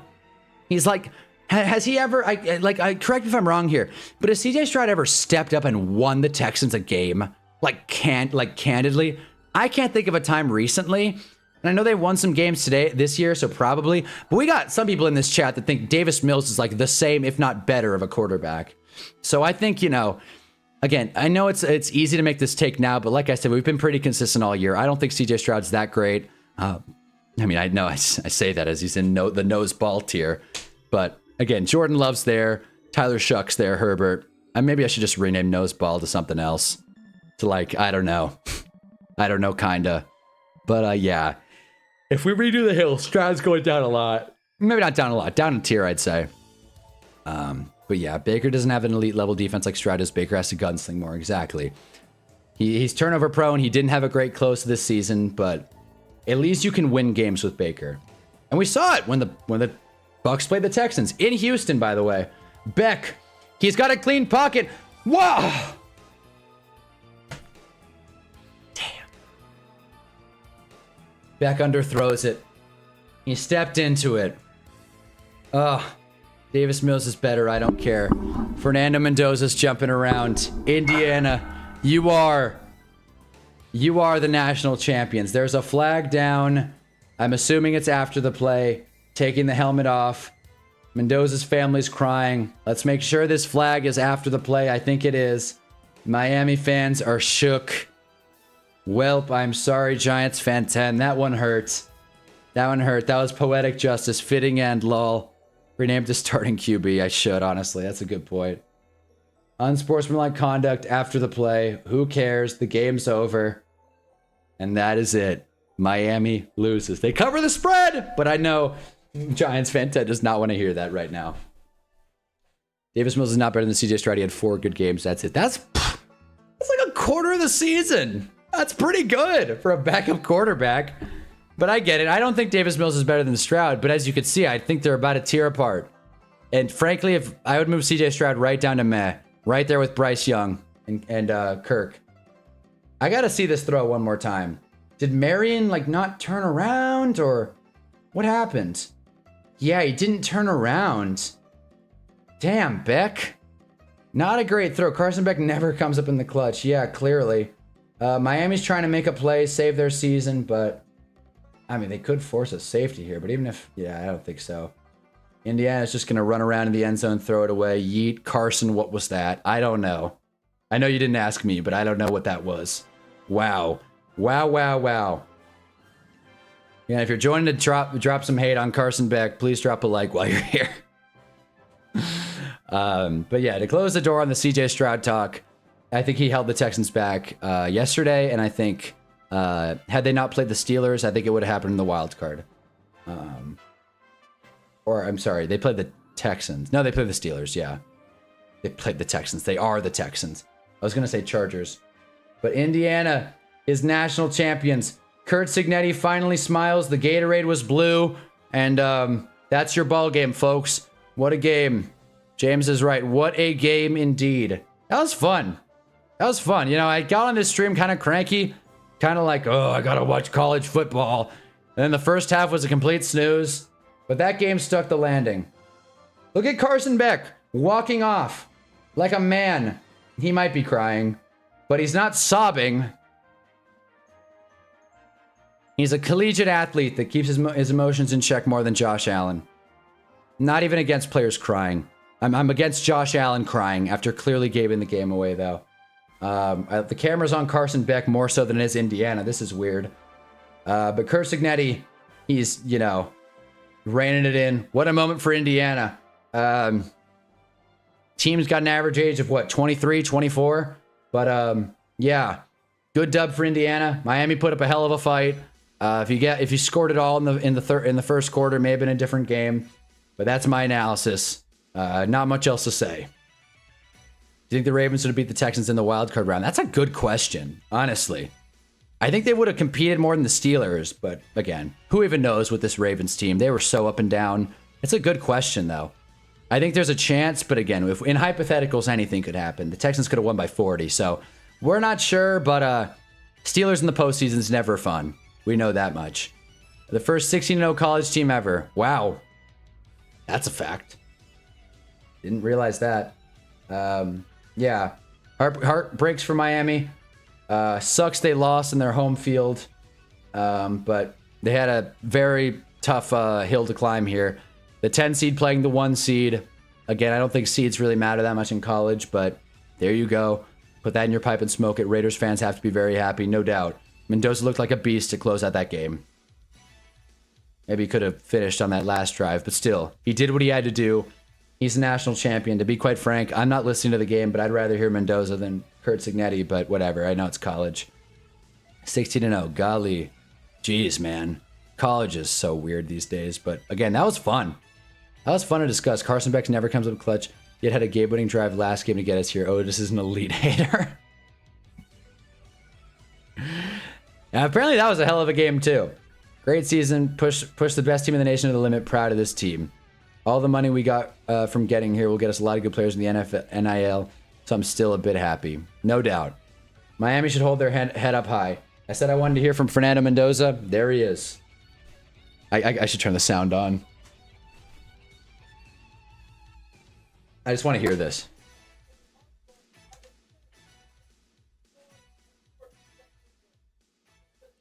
I want to hear him like yell. God, my hair looks crazy.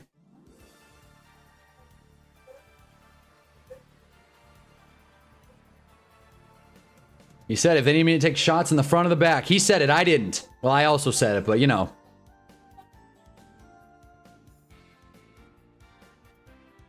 Oh, come on. Oh, come on. They're talking about Fernando Mendoza's arm. He's got a couple of bruises. You should see me after a spirited game of flag football.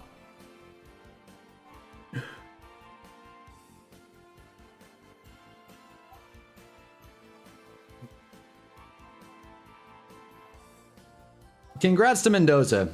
I might get got by ESPN here because the sound is probably getting picked up. This is specifically why I don't watch the game with sound, but I do want to hear this guy on the mic.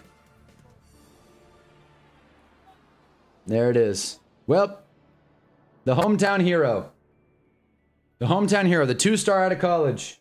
Got the job done. I don't think we need to even watch this anymore. I'm surprised he's not crying, honestly. Shoot, if I was as emotional as Mendoza, I'd be a... Waterworks. I was thinking about it again. I was thinking about it today, man. There it is. There are the tears. There it is. I was thinking about it today, man. If the Giants won the Super Bowl, man, I'd be a mess. I can't even. Giants Super Bowl, man. Can't. But this isn't about the Giants. This is about Indy. Congratulations to Indiana. I know they were listening. First 16-0 since the 07 Patriots. Well, yep. Man, what a time that must have been.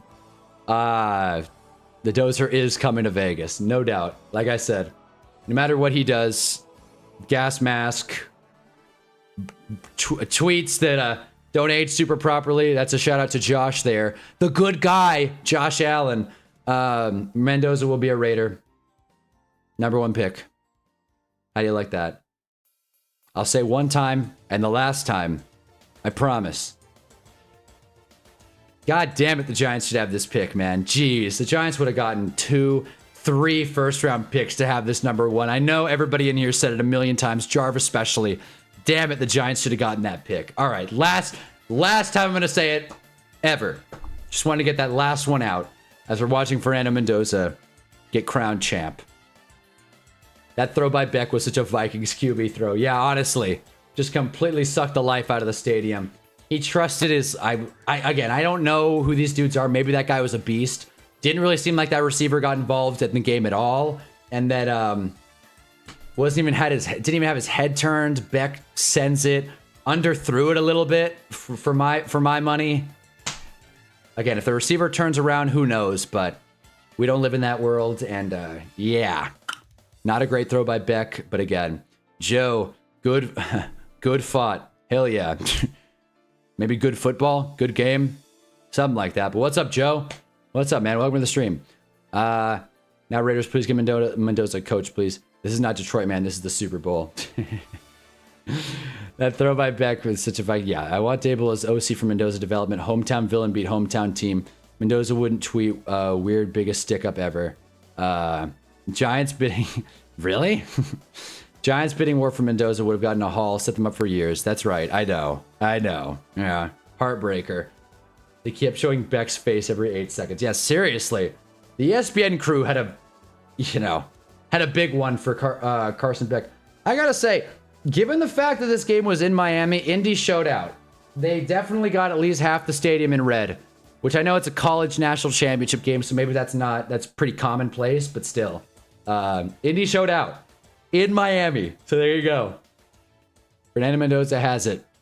Yes, he does. Yes, he does.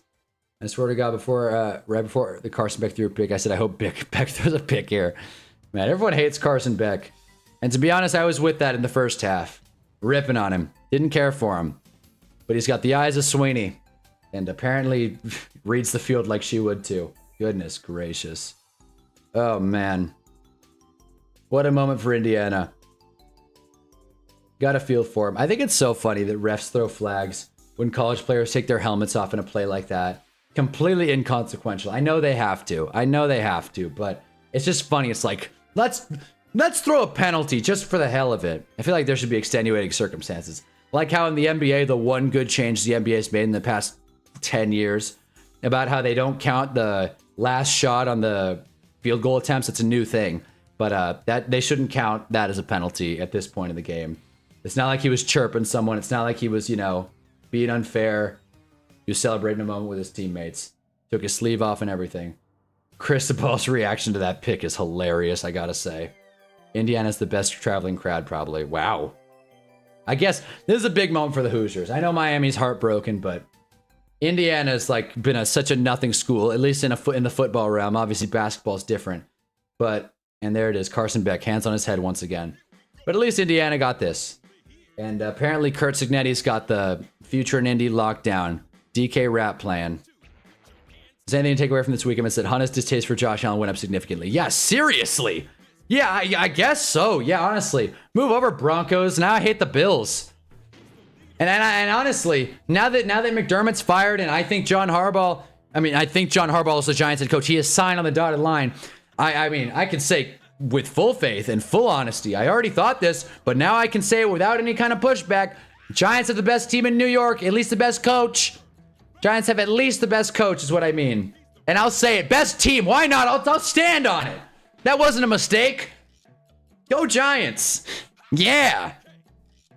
I'll be honest. I think the fact that it's losing to Indiana is softening the blow a lot. If this was Bama or Georgia or Oregon, I'd be miserable. And I know you didn't say Georgia, but you throw them in as well. I agree with you, Giants fan 10. At least Indy, hell of a story.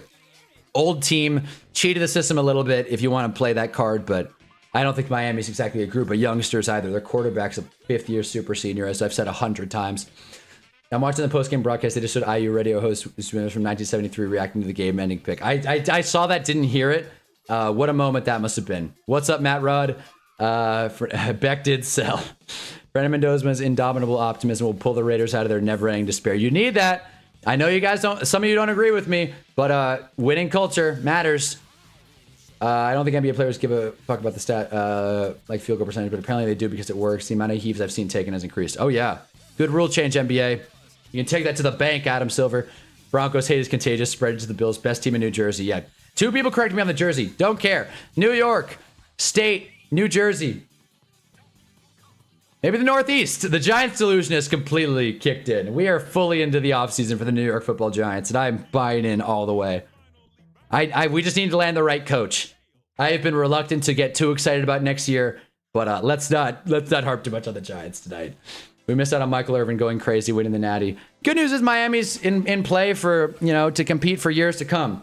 And they've gotten better over the past couple of seasons, clearly. Bowl team last year, Cam Ward didn't even show up or played a half, whatever. And then now they're in the national championship game. I feel like, again, I don't know jack about their squad, but I imagine they're like Giants fan 10 said they're going to get the NIL money. They got Malachi Tony, who's a beast. I'm a fan of his game now. I was unfamiliar with his game. But yeah, it's probably from contract negotiations. I don't doubt it. I get it. This Giants team, to be fair, has insane potential. Thank you.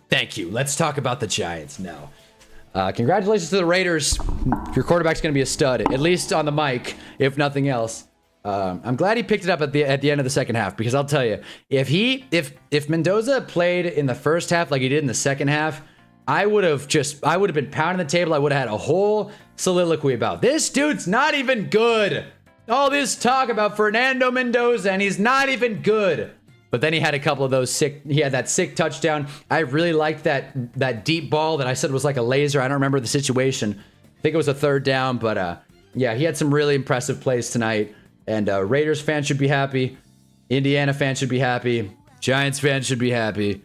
And yeah, Incredibles is the best Pixar movie.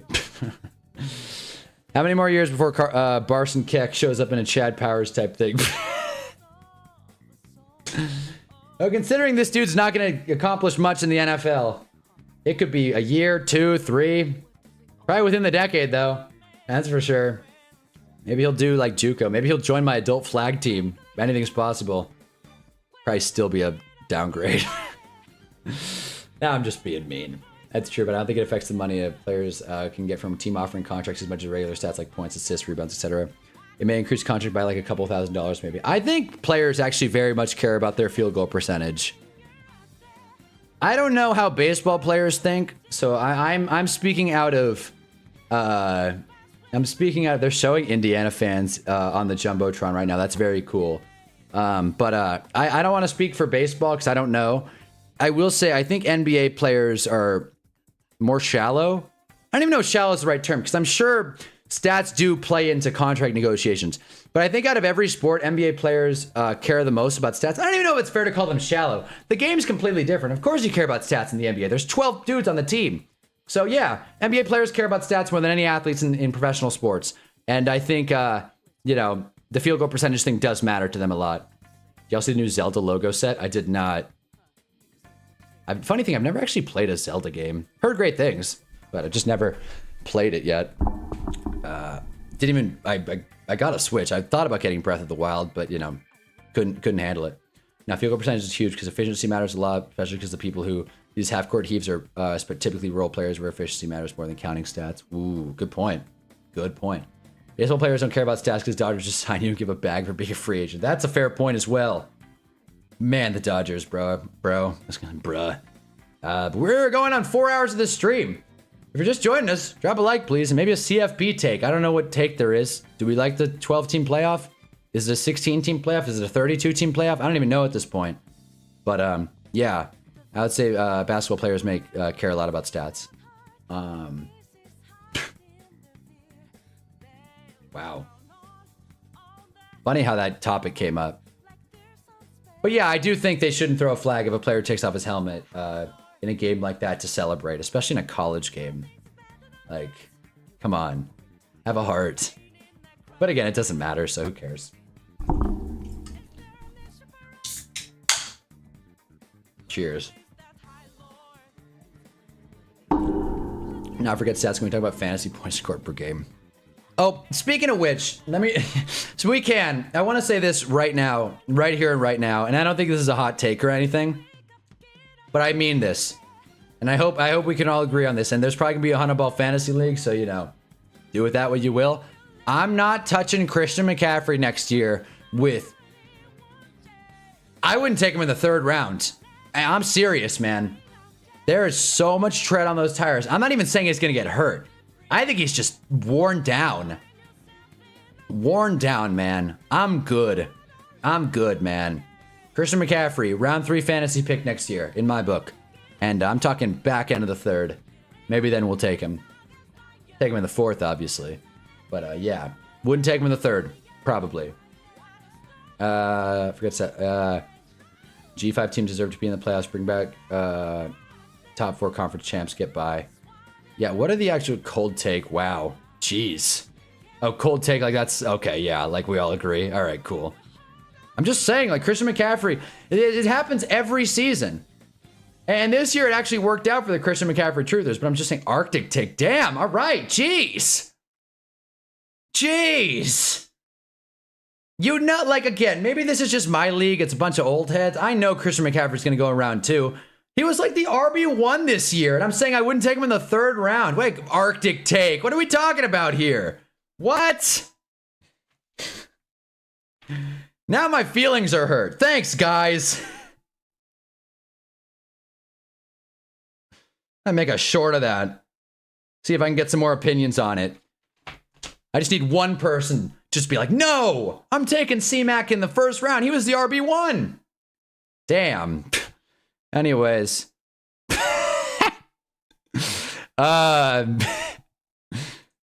This is my Pixar tier list in case you're just joining us. I'm not going to elaborate on any of these picks, but if you're curious, go back in the stream to about halftime. There it is. This is the Pixar tier list in case you missed it.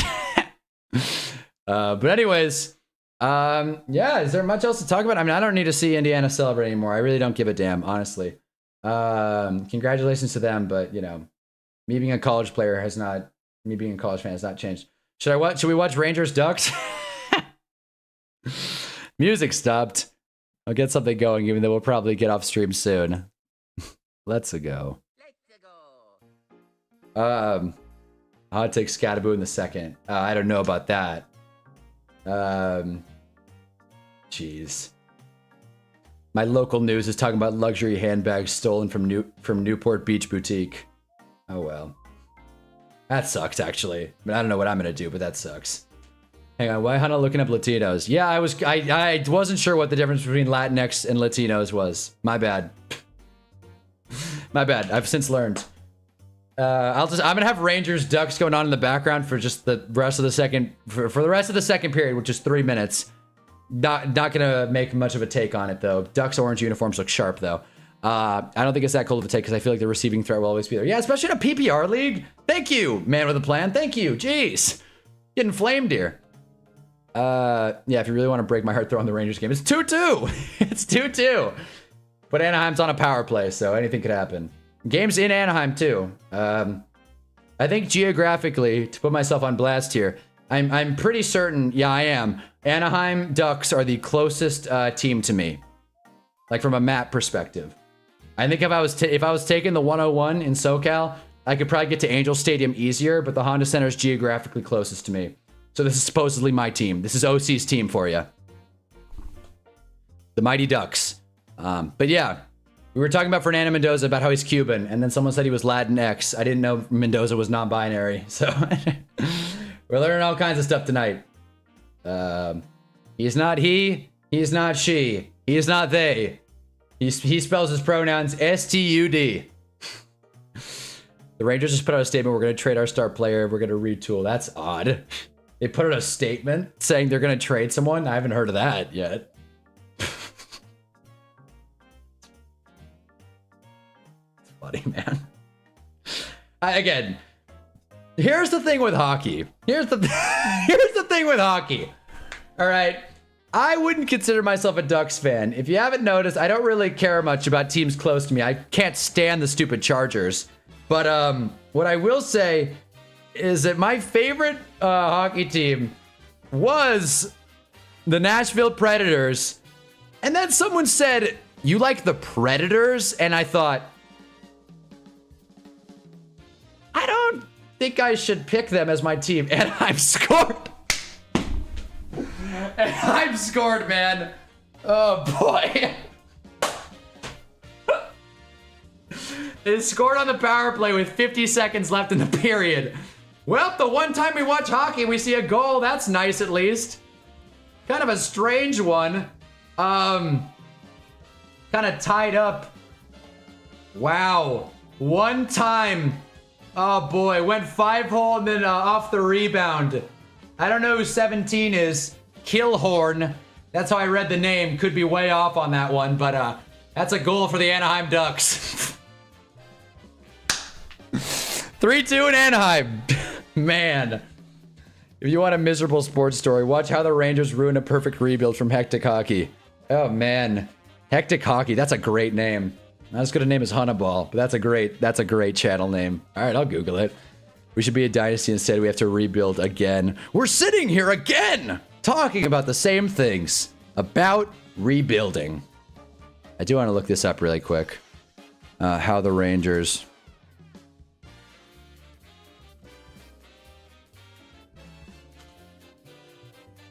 How the Rangers ruin a perfect rebuild. Wow, nice thumbnail. It's a pretty basic thumbnail, but still pretty solid.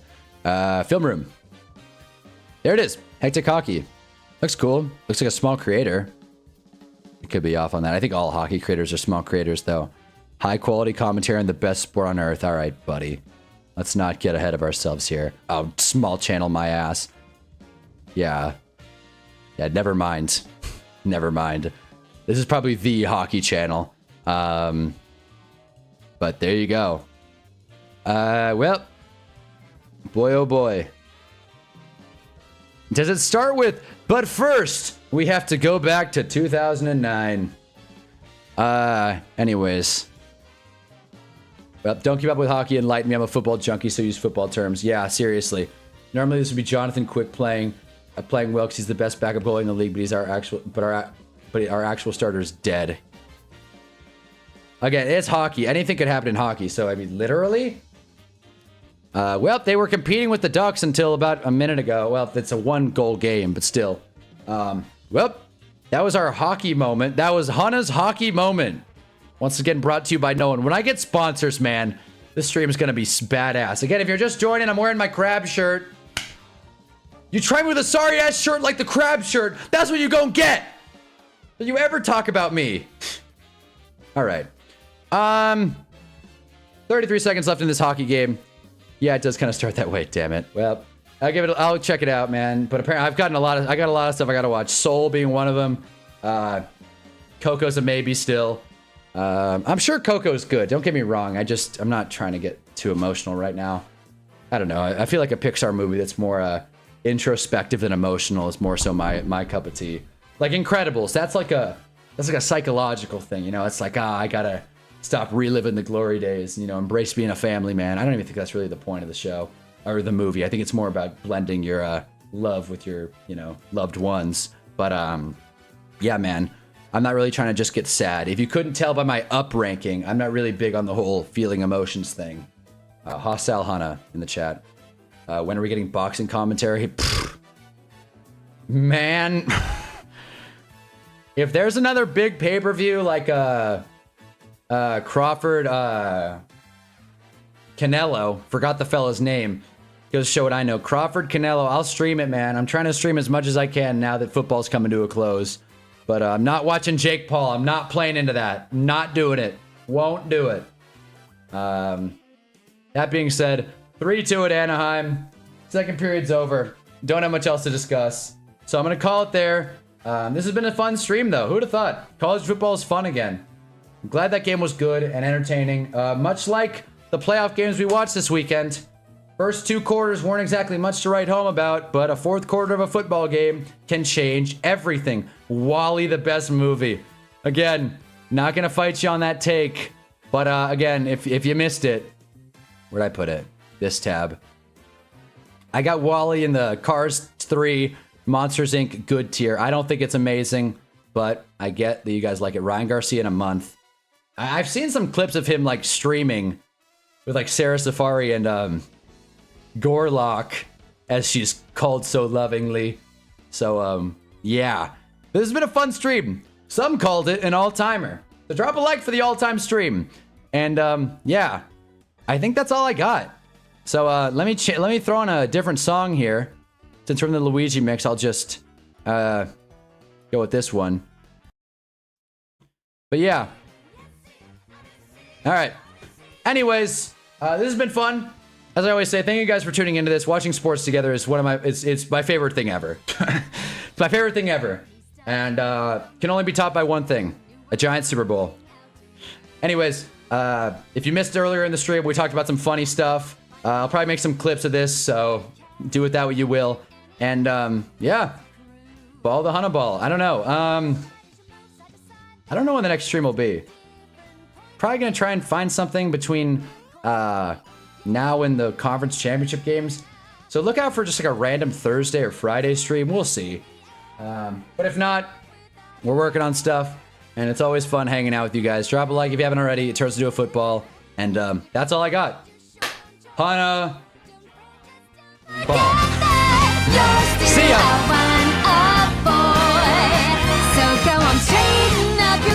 Struggling with OBS again.